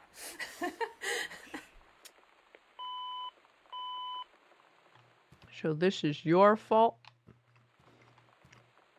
The mom handwriting? Hi, I'm Chris Remo, the composer on Gone Home. In my commentary tracks, I'm going to be talking a little bit about what went into creating the original music soundtrack for the game. Gone Home is an unusual game, musically speaking, in that it consists of 2 distinct music soundtracks. The one of those probably more frequently commented on is the collection of licensed Riot Girl songs that the player finds in Sam's cassette tapes strewn around the house. The other one is the original music that accompanies the player's undirected exploration of the house and underscores almost every one of Sam's audio diary recordings. When Steve first asked me to do music for Gone Home, I was really excited about it. but there are almost no parameters for what that meant in terms of format or scope. Having played an early build of the game, I started by just doing a few musical sketches with no real regard for length or usage, mainly consisting of vintage electric piano sounds like Wurlitzers and Fender Rhodes. I chose those instruments because I wanted sounds that would feel at home in the era of the game. The Twin Peaks soundtrack used a lot of Rhodes, for example, but would also blend into the background and not share much tone in common with the abrasive Riot Girl guitars. Some of the instrumentation and ideas changed from those first sketches, but they also contained one of the main themes that ended up accompanying Sam's arc throughout the final game. Okay. Wait, Purple staring. It's him. Chris Remo. It's him. That's right. This is where you find the first half of Sam's Locker, or I guess it's actually the second half of Sam's Locker combo as far as what the piece of paper is. But at first, there were the locker combination sheet was torn into 3 pieces. So you had 1 digit on each of them, and it was actually right before we sent out our IGF build to the judges. It was the night before, and Carla came down to the basement, and she was like, at 3 o'clock in the morning last night, I woke up in bed just being like, oh, we can't have it in 3 pieces, that's way too gamey. Well, that's bad, we have to fix that. And I forgot about that. And you were absolutely right. And you've had a couple of those being woken up by us making a bad decision kind of moments over the course of the development, and they were always important changes that needed to be made. I mean, she's right. It's always 3 of something. It's always fucking 3. And she was like, no, we gotta make it 2. We can't make it 3. We can't do 3. Hi, this is Corin Tucker from Heavens to Betsy. And Heavens to Betsy was a band that formed in 1991, actually. And I actually got the idea for joining a band when I moved to Olympia, Washington, and became a fan of the music scene there. And it seemed like everyone was in a band. So I decided I was going to start a band too. But I didn't actually start the band until I went home after the first year of college. I went back to Eugene, Oregon, and my high school friend Tracy Sawyer and I started playing music together, and that was the beginning of Heavens to Betsy. So I had told, with my big mouth, I had told all my friends that I was going to start a band. And the summer of, I think it was 1991, my friend Michelle Noel booked the International Pop Underground in Olympia, Washington. And she helped organize a night at the convention called Girl Night. And it was all women musicians. So she called me and said, hey, let's get you on stage with that, you want to play the show that I'm organizing. This totally new band that had never performed before. I mean, we had never performed ever any kind of music. Got invited to play this big show at the Capitol Theater in Olympia in front of all of our musical heroes, right? Everyone from K Records, all of Fugazi was there, all of Bikini Kill was there. This music that I was a huge fan of. Suddenly, that was our very first show, the very first Heavens to Betsy show, and we were terrified, but we did it, and people loved it, and it was, it changed my life forever that night. Damn, she actually stopped talking. I just thought she was going to talk forever. Tim, the guy that does the New York Times crossword, writer of Firewatch. Really? So the writer of Firewatch did the musical score for this game. Small world, isn't it? It's a small world. Okay, first TV's going off. I gotta listen to this amazing commentary. When you're putting like lamps and stuff around a house, one thing that you have to deal with is plugging them in. And something that always annoys me about level design in games is when there's something, some lamp or piece of electronics that would have to be plugged in because it doesn't run on batteries, but it doesn't have a cable because video games. And so since a big part of the point of Gone Home is the specificity of the house and the believability of all the details. Because of that, Steve himself. I spent some late nights with my meager Maya skills modeling custom cables for each of the things that's plugged in so that the cables actually run from the TV or the lamp or whatever to an outlet in the wall. It is a really good detail. I think that I'm proud of you for getting that in there, Steve. That's important. Yeah.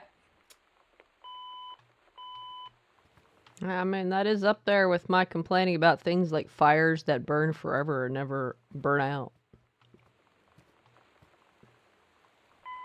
So these are all the VHS tapes, or most of them, in the house. And these in the TV room are from they only belong to Dad and Sam, because Mom has some VHS tapes, but they're up in the bedroom. And you can tell Dad's because he writes in a big, heavy, all caps style handwriting, and Sam does not.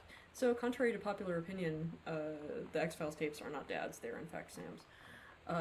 But stuff like JFK Yes. has an obvious dad interest, and some of the other stuff that we put in there was very much like, what is a dad movie? Yeah. What is when we were growing up, for instance, like, what is a movie that our dad or a neighbor's dad would have? So stuff like The Andromeda Strain or Moonraker, it's just sort of like, yeah, dads love that shit. Yeah, dads that were born in the 50s were super into that kind of stuff.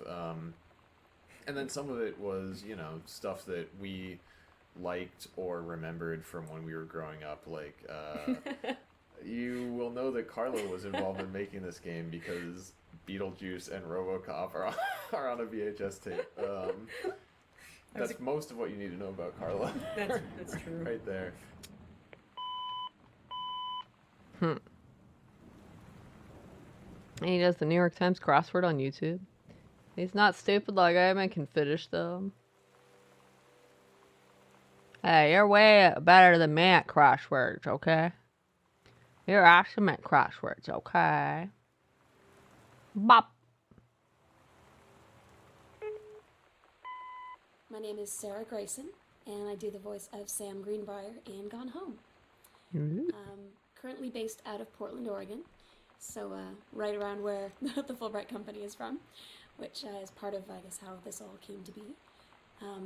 I started doing voiceover work probably about 4 or 5 years ago. It's been a bit of an on and off journey because I also have had regular 9-to-5 jobs that whole time. So I always get excited when I see video game auditions come across because it's always been something that I wanted to do and really excites me because I'm a video game fan myself. So there was an audition that came across that at the time was entitled Dear Diary, and it had this wonderful description about being this sort of 16, 17-year-old girl. Not too much detail about her, just that she was new to her school, new to this place she was living, and her sister had moved away. So she was sort of writing out her thoughts as if she was talking to her sister. So most of the time, I'll stand up at the mic when doing auditions. But for this one I thought, well, no one's actually going to read their diary standing up. Like, this is kind of you write your diary while lying down in your bed or like sitting cross-legged on the floor or whatever. So I ended up having to pull the mic down, sat on my couch, legs crossed, got nice and cozied up in like my pajamas, and started reading it.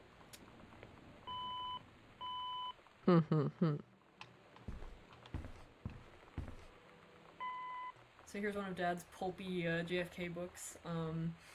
He's now moved on from primary sources to theories about how JFK was killed. However, this one purports to contain the truth.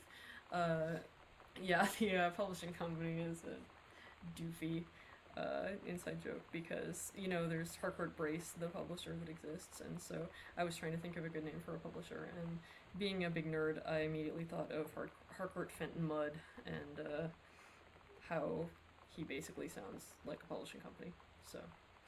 You have to say who that is. No. All right, fine. He's an awful character from Star Trek. Original Star Trek, which is called Mud's Women, and also there's another one whose name an episode I can't remember for some reason. I'm Mud. Fuck. Yes. Okay. Thank you. It's a Star Trek reference. You did it, Carla. What?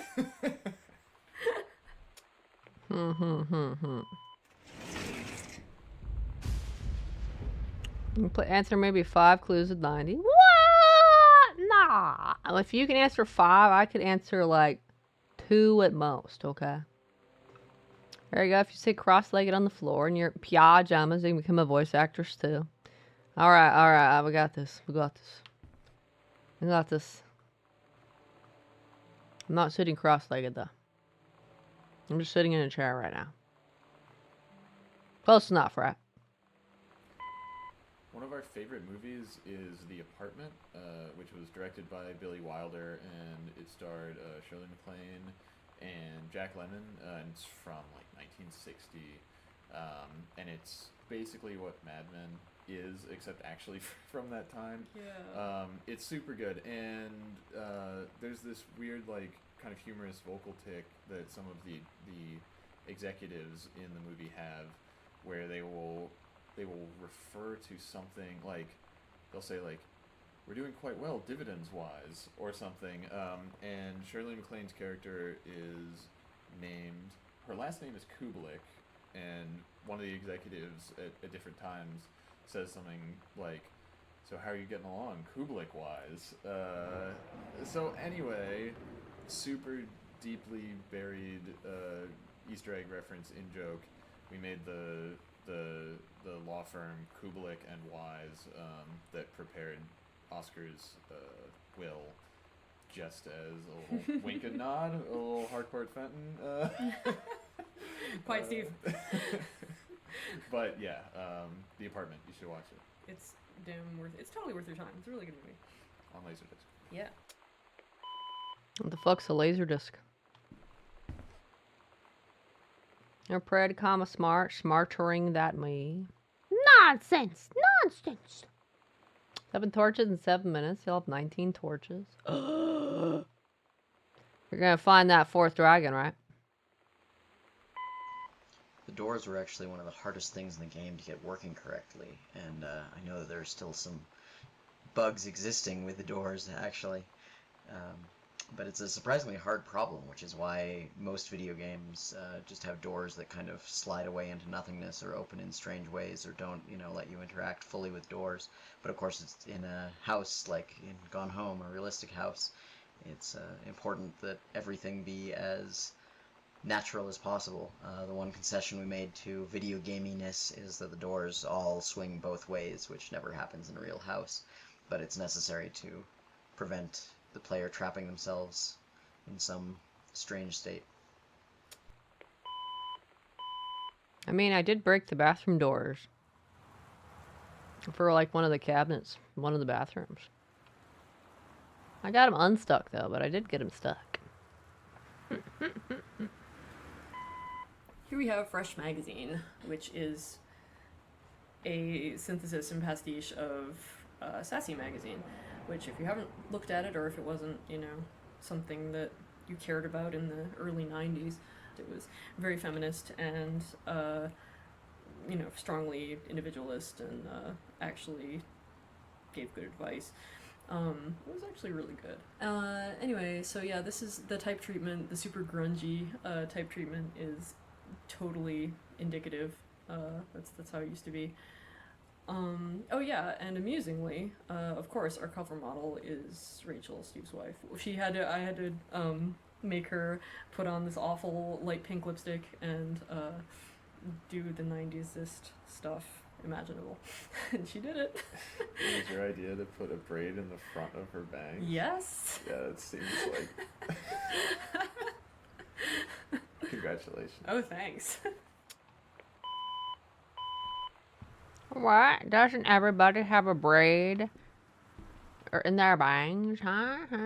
You don't even have the 3rd dragon? That's pathetic. Pathetic. What was that there? There's nothing there? Okay. Inside of this file folder, you find the first combination code in the game. This code goes to Dad's locked filing cabinet, and it's 0451, which is a bit of a tradition slash in-joke amongst. I mean, it's not really an in-joke. It's just an internal reference amongst this lineage of games that hark back to immersive sims that are kind of first-person exploration games that started with Ultima Underworld and System Shock, and 451 was the first key code in System Shock, and then it was also the first key code in System Shock 2 and Deus Ex and Bioshock and most recently Dishonored. And yeah, I've personally worked on a couple of games that had 0451 as the first code in them, and we were really adherent to the tenets of the interactive model and kind of the principles of design behind those games when we were designing how Gone Home works, and so to maintain that tradition, we also made it the first code in our game. And you made it the tattoo on your arm. I also got a tattoo of 0451 because it is sort of a symbol of this certain philosophy of game design that's important to me. And yeah, this writing, breaking canon, is in Emily's handwriting. Emily's handwriting is technically only in the font that exists outside the game. She doesn't actually do the handwriting in any of the characters, but yeah, I had her write 0451 in her very distinctive handwriting, and then I got a tattoo of it and figured I would use that source image as the image that you find on the inside of this folder here. I didn't know that about the code. Thanks for telling me the first code in Dishonored, Profil Rage. How dare this man spoil us! We now know the first code for System Shock 2, Deus Ex, and Dishonored. When I play all those games, I will totally remember this code. Yeah. Right? Totally. Mm-hmm. Most of the bookshelves in the house are filled with undifferentiated books. I mean, they're not undifferentiated, but they're low detail because, God, it would be an entire dev cycle's worth of work to actually do plausible spines on every single book. That would kill us. And then to repeat a whole bunch of books would also be sort of terrible and not be very plausible. So we bet. had chiefly unlabeled books or books in which the labels have been rubbed off due to age, etc. And we had a few individual books that were more precisely and specifically named. The way that we did the books in the game is we made like 3 or 4 of these clumps of books that have the generic spines on them. They're just sort of filler books. They're kind of like what would be in the bookshelves of like a lawyer's office in a cheap lawyer's TV commercial or right, something. Where they buy them by the foot and whatever. Yeah, and then we took 1 or 2 clumps and retextured them to all have specific readable spines on them, and then I just took those clumps and broke them up and scattered the individual books around in different bookshelves in the house, so that hopefully I think every bookshelf has at least one unique book in it. That might not be true of everything in the library since there's so many bookshelves there, but I guess I should say every or almost every bookcase had at least one unique book in it that never repeated, to kind of split the difference of, okay, they're not all generic, but also we can't afford to make them all unique, and we didn't want to have any repeat in an obvious way. So that was our strategy for trying to not do any of the things that we wanted to not do. I demand you put in all the effort to make all the books individually and everything. Definitely. I'm gonna spoil the end of the book I'm reading now, just know it. Look called the dictionary, it's very interesting.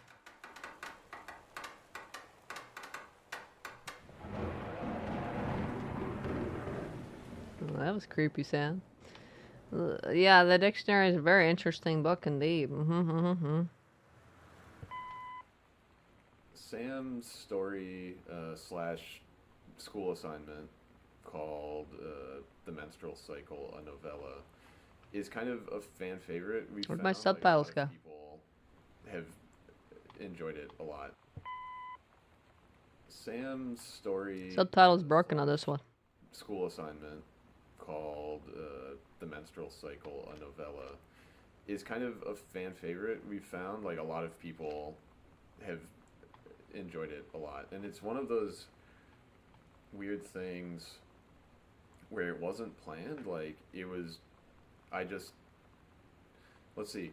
I had decided that I wanted Sam to have done like some homework, and I thought sex ed homework would be interesting because it's sex ed is a weird class in high school to be in, and so I Google searched for an actual sex ed assignment, and the assignment is a real sex ed assignment that is given out in like the Pacific Northwest, like Seattle. I think this is technically from the Seattle School District website that I got this from. So so I found this thing which I didn't come up with, that I was kind of presented with, and I think I had been reading some stuff about like cool female spies in World War II, or like saboteurs, that had been part of like the French Resistance and stuff like that, and so that's why the history book is next to the sex ed assignment. The intended implication being Sam was doing history homework and sex ed homework, and the history unit was on World War II, and so kind of as a fuck you to all of the annoying assumptions implied by the sex ed assignment, she wrote this story about a woman in the war who was more interesting than her menstrual cycle, like that is a person, but while fulfilling the requirements of the thing. And yeah, it ended up being this really kind of strange juxtaposition of concepts that ended up saying a lot about Sam, I think. Yeah. This is our old-timey record that we got from archive.org, Source of All Good Things. It's by Adrian Rollini when he was with, apparently, the Taproom Gang. The song is entitled Got a Need for You, in case you can't read it, but you should be able to read it. And the duck I found on the internet. Adrian Rollini I got into him when I was on Bioshock 2 and helping source the soundtrack for that. And I did a lot of listening to 40s big band stuff, and Adrian Rollini was one of the ones that I really liked, and so it was cool to be able to revisit that.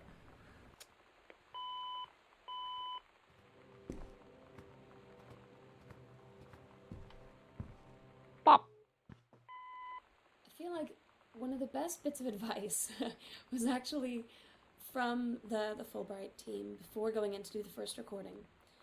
And it was a suggestion that I should watch some episodes of My So-Called Life, which was great because I'd watched them all when when they were actually on. It was one of those favorite shows my sister and I would sit down and watch every week. And so going back and watching them was definitely not a hard chore to have to do. So I basically went through all of the episodes I could find online in a couple of days. So it was a bit of a sudden binge watch of My So-Called Life, but it was great because I think watching My So-Called Life was a nice reminder of what a more natural presentation of a teenager is. So it was really, I don't know that it would have gone as well had I not done that. Not tried to put yourself in the shoes of a teenager. Oh, here's your crossword puzzle guy again. Composing the ambient exploration tracks definitely ended up being the weirdest part of creating music for Gone Home. The audio diaries tended to take precedence since they had such clear criteria for completion, so the ambient tracks were the last things I did. I spent so long immersed in the logs, which were very specifically timed, That to suddenly shift gears to creating these slow, standalone 5-minute pieces was surprisingly difficult. I remember giving Steve a first stab at the ambient track for part 2 of the game, and I didn't hear anything back about it. When I eventually asked if he had any feedback, he said something like, "Oh yeah, it's great. I just slowed it down by 50% and it totally works," which cracked me up because I definitely didn't have that in mind. But that's one of the great things about collaborative work, so I just went with it. I ended up doing a number of further revisions where I'd alter elements of the original version specifically to affect how the 50% slowed version would sound. It was definitely a new experience for me, writing bits of music and trying to imagine how they would sound after it's been considerably distorted. It got weirder though. The ambient track for part 1 ended up being a backwards version of the slowed down part 2 track. And again, there were elements that sounded good at 50% slow forwards, but not at 50% slow backwards. So again, I went back to the original track and started altering elements so they would sound better at half speed in reverse. I don't know if that's a thing ambient composers end up getting used to, but for me it definitely felt like going down the rabbit hole. You can tell he's clever because he sounds like the only one that scripted his commentary. Yeah, he definitely sounds like he actually wrote stuff down and is reading it. Amazing, right? One of the larger assets that we needed for the basement to really give it character and personality was a furnace. And when we were initially thinking of the furnace, Steve had mentioned to me the furnace from Home Alone, which if you grew up in the 90s like I did, you know exactly what I'm talking about. So I did a lot of research and looked up stuff that could kind of evoke a similar feeling, and we finally settled upon octopus furnaces, which are like they're thematically and time-wise very appropriate. They're these giant hulking monstrosities with all these arms covered in asbestos. Really perfect, so we ended up modeling one of those and put it in the corner, and I think it turned out okay. Minus the asbestos, right? Which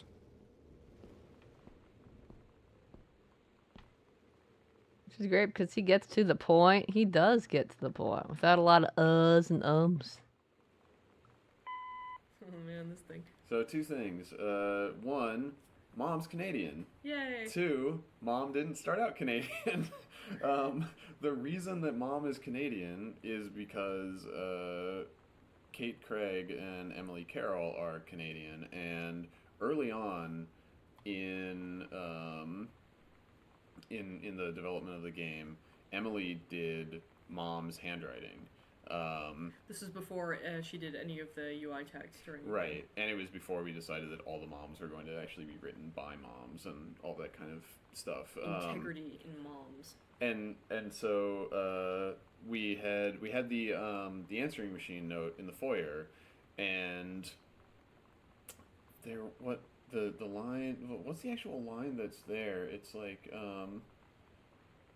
Neighborhood. Right, yeah. Yeah. So the line on the thing is like, Daniel from the old neighborhood called, call him back. And we gave the text to Emily, and she wrote it out longhand and gave it back to us. And then I looked at it, I realized that she had inserted a U into the word neighborhood. Because it's what you do. Because of being Canadian. And so to fix that bug, instead of removing the U, I said, bug fixed, Mom is now Canadian. There we go. Okay. They didn't want to fix the text a lot of things, so they made their mom Canadian. That sounds about right, doesn't it? So there's this little scrap of paper that's hidden under this bedside table, and you start to read it, and then Katie makes you stop reading it. And it was this thing where it's an exception to the interactive expectations that you have. Like, it's one place, I guess the one place where we really impinge on your ability as a player to do what you want, and Katie intervenes basically. And it was something that I thought was an interesting little one-off way of emphasizing the difference between the player and the character that they're playing as. And to you as a player, the note's just a note, but a reminder that, like, Sam is Katie's sister, and Katie wouldn't want to read this thing, and she's not going to keep doing it even if you want her to. Damn it, I'm really curious what it is. It's like a drug. First time I was up in there in the middle of the night, I got a lot of other oh, they're talking about their stuff going on. Woo.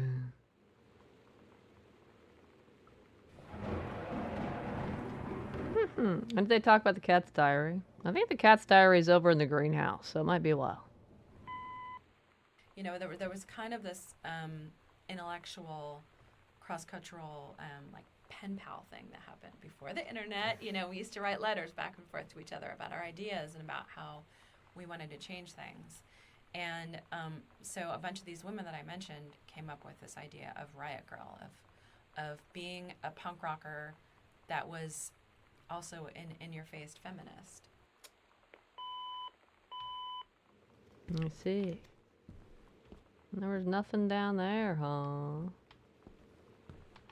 'Cause I'm pretty sure that in the video they just turn around and walk out. Nothing down here.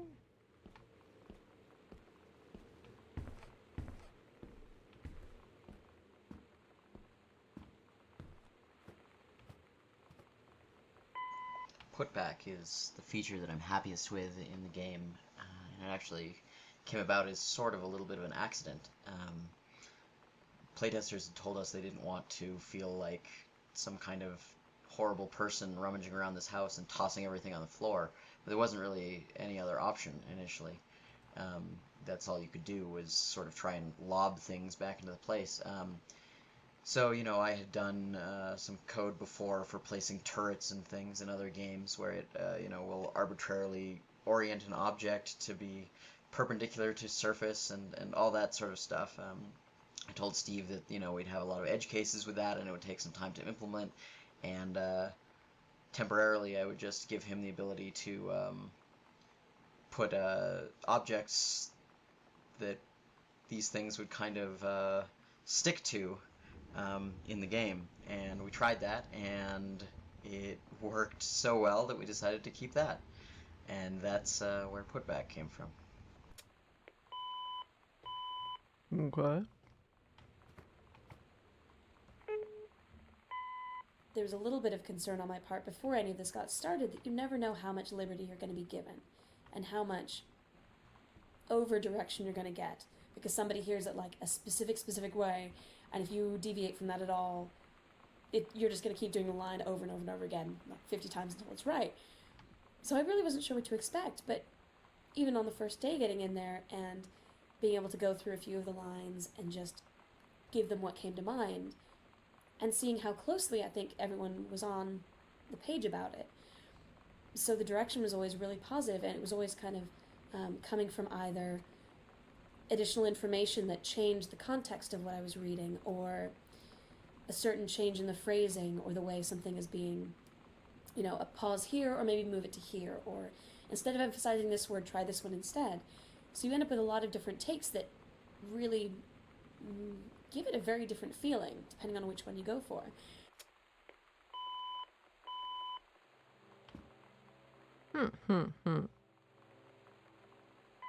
The music for Gone Home was mainly composed over two separate periods, roughly a year apart. A version of Part 1 of the game had to be ready by October 2012 for submission to the 2013 Independent Games Festival, so I did all the Part 1 audio logs primarily that September. The following summer I did another round of logs for the second half of the game, as well as some Part 1 revisions in the ambient exploration tracks. One really nice side effect of the long gap between composition sessions, as well as the structure of writing music that is very literally accompanying a story, was that I ended up hitting on pretty different ideas and approaches over time as I got further along in Sam's story. The original sketches I did had mainly electric piano sounds, which are warmer and more naturalistic than synthesizers and other electronics instruments. As Sam and Lonnie's story developed more, though, I started to bring in acoustic guitar as well. It seemed like an appropriate way for the music to build up some more familiar, natural elements, somewhat echoing Sam coming into her own. Eventually, it became a really tonal element of the score. After that emerged, I started to more carefully control the instrumentation for the various main categories of log subject matter, including Sam's self-reflections, Sam and Lonnie, Sam and her parents, and even Sam and Daniel. Some of those have their own melodies and themes as well. That wasn't really a grand plan from the start, and I don't expect everyone to really notice it, but it became one of my favorite things about working on this score.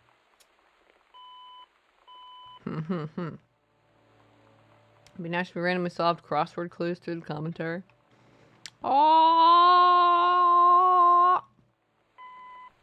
Fanzines. I mean, that's one of the things that we started doing right away was doing these Riot Girl fanzines, and everyone would contribute and write, an article for it, and then we'd compile it and make these Riot Girl fanzines, and we would mail them out to people. I mean, all this is so funny to talk about it before the internet, but we used the mail, and people would write. We had a P.O. box, and we started getting letters because people would read in someone else's fanzine. There's this Riot Girl thing that started happening, right? And it just, it was the most incredible thing. It just snowballed. Girls wanted to be a part of it immediately across the country, right? So for the time we started Heavens to Betsy in 1991, I think it was only a year later, right? So 1 year of Riot Girl meetings and these letters happening and these fanzines happening. Well, a year later we left on the Riot Girl tour, the Heavens to Betsy Bratmobile Riot Girl tour, from Olympia to DC. Well, for some reason it took us like almost 5 weeks to get there on this tour. And we ended up staying in DC another something like 5 weeks before the Riot Girl convention that happened. So that all of this, all of these fanzines, all these girls across the country started getting interested in Riot Girl, and the press just went bananas. I mean, the press attention was off the hook. New York Times, USA Today, all these journalists wanted information and wanted to interview all of us. And it was crazy. So by the time we got to the Riot Girl convention, suddenly we were truly part of a movement. That's a little before my time. Wait, I'm old, okay? I'm old. I totally remember that. All the cool stuff. I was around when Elvis was popular, don't you know? I was around when fire was invented. Or, well, discovered, more like. Totally. When we learned how to harness lightning. I was there. Totally. So earlier in an earlier version of the story in Gone Home, Sam and Lonnie got caught together, and Lonnie's dad was like an asshole about it and threatened to send Lonnie to live with her mom in Florida. And we cut that. It was too melodramatic, and it wasn't really interesting. It was an external force that was acting on them, which I wasn't super excited about in practice, and so on and so forth. But it caused there to be this concept of Lonnie's mom living in Florida, which Florida is, of course, the worst place that you can live. Well, let's not assume. But that said, it's the other side of the country, and it's totally so foreign from Oregon and everything. Also, it's where I grew up. Yeah, that was. So yes, the reason I think that Lonnie's mom lives in Florida is that I grew up in Florida, and I moved from Florida to Oregon when I was like 19, and I've been back to visit, but if someone were to say to me, "Hey Steve, do you want to go back and live in Florida?" I would take a sheet of notebook paper and I would write "no" on it, as big as you can get, and with hand it back to gravestones. you. There would be knives, there would be gravestones, there would be Dead lightning, face. big X's in the eyes, vampire teeth for some reason. I was largely unfamiliar with Florida, and my family started going there every once in a while, or when I was like in high school for Christmas, because my mom hates being cold. And Pick the wrong goddamn place to live, Mrs. I know. Zamanja. Yeah, well, but anyway, the only thing that I remember basically is that everybody had lawn flamingos, and we went around Christmas, so I remember hearing on the radio multiple times dogs barking Christmas carols. That's Florida. Florida sounds cooler than I remember it being. In my head, that's Florida, right there. Needs more alligators and pythons. All of the sliding doors that you see in the game are actually, from a code perspective, drawers. Really? I made a thing that could slide along a track like that for the purpose of making drawers. Steve took it and, as designers are wont to do, used it for his own purposes and came up with sliding doors in our game.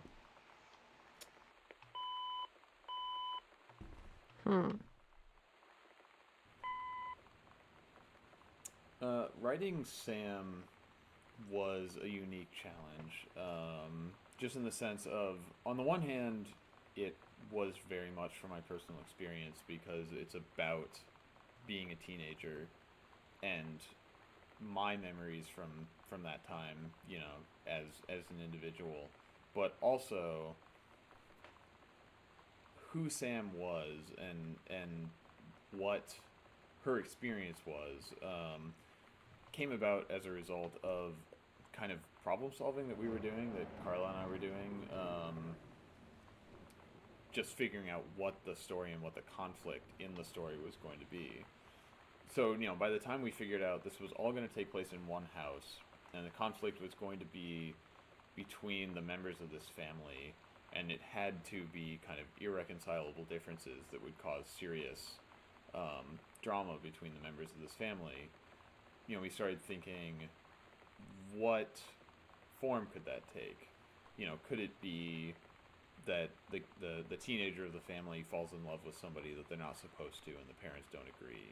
And what is the contemporary version of that? And so, you know, we at some point decided that we were going to write Sam as a gay character who had fallen in love with another girl, and what conflict would that cause within the family, right? And we were excited about that opportunity just because of the paucity of that kind of, you know, narrative in games. And you know, I remember when we came up with that concept, just being like, oh man, this is gonna be good. We actually get to do this, which is really cool. But anyway, we actually, you know, yeah, we had to do a lot of work to make it plausible.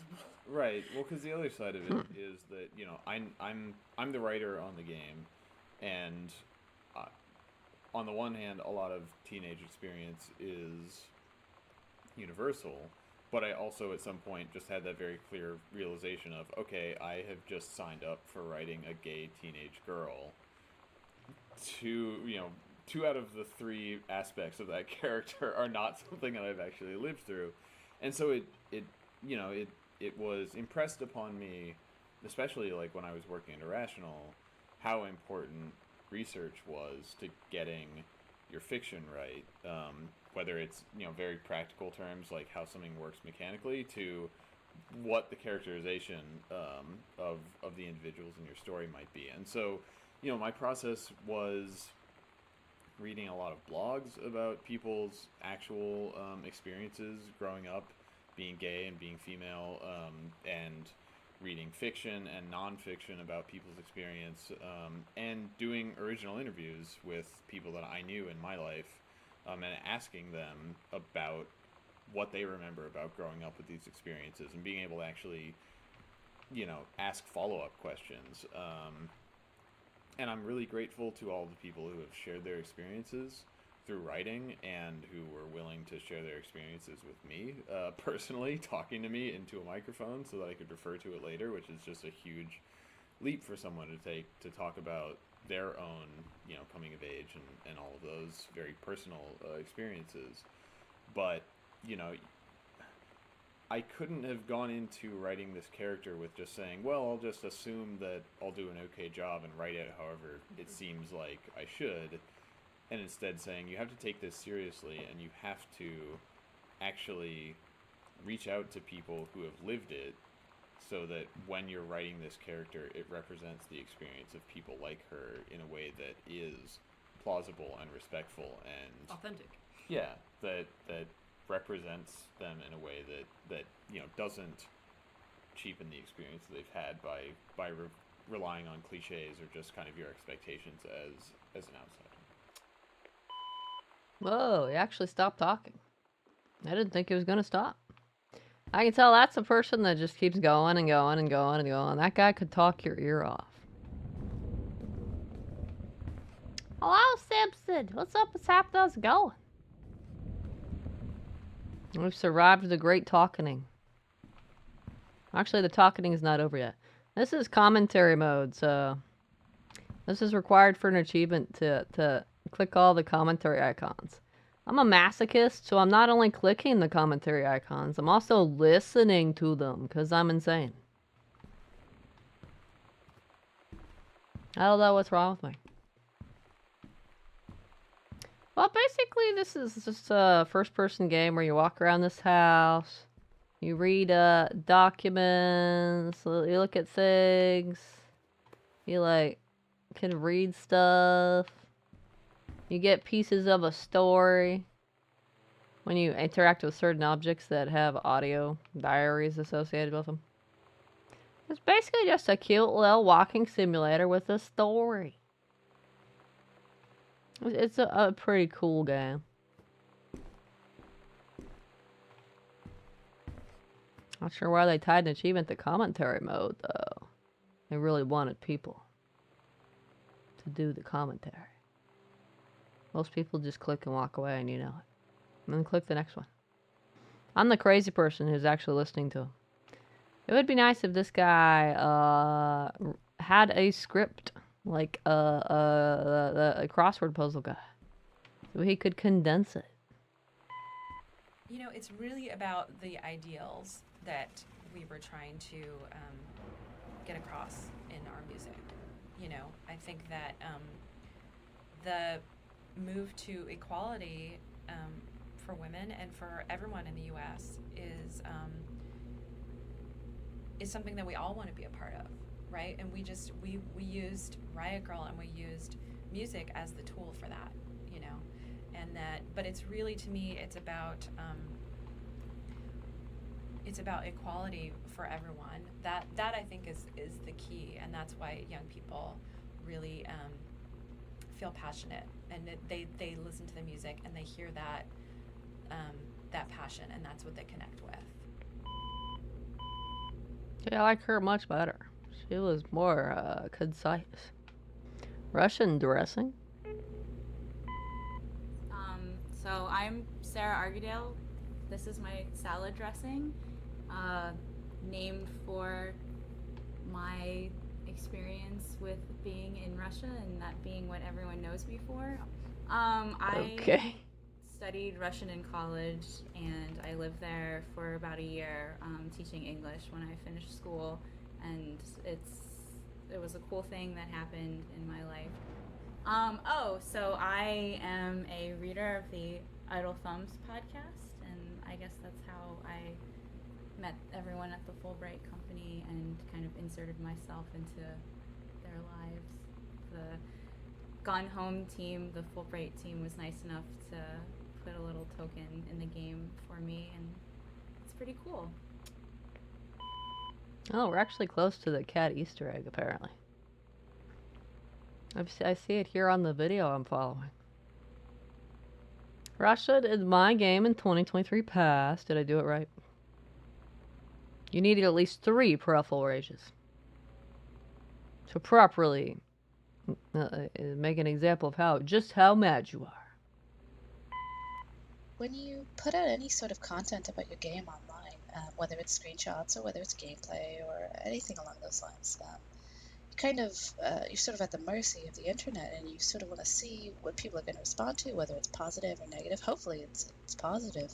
But we put out the screenshot a while back of the TV room, among other screenshots, and there's lots of wonderful comments, and I was really happy about that. But one of the comments that I saw a couple of times was people talking about how greasy this pizza box was. Something I hadn't noticed, so I went back and I checked it. It's a very greasy pizza box. Maybe Sam's into deep dish pizza, who knows? But I'm glad we didn't change it. I'm glad we kept it just as gross as it always was. I like it. Nice commentary. For a long time, the kitchen was not going to be mid-renovation the way that it is. and it's one of those things that I think that necessity, a production constraint, actually made this part of the house better than it would have been if we could have just done whatever we wanted. Because for a long time we were like, okay, it's just going to be a kitchen, and so we're going to need a bunch of food, which we ended up making, and we're going to need a bunch of appliances, and we're going to need a bunch of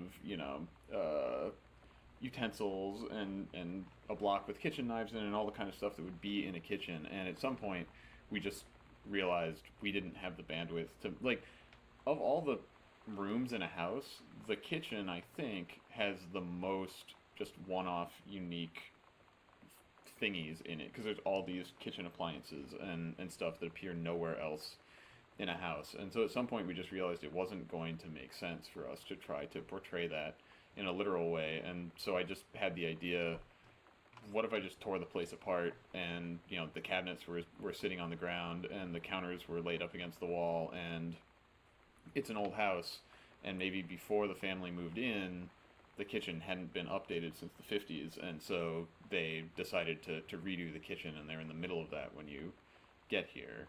I think that that's hopefully more visually interesting than playing it straight would have been, and B, it allowed us to make this feel like a believable space in a way that we just wouldn't have been able to otherwise.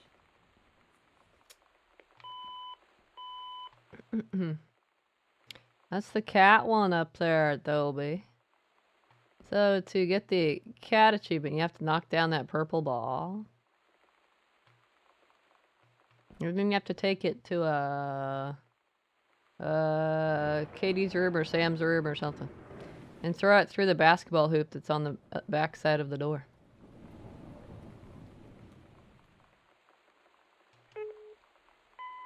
Definitely the second half was where a lot more of the emotional weight in the character came out, and that was a lot to handle, but a lot of fun to do too, because I've really not gotten to do a character that actually was so, I guess, emotionally real and so human. It's sort of, you're not doing some commercial selling you thing, or not doing some sort of sci-fi fantasy world sort of story. It was very realistic and very relatable, and you sort of realize that the character's someone that you could know or that you could have been, when you were younger, which I really liked. It was very exciting. The whole experience has been really good.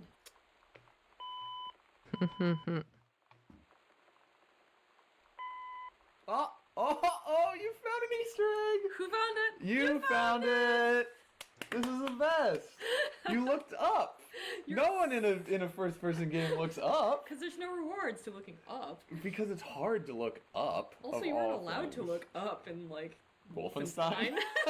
And Doom, I guess. It shot higher if there was an enemy higher. Oh, yeah.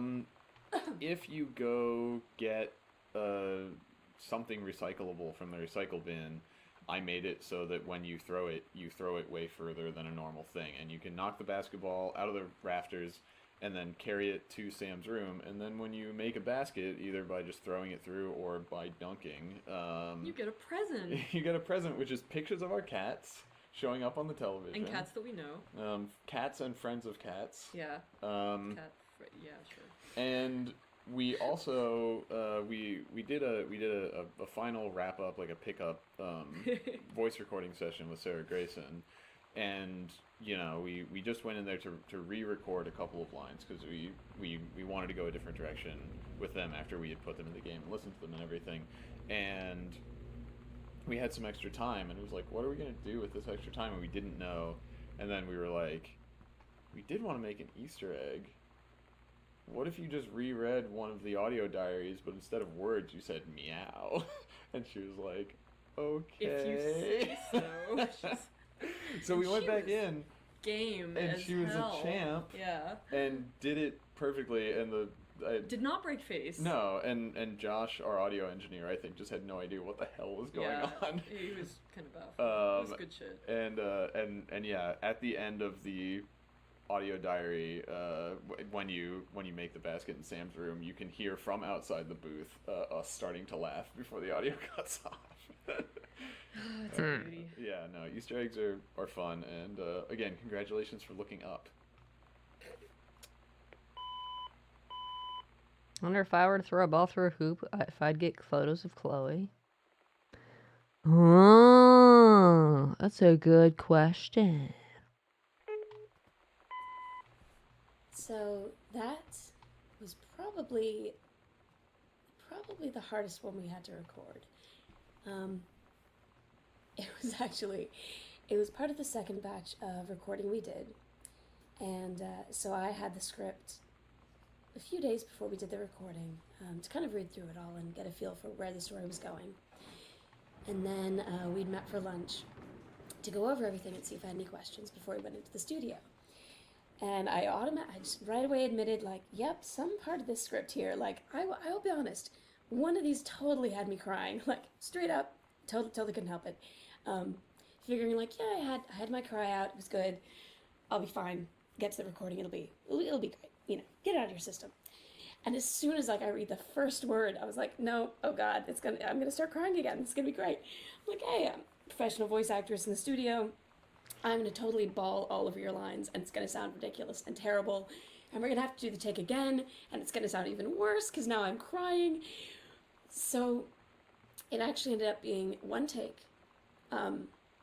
Really, it's cathartic in a way for me, I think, because it's really, how do I put it? It's really me talking to, like, specific people. I knew it was going to happen again. I knew it. It's the stupid writing being so on point. Which is definite praise for the character build-up at this point, because I just become so connected with her, and making those parallels all the way along. And then you get to this point where it's like, I know exactly how you feel. Like, I know exactly what you're going through. I mean, it was completely authentic. I mean, I've enjoyed people commenting on the connection they've had to the emotion that's in the character. And this is always the diary I think of, because it's the one that it most got me. Aww. I'd already played through the first full half of Gone Home before I started composing any music, which was really important to understand how the game felt and played and looked. But I didn't get a build of the complete game until I'd already been delivered the Part 2 audio logs, and then ended up not playing any of the second half of the game until it was fully complete and I'd written all the music. This wasn't originally my intention, but it meant I ended up fully immersed in Sam's story, essentially to the exclusion of all the other subplots of the game, which are not accompanied by specific music. I don't know if that was objectively the right call or not as the composer, but it definitely made me feel very connected to that character. I probably heard Sarah delivering Sam's story dozens or maybe hundreds of times over. It also meant I didn't actually know the literal implications of the ending of Sam's story, so I was imagining all kinds of potential endings that ended up being a lot darker than what you see when you finally do reach the attic. So as a player, when I did complete the game, I was pretty relieved. He's like, oh no, what happens? What happened? Oh, okay, happy ending. Thank goodness. Really early on, I thought it would be, like, something that I thought would be engaging about Gone Home would just be finding notes and scraps in unexpected places and being able to, like, zoom in really far and find something that's tucked away in someone's pocket or whatever. And yeah, finding a note that was in someone's pocket that had gone through the dryer, I thought would just be a cool image. And so we were always going to do this, and we ended up making it this specific note from Lonnie to Sam, which it wasn't this for a long time. Yeah, we had a few different go-rounds. It was the one that's in the garbage can in the garage was here for a long time, and this one didn't exist, and there was no note in the garbage can in the garage. But yeah, I think that this note, this is I think the last note that went into the game. It was really late. And like the last new content, that went into the game, because we did our final like pre-release playtest, and there were people that were kind of like, I felt like Lonnie's decision came out of nowhere at the end. And I was like, why, why is that? And I think it's because Lonnie had never gotten to say her piece, you know, Right. and never gotten to have that moment of saying, I wish things were different and I want to be with you and I don't want to have to go away. But that's we've just made the assumption that that's how it's got to be. To give you some context for her when she actually had to confront it, saying like, you know what, I can't live with it being that way. And so this was her chance to speak just from her own perspective about why she felt like she had no choice in the matter, and then what she was deciding against when she changed her mind when she finally had to like ship out. As a player, when I completed the game, I was pretty relieved when I realized that 34 across a goat band of mythology is a fawn. Okay. You were pretty relieved. Yeah, but you stop trying to sneak a crossword puzzle answer in, sir. I can't believe this.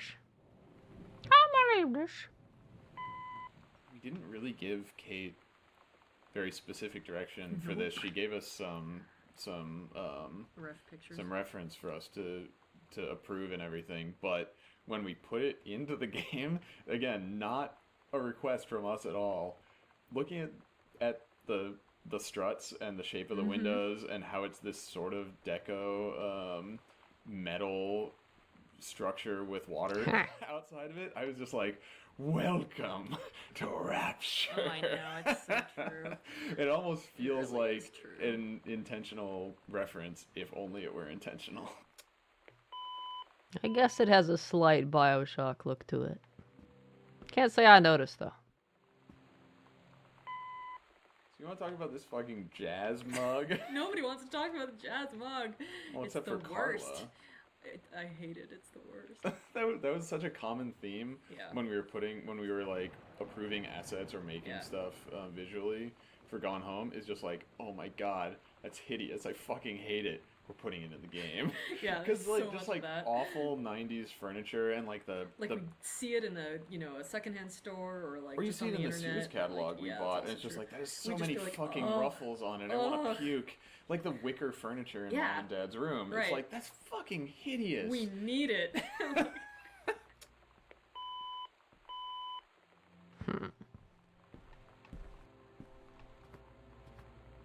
Hot box. Such a teaser.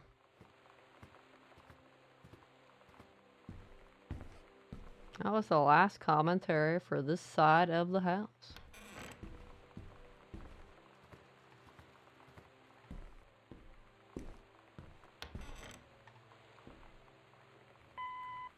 The Goodfellow High School jacket and the logo generally is a reference to the logo for Minerva's Den, the the section of Rapture that DLC takes place in, that we worked Good on DLC. together. But we didn't want to make it look exactly like the owl logo from that game. We wanted it to be, an homage or a reference or whatever. Yeah, so we decided that since this is a Pacific Northwest school and town and setting, that we would go for some native style representation. And let's see. Well, actually, we were struggling with it for a little Yeah. while, because we wanted. At first, I was saying, just make it look like a very 90s looking school mascot logo illustration that's just cheap, that maybe one of the students did or something, and the direction wasn't good enough, and we didn't really have a good enough example to work from. And then Kate actually came to visit. Oh yeah, that's right. And she suggested, oh, what if it's like a Pacific Northwest Native American style approach, and that really just clicked and made total sense.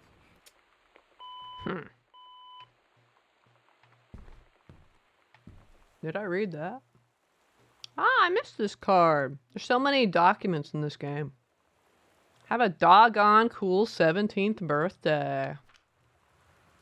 Happy birthday, Sam, Uncle Harvey. Who the fuck's Uncle Harvey? He has excellent taste in cute cards. Yeah, the biggest purpose of the card was to say, oh, Sam is 17. If you look for this thing, but there's so much. We need so much handwriting in the game, especially for like one-off characters that you don't see their handwriting more than once.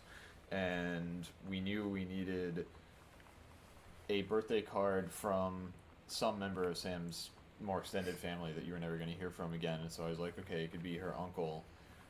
And as an Easter egg, kind of like wink and nod thing, like we're fans of the Looking Glass legacy of games and Deus Ex and Dishonored, and so I got in contact with Harvey Smith, who is the lead designer of Deus Ex and the co-creative lead of Dishonored, and asked if he would just write on a piece of paper, "Happy Birthday, Sam," from Uncle Harvey, and he just took a picture with his cell phone and Yeah, like 5 minutes after you asked him, it was amazing. He was just like, "Yes, I will do this immediately." Yeah, it was the best. I think he took a picture with his cell phone and it was really cool. Harvey's a great guy and I love his games, and we're super honored to have his signature in the hub of the Greenbrier house. Hell yeah.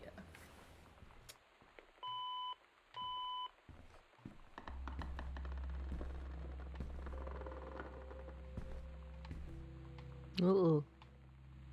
I don't think the door wanted to open.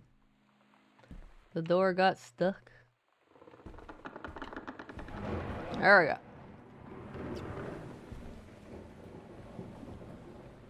We got an autograph over there from somebody who worked on Deus Ex and Dishonored, though. What are you profile staring for? It's very important. The fact that there are speedruns for our game makes me really happy, and the fact that that the any percent speedrun, aka you don't have to pick up anything, just get to the end as fast as possible, has basically been optimized to I think 47 or 48 seconds. Even just watching that speedrun is really fun because you see the player optimize. Like, for instance, the fastest speedruns, they don't turn on any lights because it would take a fraction of a second to turn towards the light switch and turn it on and then turn back to the direction they wanted to go. And they just kind of like strafe past things and don't even change direction to move through the house. And then the 100% Diaries speedrun is even more interesting because players use that secret knowledge to play the game totally out of order based on a strategy for, okay, what's the most efficient way to go to these 24 points in the game. Like spatially, so it's like this visit, it's the salesman, problem or something, where it has to go to all these different points, and what's the best way to do it. It's cool. Yeah, and so seeing someone think about the house in a totally different way, in a strategic way that is about this player created challenge that says, oh, okay, if I go into the basement first, then back out and into the east wing, then don't even go into the west wing until after, and all that kind of stuff. It's really cool to see that stuff evolve, and I'm really glad that we didn't make it so, for instance, you had to read the note about the secret door before you could even click on the secret door, because it would have shut down so many of those opportunities for people to play in interesting ways and express their mastery over the space that they've gained by playing the game. Challenges. He was supposed to say something like, "How dare you not play the game in order, you filthy speedrunners. How could you?"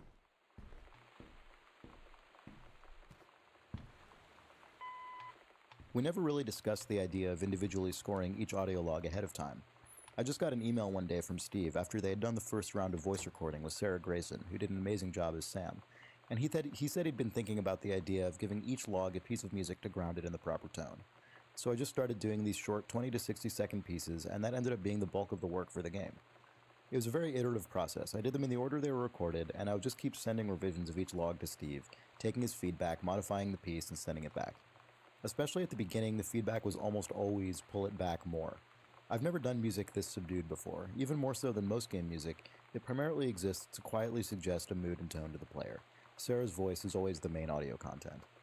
The game soundtrack I worked on previous to this was Blendo Games' 30 Flights of Loving, which consists of some really huge, bombastic, brassy pieces.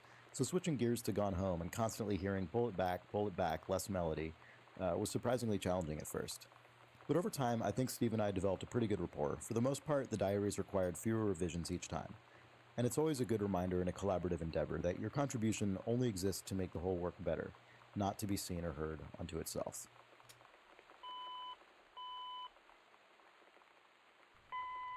I had seen Bikini Kill and Bratmobile play their first show at the North Shore Surf Club in Olympia.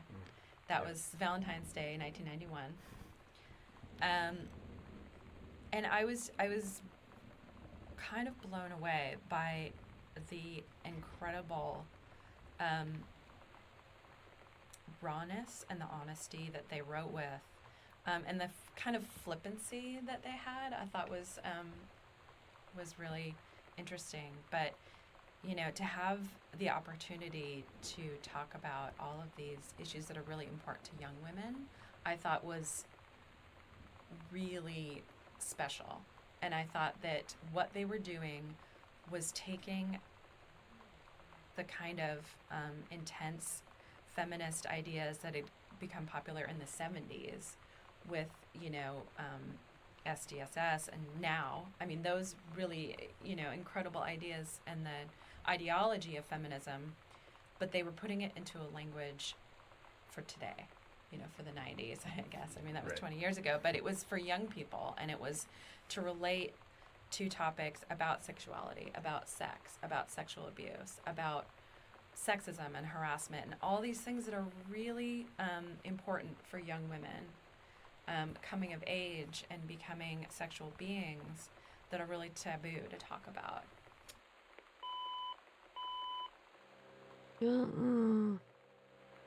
One of these commentaries better answer the important question I have. And that important question is, where are all the VCRs? I don't see a single VCR in this game. Just the cables. Card art.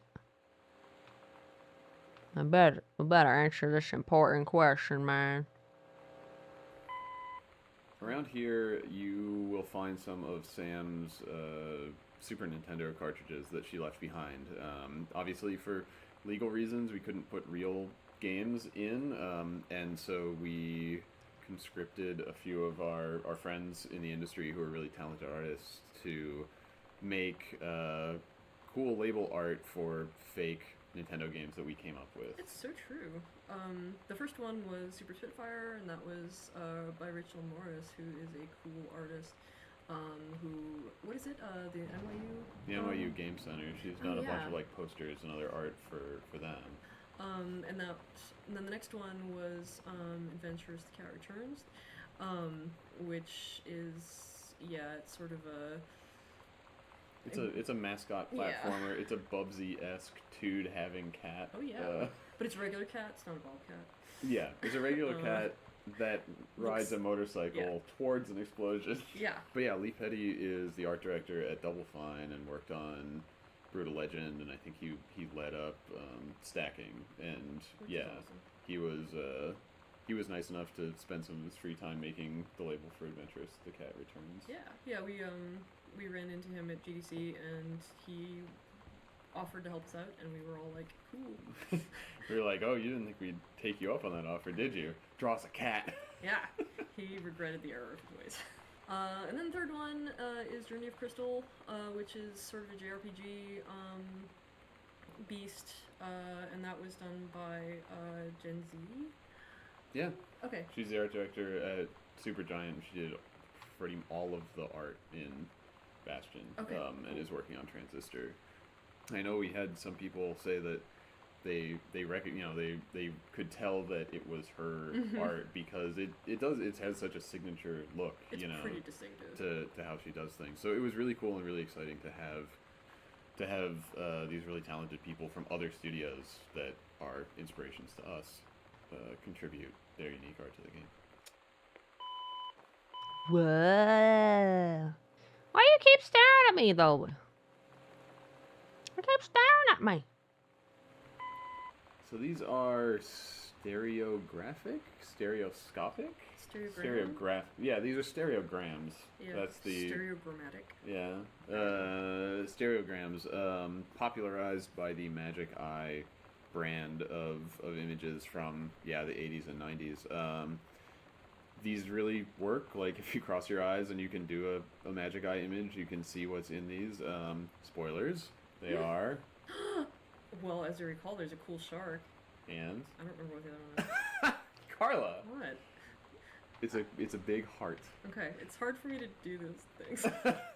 And that's true for a lot of people. So the two instances of people not being able to see those images are they just can't do them, which a lot of people just can't do them, or they were born in the late 90s or after the 90s and played our game and didn't know what the hell these things were. Yeah, they're like, what is this weird static shit? Yeah. Well, I thought it was like we got some messages that were like, I thought it was just a weird drawing. So good. So, yes, as you get older, you can't hear really high-pitched sounds anymore, and you know what Magic Eyes are still. It's the circle of life. I thought they were just like optical illusion papers. Like if you stare, you see like the sides move or something. No, I'm not gonna cross my eyes and stare at those. Sorry. Can you blame me? Not Bops. Yeah, I guess that's true. Mom and Dad are much more actively religious. You know, there's a Bible in the foyer, and there's a Bible in Dad's bedside table. Well, or arguably they want to appear actively religious. But yes. Yeah, I think that, I mean, my intent was that they aren't super religious, but they probably still go to church. And they also they would feel bad if they put their Bibles away. They'd be like, oh, we need those to be out for us to look at, to consult in case we need them, or something. But it's definitely, I don't know, it comes from my own experience of my parents went to church and were more religious and stuff, and as, I don't know, around when I was like 10 or 12 or something, I was just sort of like, I remember having a conscious realization of just, none of this makes any sense. like I was like, this is all about a guy who was dead and then came back from the dead. That doesn't happen. Magic isn't real. Wow. And then there was a process of like just being like, okay, well I'm just not going to go to church. I also remember having a conscious realization that the only reason I wanted to go to church was because after the service they gave you free donuts. Oh yeah, no, that's fine. And so I don't know. It's probably just partially me projecting and trying to show that Sam is re-examining her own values as she gets older and grows out of childhood and doesn't necessarily share the same beliefs that her parents do. I never tried really hard to, like, I don't know, actually, yeah, I don't know, it was normal church behavior. Like, I would go and, like, help out with, my younger siblings, and, like, my parents always went to church and whatever, and would go along, and there was, like, a couple of people that I knew there and everything, but it took me until I was about, I think I was, like, 13 or 14, and I spent a significant amount of time really trying to, like, to be like, alright, I'm gonna do this church thing, I'm gonna try really hard, and I would, like, get annoyed at people when they said, oh my god, and stuff, because I thought that was what we were supposed to do, and I think it was, I don't know, lasted, like, whatever, 6 or 8 months or something, and then it broke, and I couldn't do it anymore, and I forget what I did something, I ruined something, in the church through total, not caring. I built I remember now, I built a house of cards out of a, Bible trivia, like flashcard set. Yeah. Well, it was just like Trivial Pursuit, except it was Bible based. And I built like this big house of cards, and at one point I remember thinking, fuck it, and I glued the cards into place. So I had this big house of cards that was glued together, totally like ruining all the goddamn cards. And at that point, I stopped having to go to church so much. Oh no, you ruined our cards! Ah! Even you knew what they were? Does that mean you're an old man? one of the assets that I really liked creating in the game were these board games. So there's 3 in total of them throughout the house. Ideally, there'd be more, but we had to focus on the getting the walls built and things like that. But I really like them. They're just a simple extruded cube.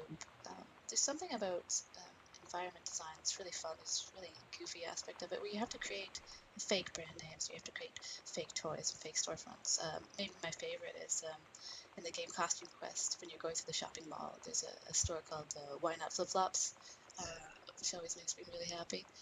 But this one is a parody of Dream Phone, which is a awful game that came out in the early 90s, where you sit around a table with your girlfriends and you pick up this plastic pink phone and call these sexy boys, and you see which one likes you. It doesn't really suit Sam's personality exactly. I figure maybe it was given to her by a well-intentioned relative who doesn't quite have her personality down. And maybe she played it once on a lark and then put it in the closet, and that's where it stays. Rip. Yeah, I ended up being pretty happy with this. This is the only picture of Lonnie that we had for a really long time, and I was really glad to actually come up with something that we liked, since this kind of thing is really hard, especially when it is such a major character. The other thing is, Lonnie has a cross necklace.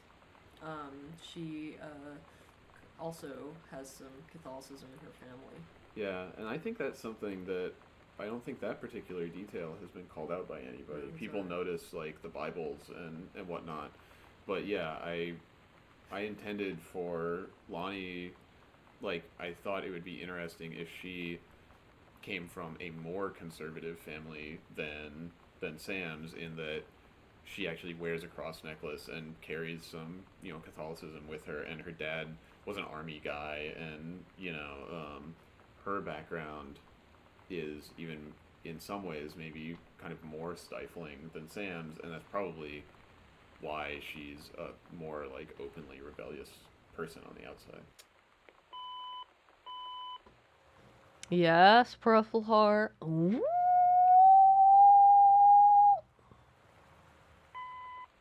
I was one of the hosts of the Idle Thumbs video game podcast for a year or two, and I go on there, and every once in a while those guys are my friends, and I didn't want to put Idle Thumbs references all over the game, but I did want to have Idle Thumbs references in the game, so we localized them entirely to this one piece of paper. So almost everything on here is an Idle Thumbs reference, and specifically to a weird exchange that we had about Will Wright's GDC talk in like 2008, where he didn't want everybody to show up and crowd the place, so he gave his speaker name as Phaedrus, and then did a talk about a bunch of crazy stuff, including the idea of rocket mail, which was going to be like done by it was pitched by the U.S. Postal Service in the 50s and stuff. So, and then the thing on the podcast was about how Phaedrus had a little brother, and so anyway, whatever. The brother, of course, it's a Phaedrus, and you can't hardly see the icon in the back because it's obscured, but there's this 50s rocket icon in the back that's like the logo of Phaedrus Motors, and then also it's the reference that Will Wright was making, and that is a secondary reference here because it's a motorcycle thing, is that in Zen and the Art of Motorcycle Maintenance, the book, the author is having kind of an ongoing exchange with this character of from Greek history called Phaedrus, and motorcycles and blah blah blah. So it's a big knot of obnoxious references to lots of different stupid things. Imagine devs have a lot of those little inside jokes that nobody's going to get. Unless they talk about them in commentary mode. Barf Burger is enjoyed by all. So the thing is, I drew the Barf Burger because I drew all of Lonnie's drawings. So I drew the 2 cats on the motorcycle, and the Captain Allegra drawings and stuff like that. And that was really I think that it goes hand in hand with, I did Lonnie's handwriting in the game, and Carla did Sam's handwriting, and that was partly because the two of us were going to be working the most closely on this stuff, and so being able to just quickly like rewrite a note that we wanted to change and scan it and update the game and not have to like email somebody to say, oh, could you write that again or whatever, was really useful. And also we both just happen to have sloppy teenager handwriting that looks believably 17 years old. Also, I have a believably 17-year-old level of drawing skill, so that worked too. But it was fun because basically the notes were created in real life in essentially the same way they were in the fiction, where I would write my part of the note and then hand the piece of paper to Carla and she would write her part of the note, and we just constructed it that way. A lot of Gone Home is about pointless interactivity that is sort of things being interactive for the sake of them being interactive, but it really comes from our inspirations of immersive sims like System Shock and Bioshock and Thief, where a big part of the design philosophy behind those games and Gone Home is that the world needs to be really internally consistent, and there's this feeling that if there's something that your character might do, you should be able to do it in the game. So in Bioshock, for instance, you can flush all the toilets and you can turn on all of the faucets, and that's also true in like Deus Ex and Dishonored. Like, and Spoilers! sometimes, you know, like the water fountains in Deus Ex give you like 1 health or whatever, but really you can interact with them because there's this expectation of, if you could interact with that, if you encountered it in this world, we should let you do that, right? So you know, all of the faucets in our game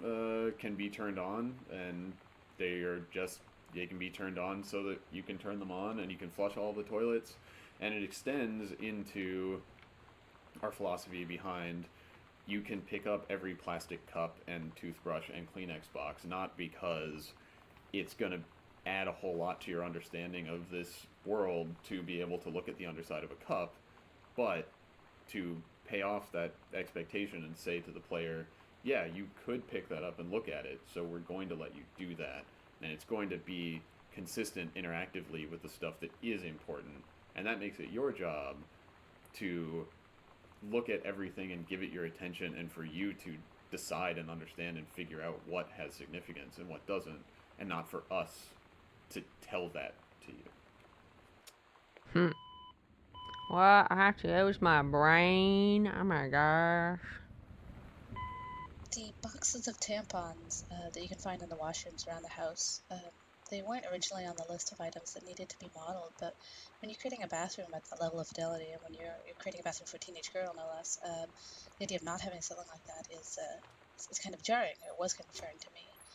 Especially because when you're at that age, your period is something that kind of really defines your mood at any given day, and maybe what you wear and where you go. So, you know, I just thought it was, you know, something necessary for visual storytelling, especially of a girl going through what she's going through.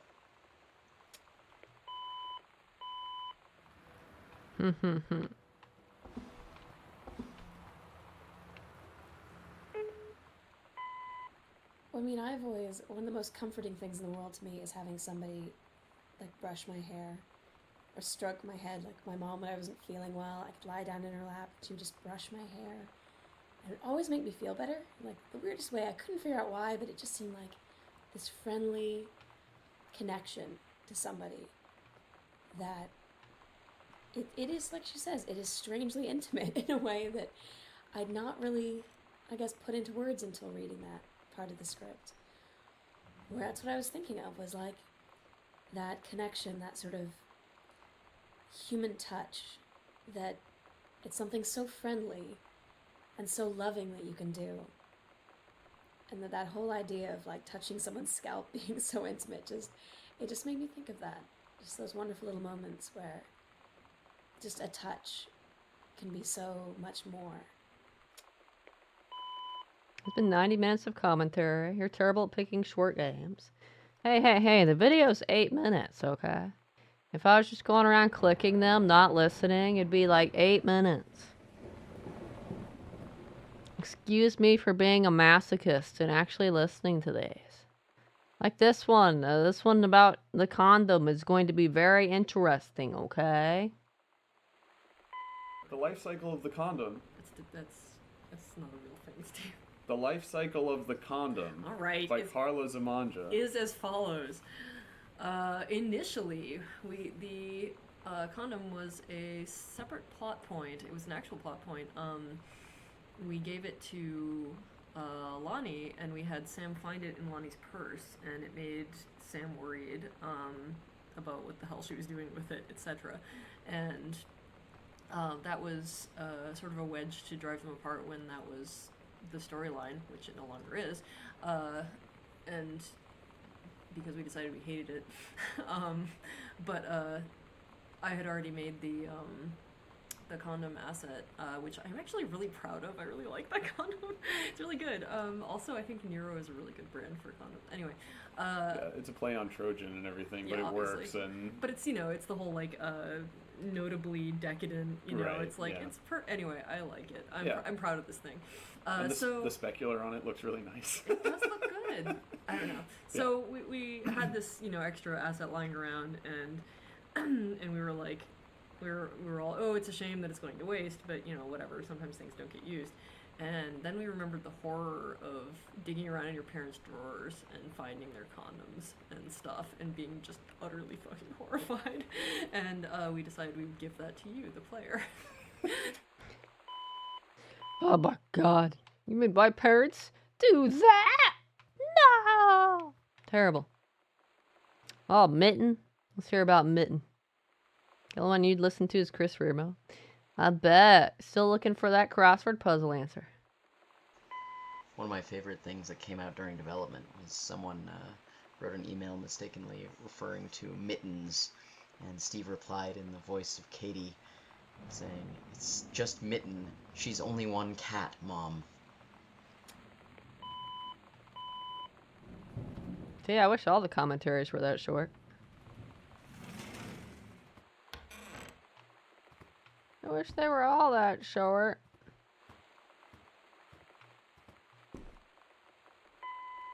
Another board game. This one wasn't done by me though. This one was done by Carla. But I really like it because the ghost figures on the back of the game are actually long deceased family members of mine.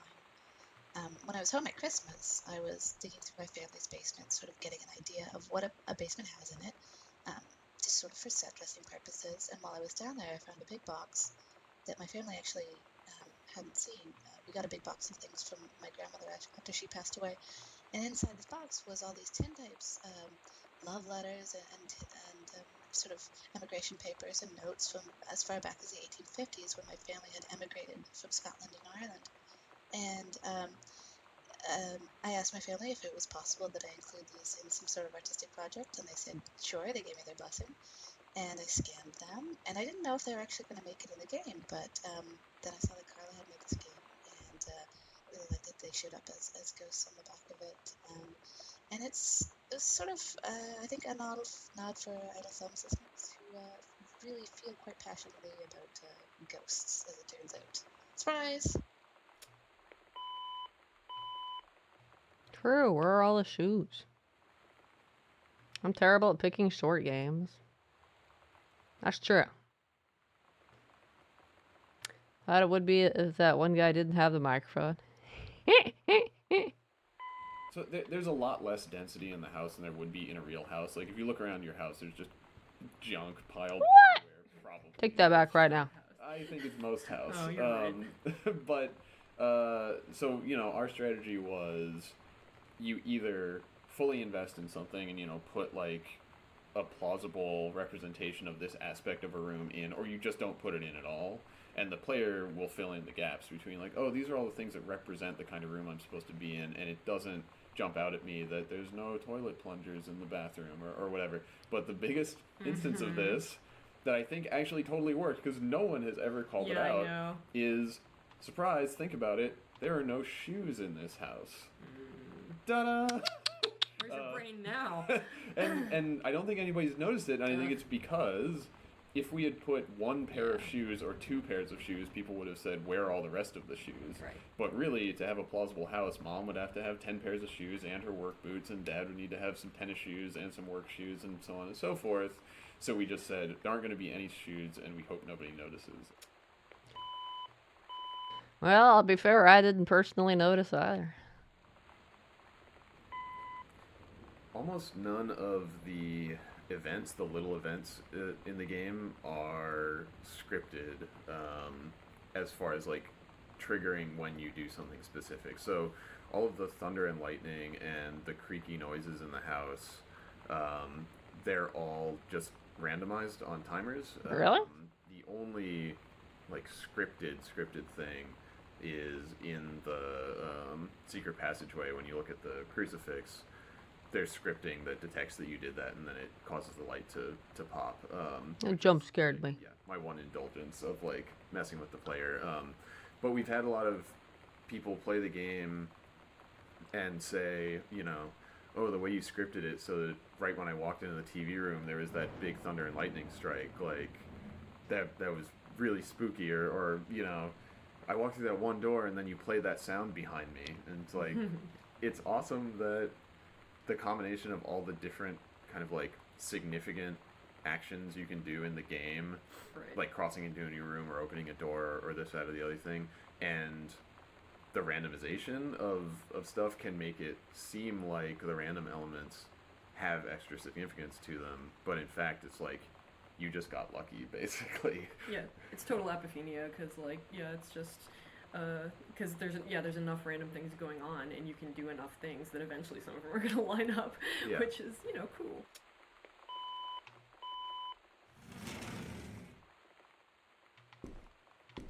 Alright, to reward you for listening to all that commentary.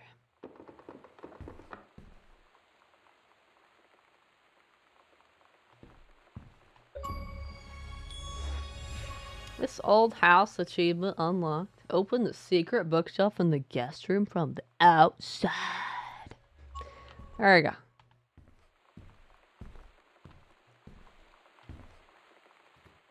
Alright, back to more commentary. I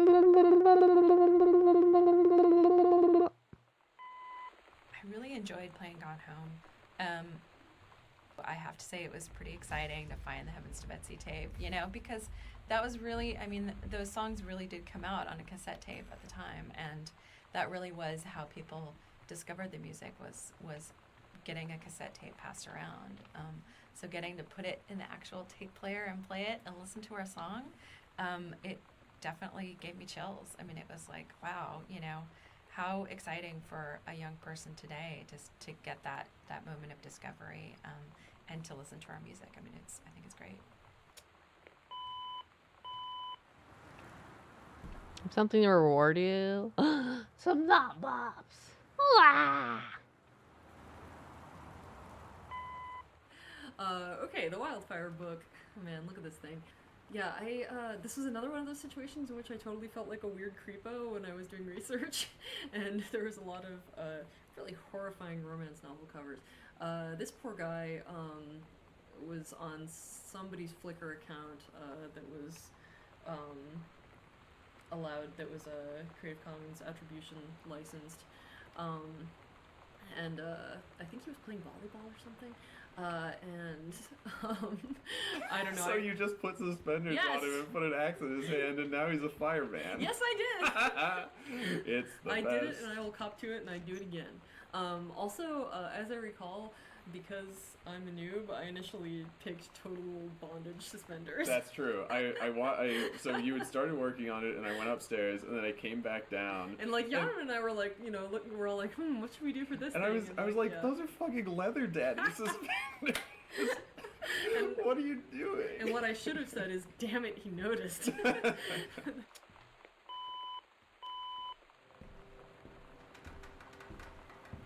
You thought they were never coming back, and so did I. True, true.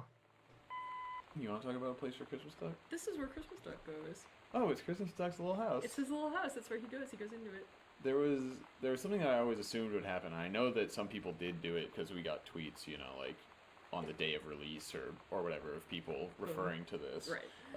But kind of based on the gnome in Half-Life 2 Episode 2 or whatever, and just a general, I think, instinct to take the first kind of personified thing that you encounter and Drag it around the house with yeah, you know, like try to take it to the end of the, like take it all the way there with you or whatever. I knew that some people were going to take Christmas Duck all the way from the beginning of the game to the end of the game, and that we needed to pay that off somehow.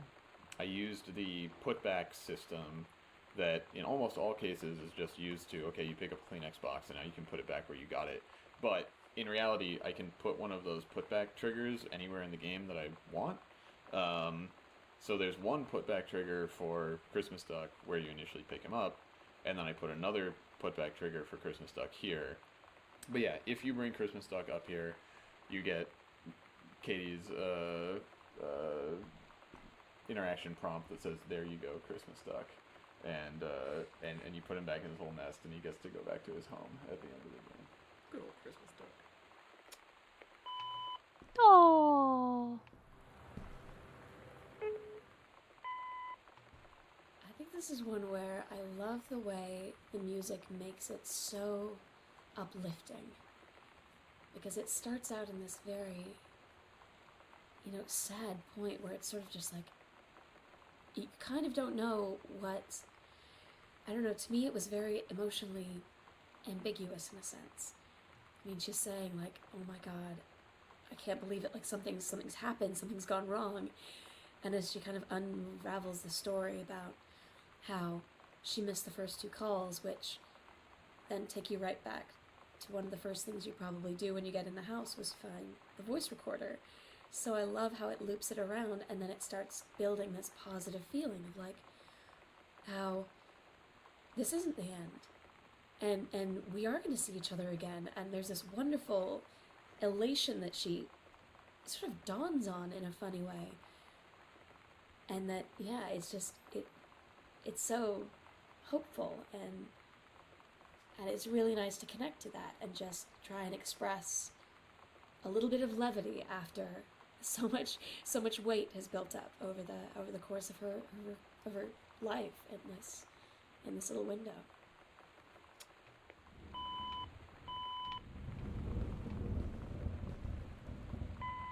It's one of those things where we had always wanted to, well, A, we had wanted to pay off Sam's darkroom by letting you go in it and see photos that she had taken, and B, this started from a point of me just being like, oh, we'll end the game the same way we ended Minerva's Den, it'll be fine.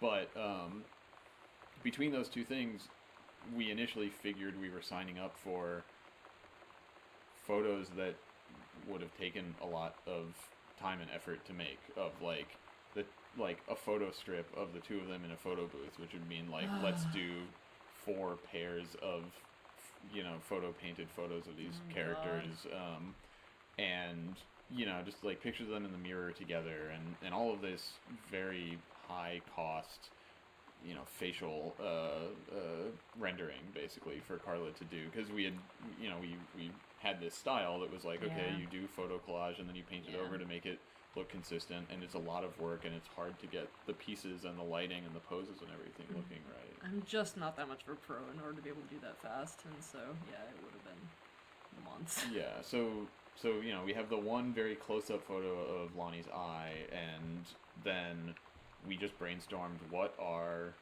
evocative images of the two of them and their life that we could create without having to show their faces a bunch. And I think that, like so many things, taking a step back and only seeing the implication of these characters is probably a lot more powerful than if we had just made a bunch of pictures of them looking at the camera. Being less literal is definitely more meaningful in this particular case. Yeah. To the extent that I remember when I took these holding hands photos with Rachel. I don't know. I took 20, a dozen, something like that, different versions of them, and then I was going through them afterward to try and find the one that I wanted to use to Photoshop in the letters on the heart and everything. And I found myself thinking, oh, these are all so sweet. And like, I had just taken them 10 minutes ago with my roommate, and it was just like, somehow this here is more evocative and meaningful than a happy face, I guess. But anyway, yeah. I was fooled by my own shtick, which is extremely silly.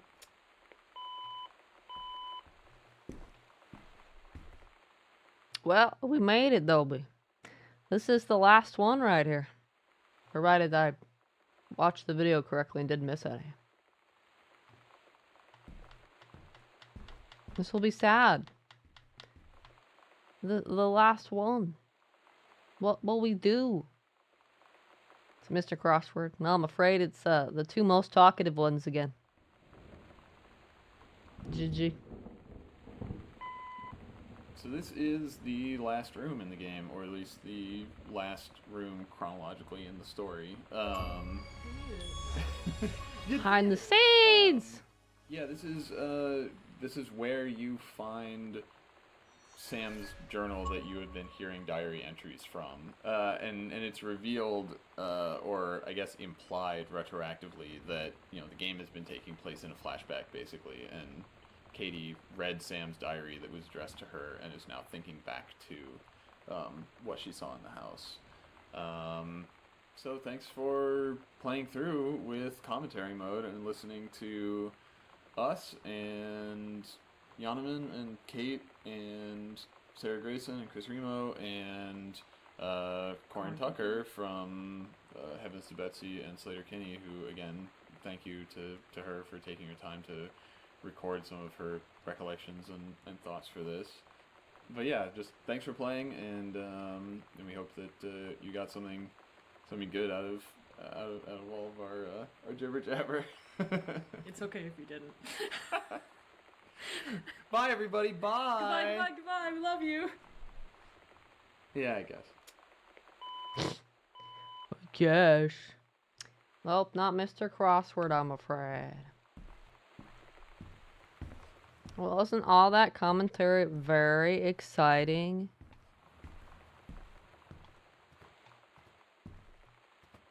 You had Dishonored spoiled for you.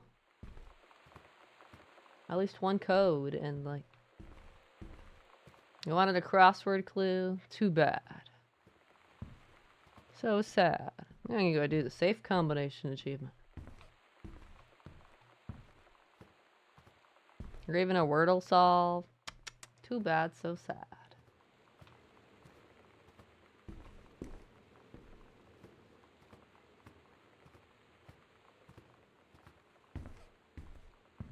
Too bad, so sad. Whatever shall you do? I should have done this achievement when I was down here, but I forgot.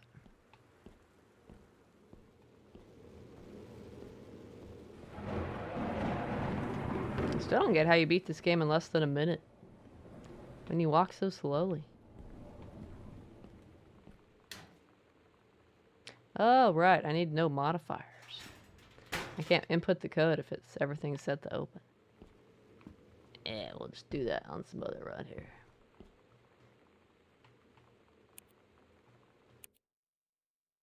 You're gonna cry. You can do that, I guess. Everything turned off. Good.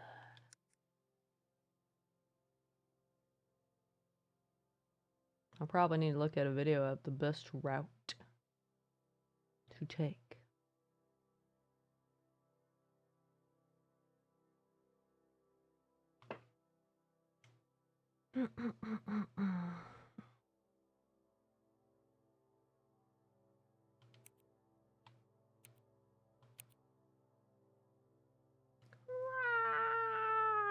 Your little heart out. Don't forget your bucket, okay? Don't forget your bucket. It's very important. Can I skip any of this? Ooh, I can. Shit. Wait, how the fuck do you beat this game in 1 minute? With no modifications. Wouldn't it take you a bit just to walk? Just to walk?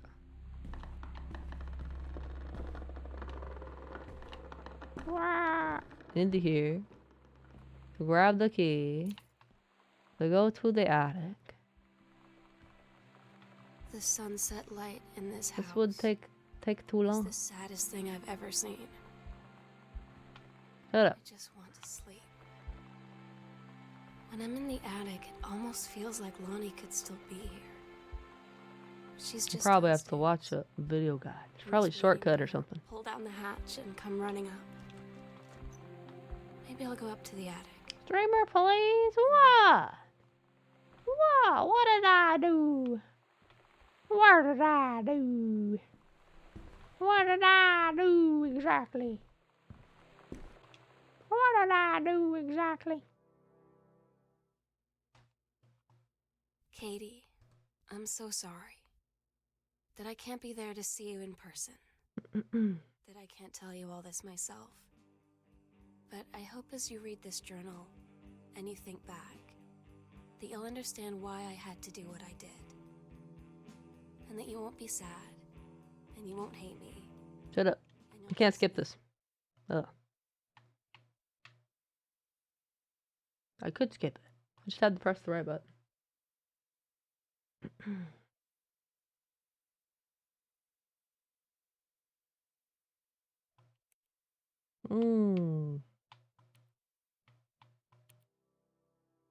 I was too slow. Yeah, that's apparently what everything I do though.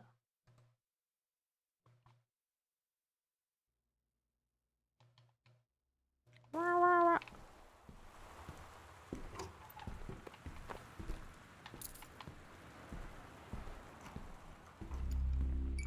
Wah.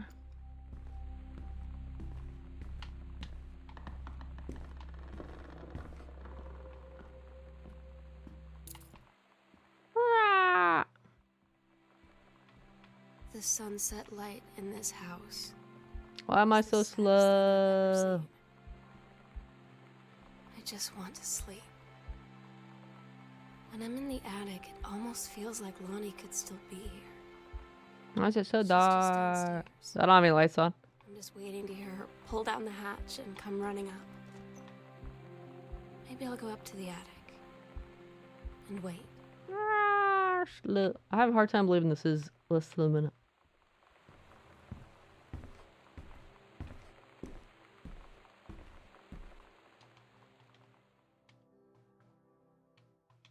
Can I skip any of this? Katie, I'm so sorry that I can't be there to see you in person. It's not I letting me. can't tell you all this. I backed up. I backed out too much.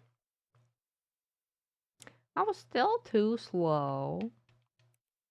Wait, how much faster could I possibly be though?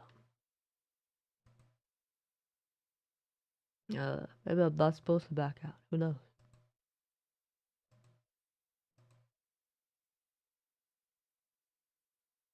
Oh, it doesn't matter. In this video thing, they get to the book at 57 seconds. I'm probably just too slow. I don't do anything different than what I'm currently doing. I'm just too slow.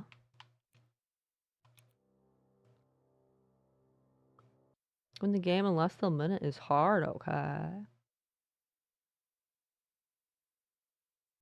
Phew.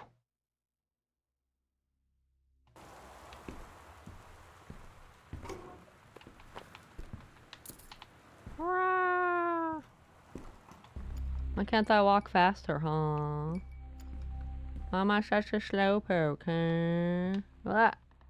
That's probably GG right there, because I didn't get that door first try.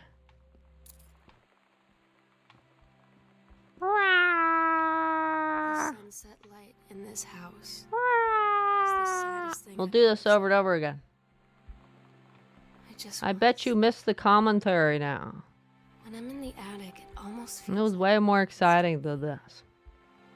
She's just Stupid downstairs. speed run achievements. I'm just waiting to hear her pull down the hatch and come running up.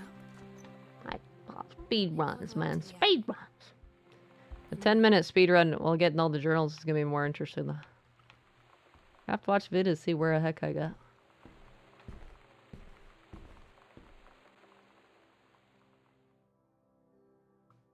It'll be more interesting. Katie, I'm so sorry that I can't be there to see you in person, that I can't tell you all this myself. But I hope as you read this journal and you think back, that you'll understand why I had to do what I did. And that you won't be sad. Like what?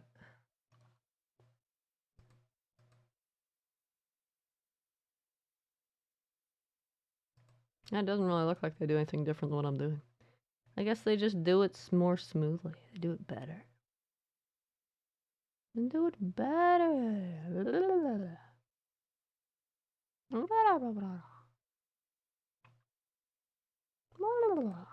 It's been a very exciting game though, right?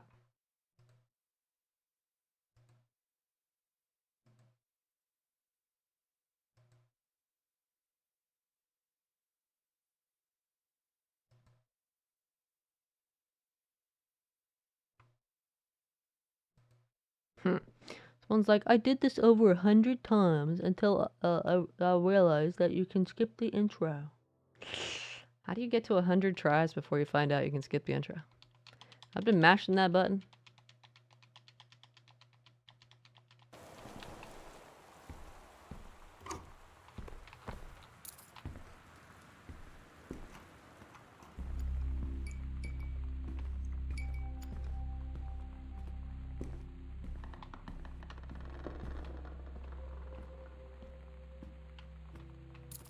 Not perfect enough. I keep missing. Keep missing. The sunset light in this house is the saddest thing I've ever seen. I just want to sleep. When I'm in the attic, it almost feels like Lonnie could still be here. Yes, but not short. True, not short. I'm just waiting to hear her pull down the hatch and come running up. Maybe I'll go up to the attic and wait.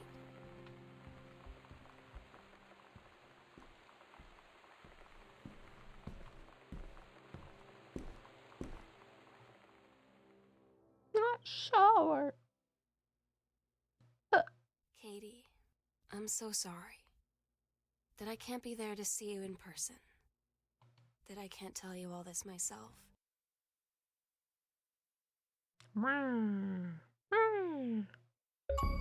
Oh, we were finally fast enough. Home runner achievement unlocked. Completed the game less than 1 minute with no modifiers enabled. We were finally fast enough.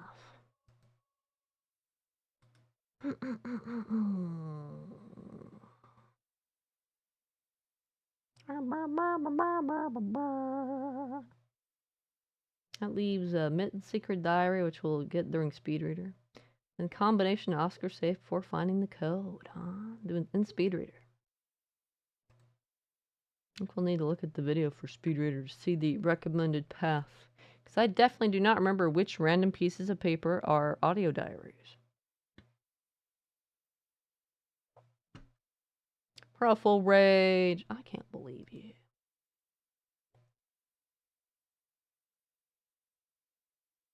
Damn, this video is only a little under 7 minutes.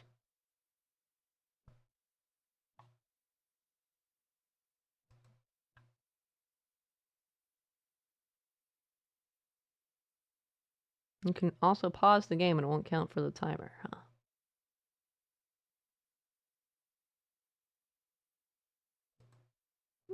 Good to know.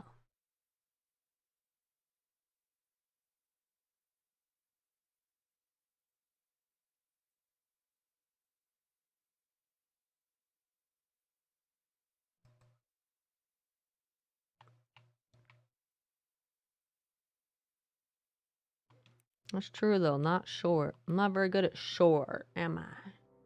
Not very good at short, am I? Matt and short don't get along, do we?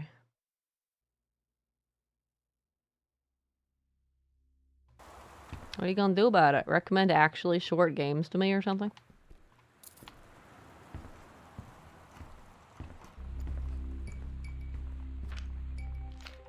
Dear Katie, What are you gonna do? I recommend actual short games. Let's hear the next one.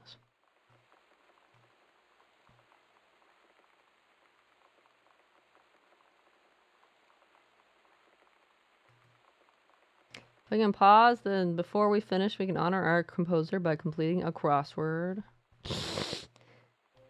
So much has changed. This is Even taking just longer since than the you've been away. gunk. I haven't played the gunk, so don't say that yet. You can't say that until I've done that one. And my big sister being gone for a year doesn't make it any. You can't say that. And I haven't done the gunk yet. I might just take longer.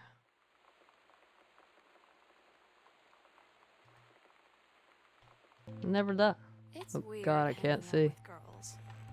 Daniel was around ever since I was little, and other girls, I don't know. But being around Lonnie is like instantly just.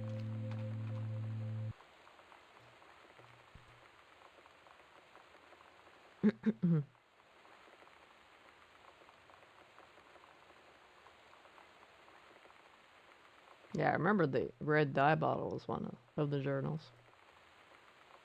Lonnie came over today. But everything was different. She was sitting at my desk chair. Lonnie brought her hair dye.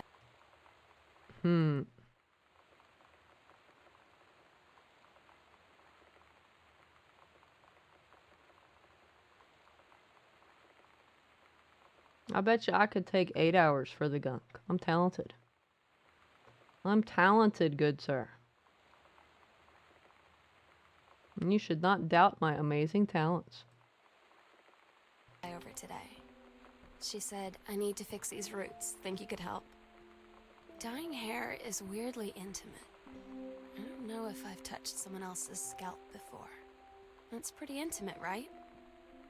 It felt I don't know, anybody could take 7 We hours? looked in the mirror together after, and I expected her to say something about how it looked crappy or good or whatever. But I'm talented, remember?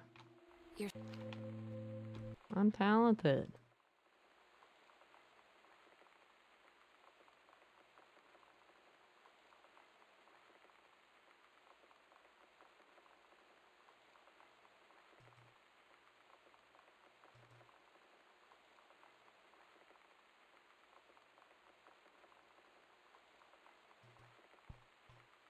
Oh my god. You are so lucky you finished high school before we moved into this house. So, it's the first day of school, and there I am, introducing myself to the class. And I say that I just moved into the house on Arbor Hill. All of a sudden, every kid in the room turns and just I lost track of which rooms I was in. Hi, Omri! What's up? What's happening? How's it going? How you doing tonight? I did not finish Elden Ring, though. That game's probably a good ways from being finished. It's so dark, I think it's part of the problem. They don't turn on any lights. Oh, it's that room. Oh, I went into the wrong room. transformed into a mutant. I just stood there, wishing pretty hard for a rewind button. Over Because here, now right? maybe nobody knows my name, but they all know who I am. The Psycho House girl. It'll take a while to finish Elden Rings.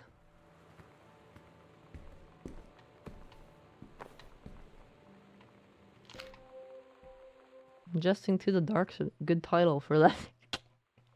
That one, I can't see! Is the day the long stream? Not normally, though. But, this game's taking a little longer to finish than expected, because I'm a masochist and listen to all the commentaries. Instead of just clicking them immediately and not listening to them. I'm a masochist, so it's taking a little longer. Normally it's Friday night. But not today. Today. I like to punish myself. I'm practicing the speed run, though. That's the final achievement, though. We'll see if I get it first try. I kind of doubt it. I'm following a video that's showing me where to go.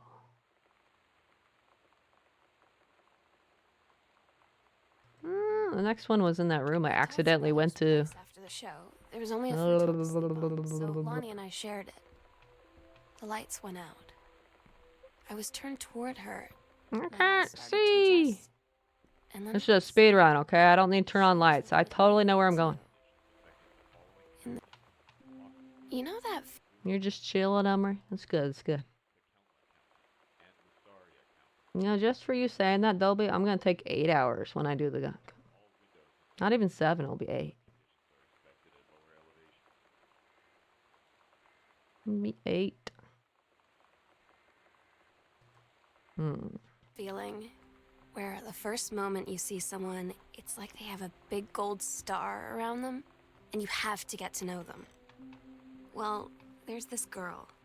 I think she's a senior. She's usually dressed... Where's the next one? I've already got the basement key, right? Oh, bottom drawer there.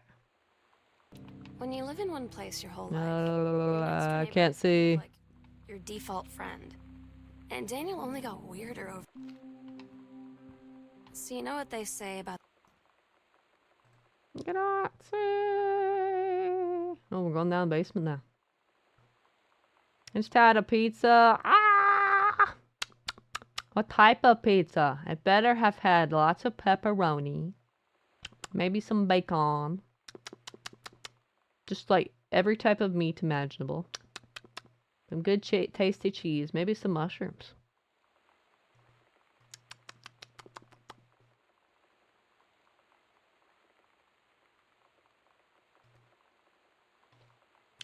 Like 10. This is why you're so slow. Best laid plans of my... Wait. Why I'm so slow? Men. Yeah, it turns out I didn't have to listen to all the commentary. I just chose to because I'm a masochist. it applies to Street Fighter too. If I hadn't done that, I would have saved myself almost 2 hours, right? At least I worked up the courage to walk into the 7-Eleven and ask for a turn, but all that practice at home did not exactly translate in the wild. I talk more than Steve. Ooh, that's a serious accusation there, sir. I'll have you know while I'm talking to you right now, I'm also watching the YouTube video. Showing me where to go next. It's different now. Okay. I mean, we still I'm hang out multitasking. like before. But now when no one else is around, I'm multitasking, sir. I'm right near the safe that I can do, though. In fact, we go right over there. Okay. so stupid sometimes. I was telling Lonnie that I got into my college summer program thing, and Todd's band lost their singer. Todd said he sucked. Lonnie said he got sick of Todd's shit, and he was complaining about needing a new singer. So Lonnie was like, I can sing. And they were all kind of like, you can? Look at that! Achievement unlocked, intuitive. Guess the combination Oscar safe before finding the code. I didn't guess it. I already knew it from a previous playthrough, but okay.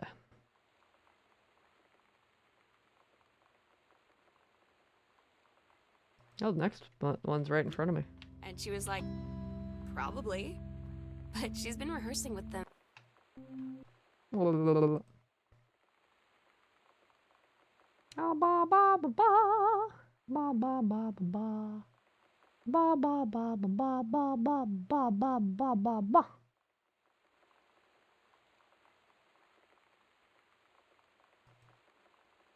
See, I would never remember which one of these pieces of paper is important.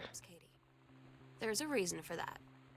Lonnie and I snuck off on the side paths and got a little lost. Just a little lost. A lot lost. That's right, a lot lost. For hours. Mm-hmm, for hours. Right before the bus left, we found... That's right, that's right. Okay, where's the next one?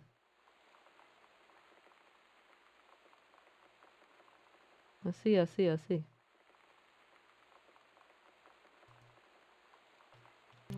I don't get Lonnie sometimes.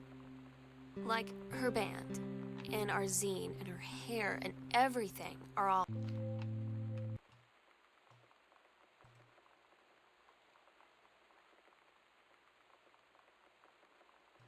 I'm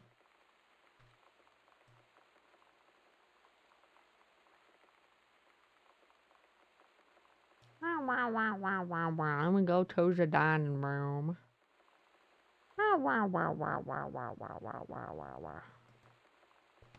And then they click on the wrong piece of paper first, because it's just a video, man. No one does everything perfectly.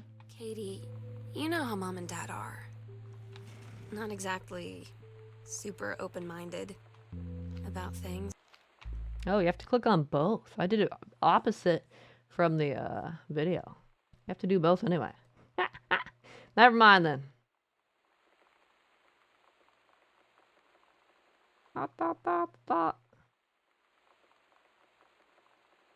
Okay. I had an interesting talk with Mom and Can't Dad. believe you think I talk more than You were never gonna Steve. need to have. I take offense to this. You've known, right? Lonnie had her going away. I'll take offense to this.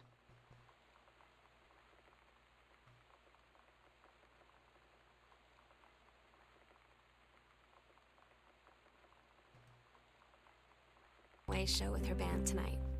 She's so incredible on stage. When she was singing, I could practically forget everything. We agreed our last night together would be our house. That's rambling. More crossword clues. Turkey. Turkey's a crossword clue. Why? I don't know. It just is. 'Cause I say so. And then maze is another crossword clue. And then like trash. Bowling the answer? Sure. Why not?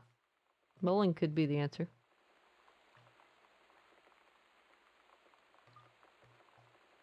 As likely as anything else.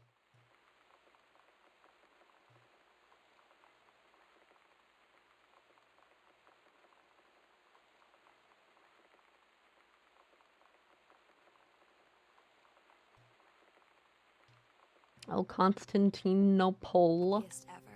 Oh, okay. Forget tomorrow was going to come at all. It worked for a while. We had a good time seeing Oscar off. Then ran up to the I attic cannot see. to find one for Lonnie to take with her. And looking at them, Here it is. I realized they were all Ba ba ba ba ba ba ba ba ba.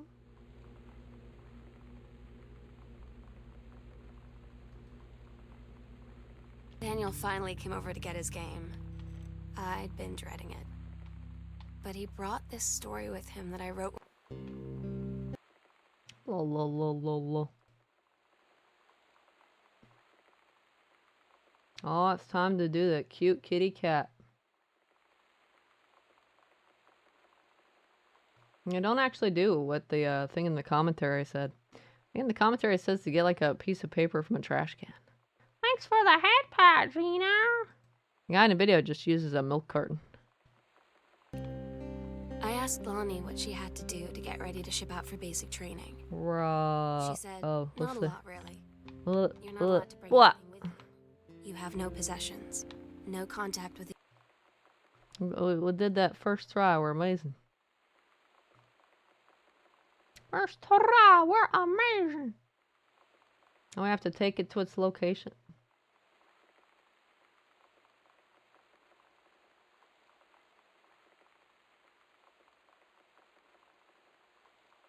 Ba, ba, ba, ba, ba. Oh, but first we're taking a detour to the secret panel. The secret hidey hole. To get the attic key. I say. The outside world while you're in basic. You just train hard every day, and then you deploy from there. So, they'll just send her away. To who knows where. The other side of the country. The other side of the world. My mind, like, can't process it. That she's really going to be gone. Just gone.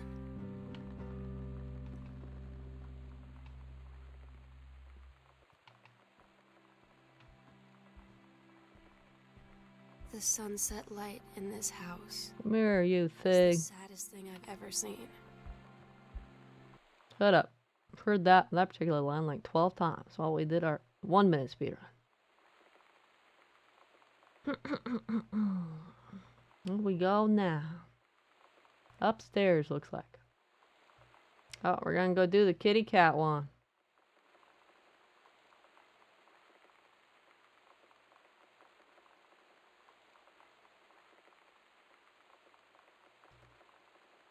I'm gonna go do the kitty cat one next. I hope you're ready. It'll be the cutest one, right? When I'm in the attic, it almost feels like Lonnie could still be here. She's just downstairs.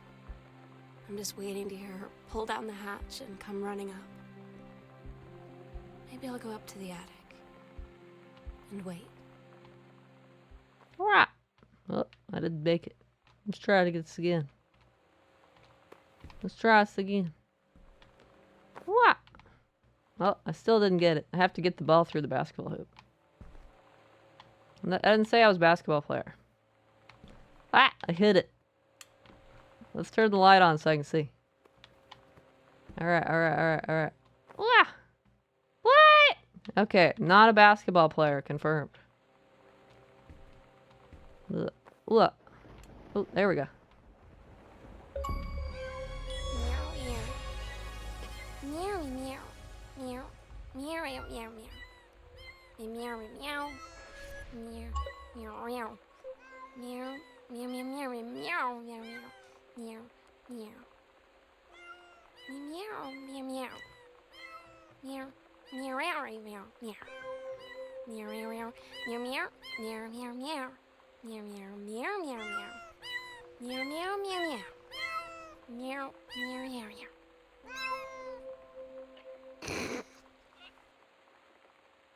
Okay, see, this is why I wanted that one to be my last achievement. But unfortunately, you have to get that diary for the speedrun one, so it gets to be second to last, okay? See the reason why you picked this up? But because it was adorable.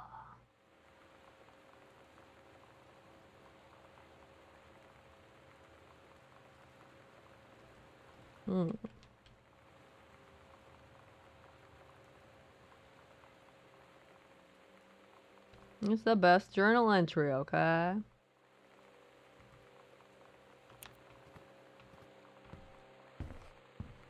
You hate it? It was awesome, wasn't it, Dobin? It was the best.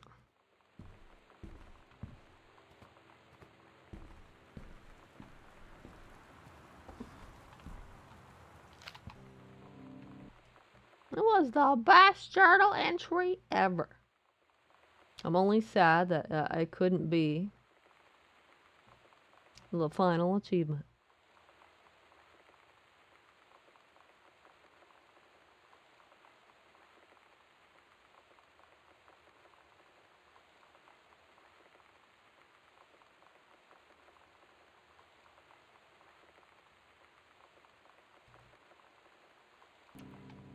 Sometimes you just have to lie to Mom and Dad.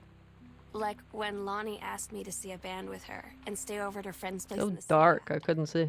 That's a lie to Mom and Dad's situation. But it was so worth it. The girls on stage were just so loud and oh my god. Let's go! I fell asleep in the attic. In Lonnie and my old spot. Let's see how fast that was. I missed the first 2 calls. I just barely caught the third one before the machine got it. And it was Lonnie. On a payphone. Was that fast enough? Was that fast enough? Or were we too slow? We have to do it again. It would appear we were too slow and we have to do it again. Or we missed one. They did say you could check your journals to make sure you got them all.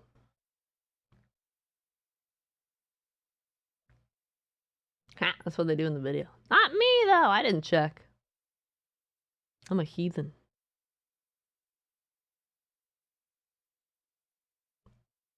Yeah, I was too slow. Alright. Speed reader. We gotta do it again. I definitely gonna remember where all the things were and not need the video this time, right? That right, Cat? Isn't that right, Cat?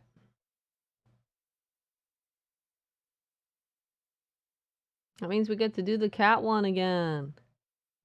I won't just stand there and watch it this time, though, okay? I'll just let it play. It was adorable, though.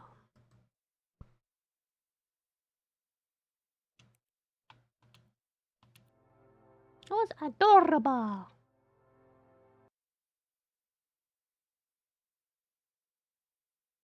Hey, why are you profile staring me?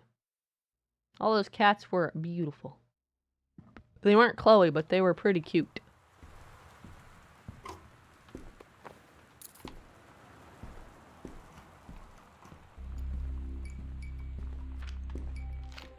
Dear Kate. And I do not. I already forgot what the next one is. I lasted for one document. I'm gonna play this on the faster speed. Normal's too slow. 1.75 maybe? Well, that's faster. So much has changed, even just since you've been away. We moved into this house. I'm in a new school. And my big sister being gone for a year doesn't make it any easier. And I already forgot again. Next!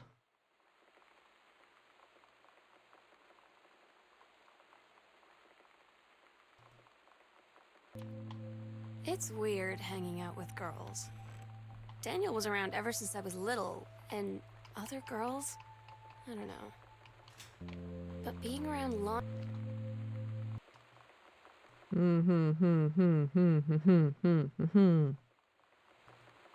Alright.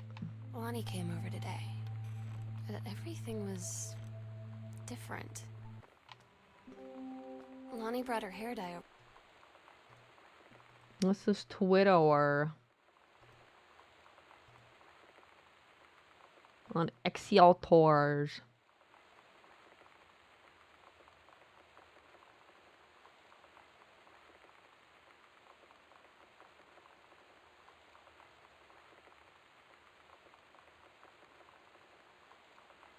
I got just running around in a circle. I see. This is peak gameplay. Peak gameplay.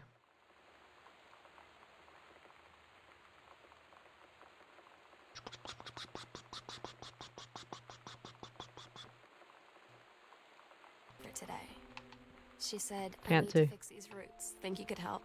Can't see. Is weirdly intimate. I don't know if I've touched someone else's scalp before. That's pretty intimate, right? It felt intimate. We looked in the mirror together after, and I expected her to say something about how it looked crappy, or good, or whatever. But that's when she said, you're...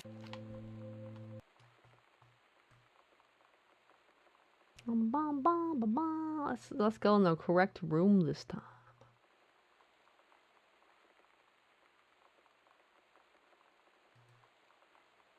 Oh my god. You are But I have so to be able to lucky you see. finished high school before we moved into this house. So, it's the first day of school, and there I am, introducing myself to the class. And I say that I just moved into the house on Arbor Hill. All of a sudden, every kid in the room turns and just stares like I suddenly transformed into a mutant. I just stood there. At Todd's brother's place after the show, there was only a food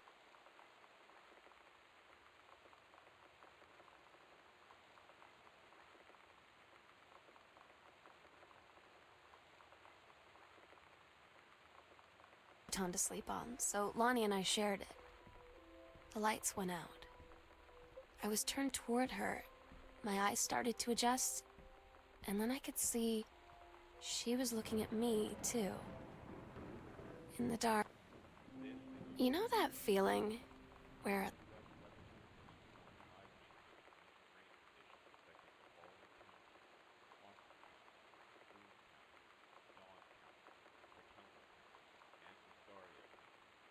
the first moment you see someone, it's like they have a big gold star around them, and you have to get to know them.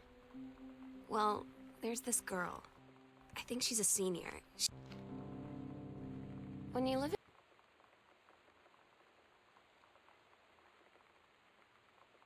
in one place your whole life, your next door neighbor is kind of like your default friend. And Daniel only got weirder. You can't last for less than 10 more minutes because I'm totally gonna get it on this run.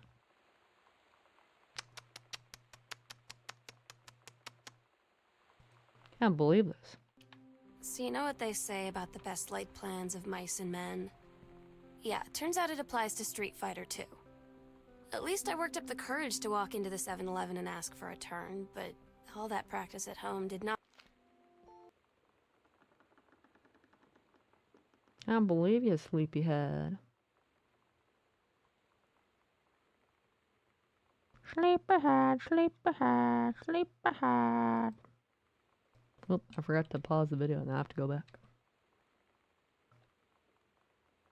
Get to where I was.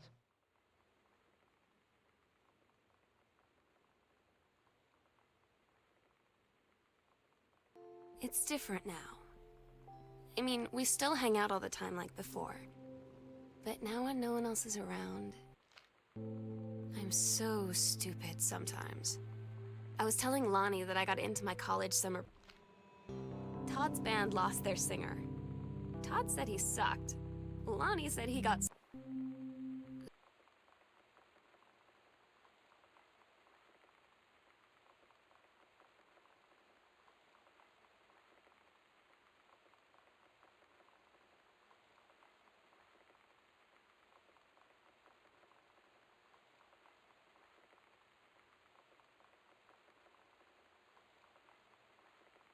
I tell you to stick with the group on field trips, Katie. There's a reason for that. Lonnie and I snuck off on the side paths at Multnomah Falls and got a little lost. Okay, a lot lost. Like, for hours. Right before the bus left, we found a trail.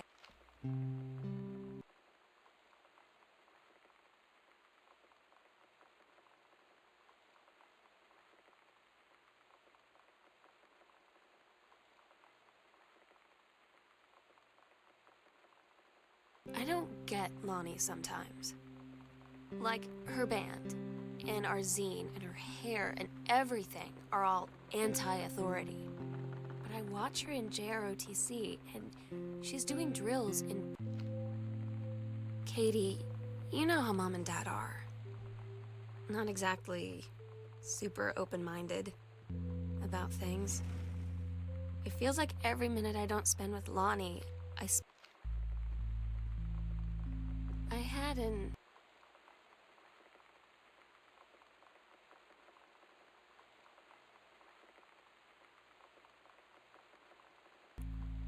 interesting talk with Mom and Dad tonight. One you were never gonna need to have. I mean, Lonnie had her going away show with her band tonight. She's so Yeah, it is over there. I thought it was. incredible on stage. When she was singing, I could practically forget everything. We agreed our last night together would be our happiest ever, and we'd forget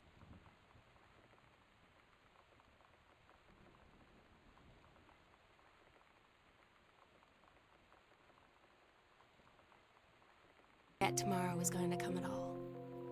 It worked for a while. We had a good time seeing Oscar off, then ran up to the attic to look through our photos, to find one for Lonnie to take with her.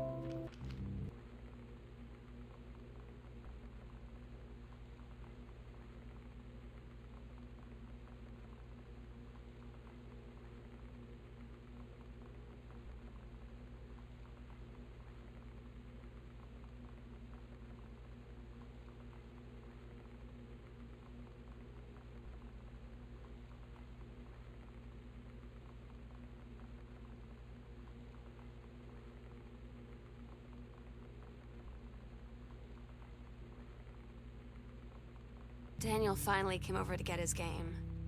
I'd been dreading it. But he brought this story with him that I wrote when we were little. I started reading. I asked Lonnie what she had to do to get ready to ship out for basic training. She said, not a lot, really. You're not allowed to bring anything with you. You have no possessions, no contact with the outside world while you're in basic. You just train hard every day, and then you deploy from there. So, they'll just send her away. To who knows where. The other side of the country? The other side of the world? My mind, like, can't process it. That she's really going to be gone. Just gone. You're not really supposed to do it in this order, I don't think. But I like how she ends the last one with just gone. And then this one is called just gone. Or just got it. Then she goes like, oh wait, it's not got. Oh, okay, it's called just gone. Okay, okay. That makes sense. Oh no. Did I lose my ball? Oh, no, I still got it. I thought for a second I lost my purple ball behind a door that wouldn't close. I thought I was doomed for a second.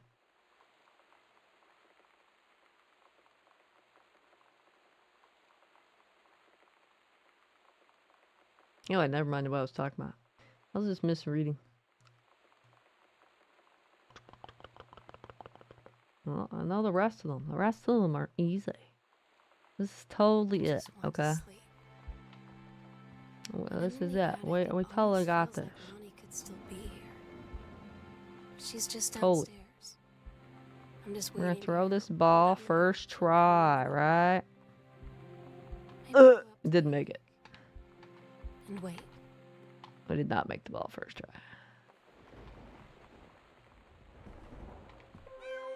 Meow, meow. Meow, meow. Meow. Meow, meow, meow, meow, meow, meow. Meow, meow. Meow, meow, meow. Meow, meow, meow, meow, meow, meow, meow. Yeah, that one's perfect. Sometimes you just have to lie to mom and dad. Like when Lonnie asked me to see a band with her and stay over at her friend's place in the city after. That's a lie to mom and dad's situation. Oh my god. Katie, Alright. I fell asleep in the attic. In 2, 3, 4, spot, 5, 6, 7, 8, 9, 10, missed the 11, first 2 12. calls. That's all the documents, Just barely okay? caught the third one before the machine got it. Oh, the only question is, were we fast enough? Were She'd we been on the bus fast to basic, enough? and she said she couldn't think of anything but me and us, and that she couldn't go through with it, with the army and being apart and all of it. Were we And fast so she got enough? off the bus in She's still Salem. reading the other document. She said, "Sam, I want you to pack up everything you can and get in your car and." Shush. Was that fast enough? It was! We did it! Speed reader! Achievement unlocked. Completed the game with having filled all 24 journal entries in 10 minutes. We did it! We did it! We're finished! It's a game! Look at this! Look at this! We're done! We're done! Hooray! Woo! Where's my confetti? Oh wait, I'll need confetti. I have this instead. This amazing thing right here. I hope you're ready for it. It is your final July moment. Ba, ba, ba, ba.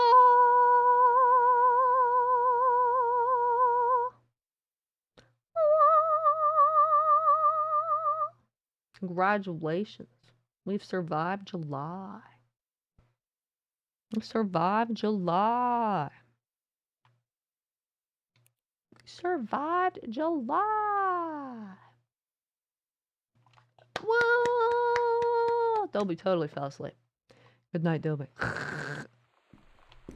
We'll miss you. Now Elden Ring. You do know it's Saturday night, right? I don't do Elden Ring Saturday night. I don't normally even stream this long. Normally I'm done by now. Wonder if I can re-trigger meow meow meow. It'd be awesome if I could. Let's do it.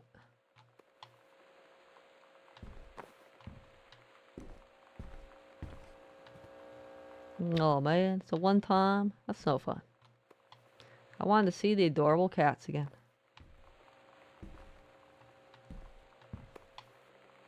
See the adorable cats again. You're no fun, guy. You're no fun. Whoa. Whoa. We can kinda. We can select it, right?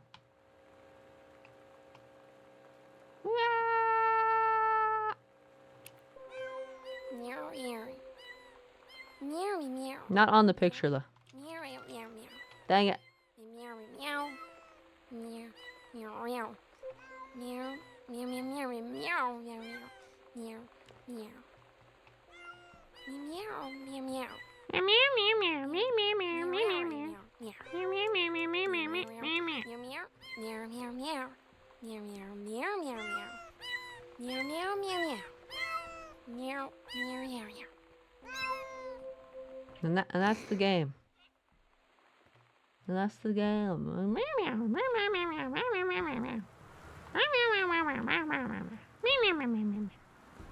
A very cute little guy. Very cute little guy.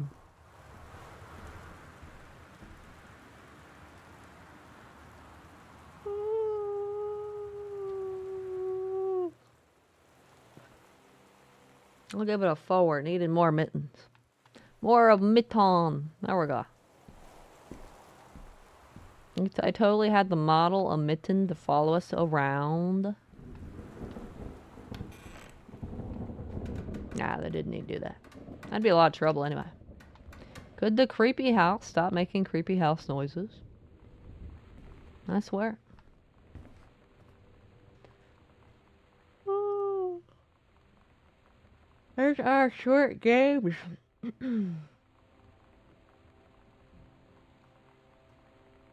There's our short games.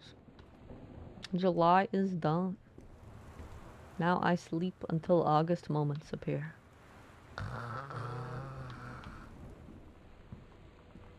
Thanks for hanging out with me and watching me play this cool game.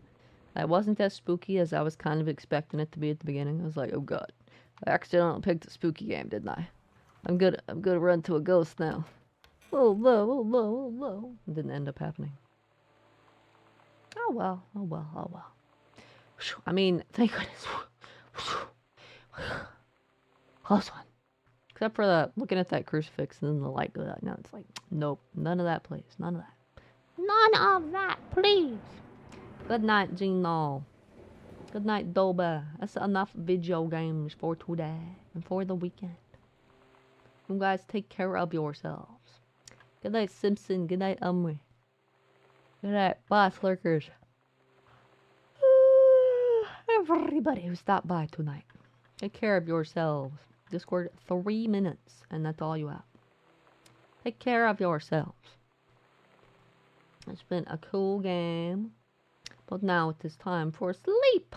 Sleep! Bye!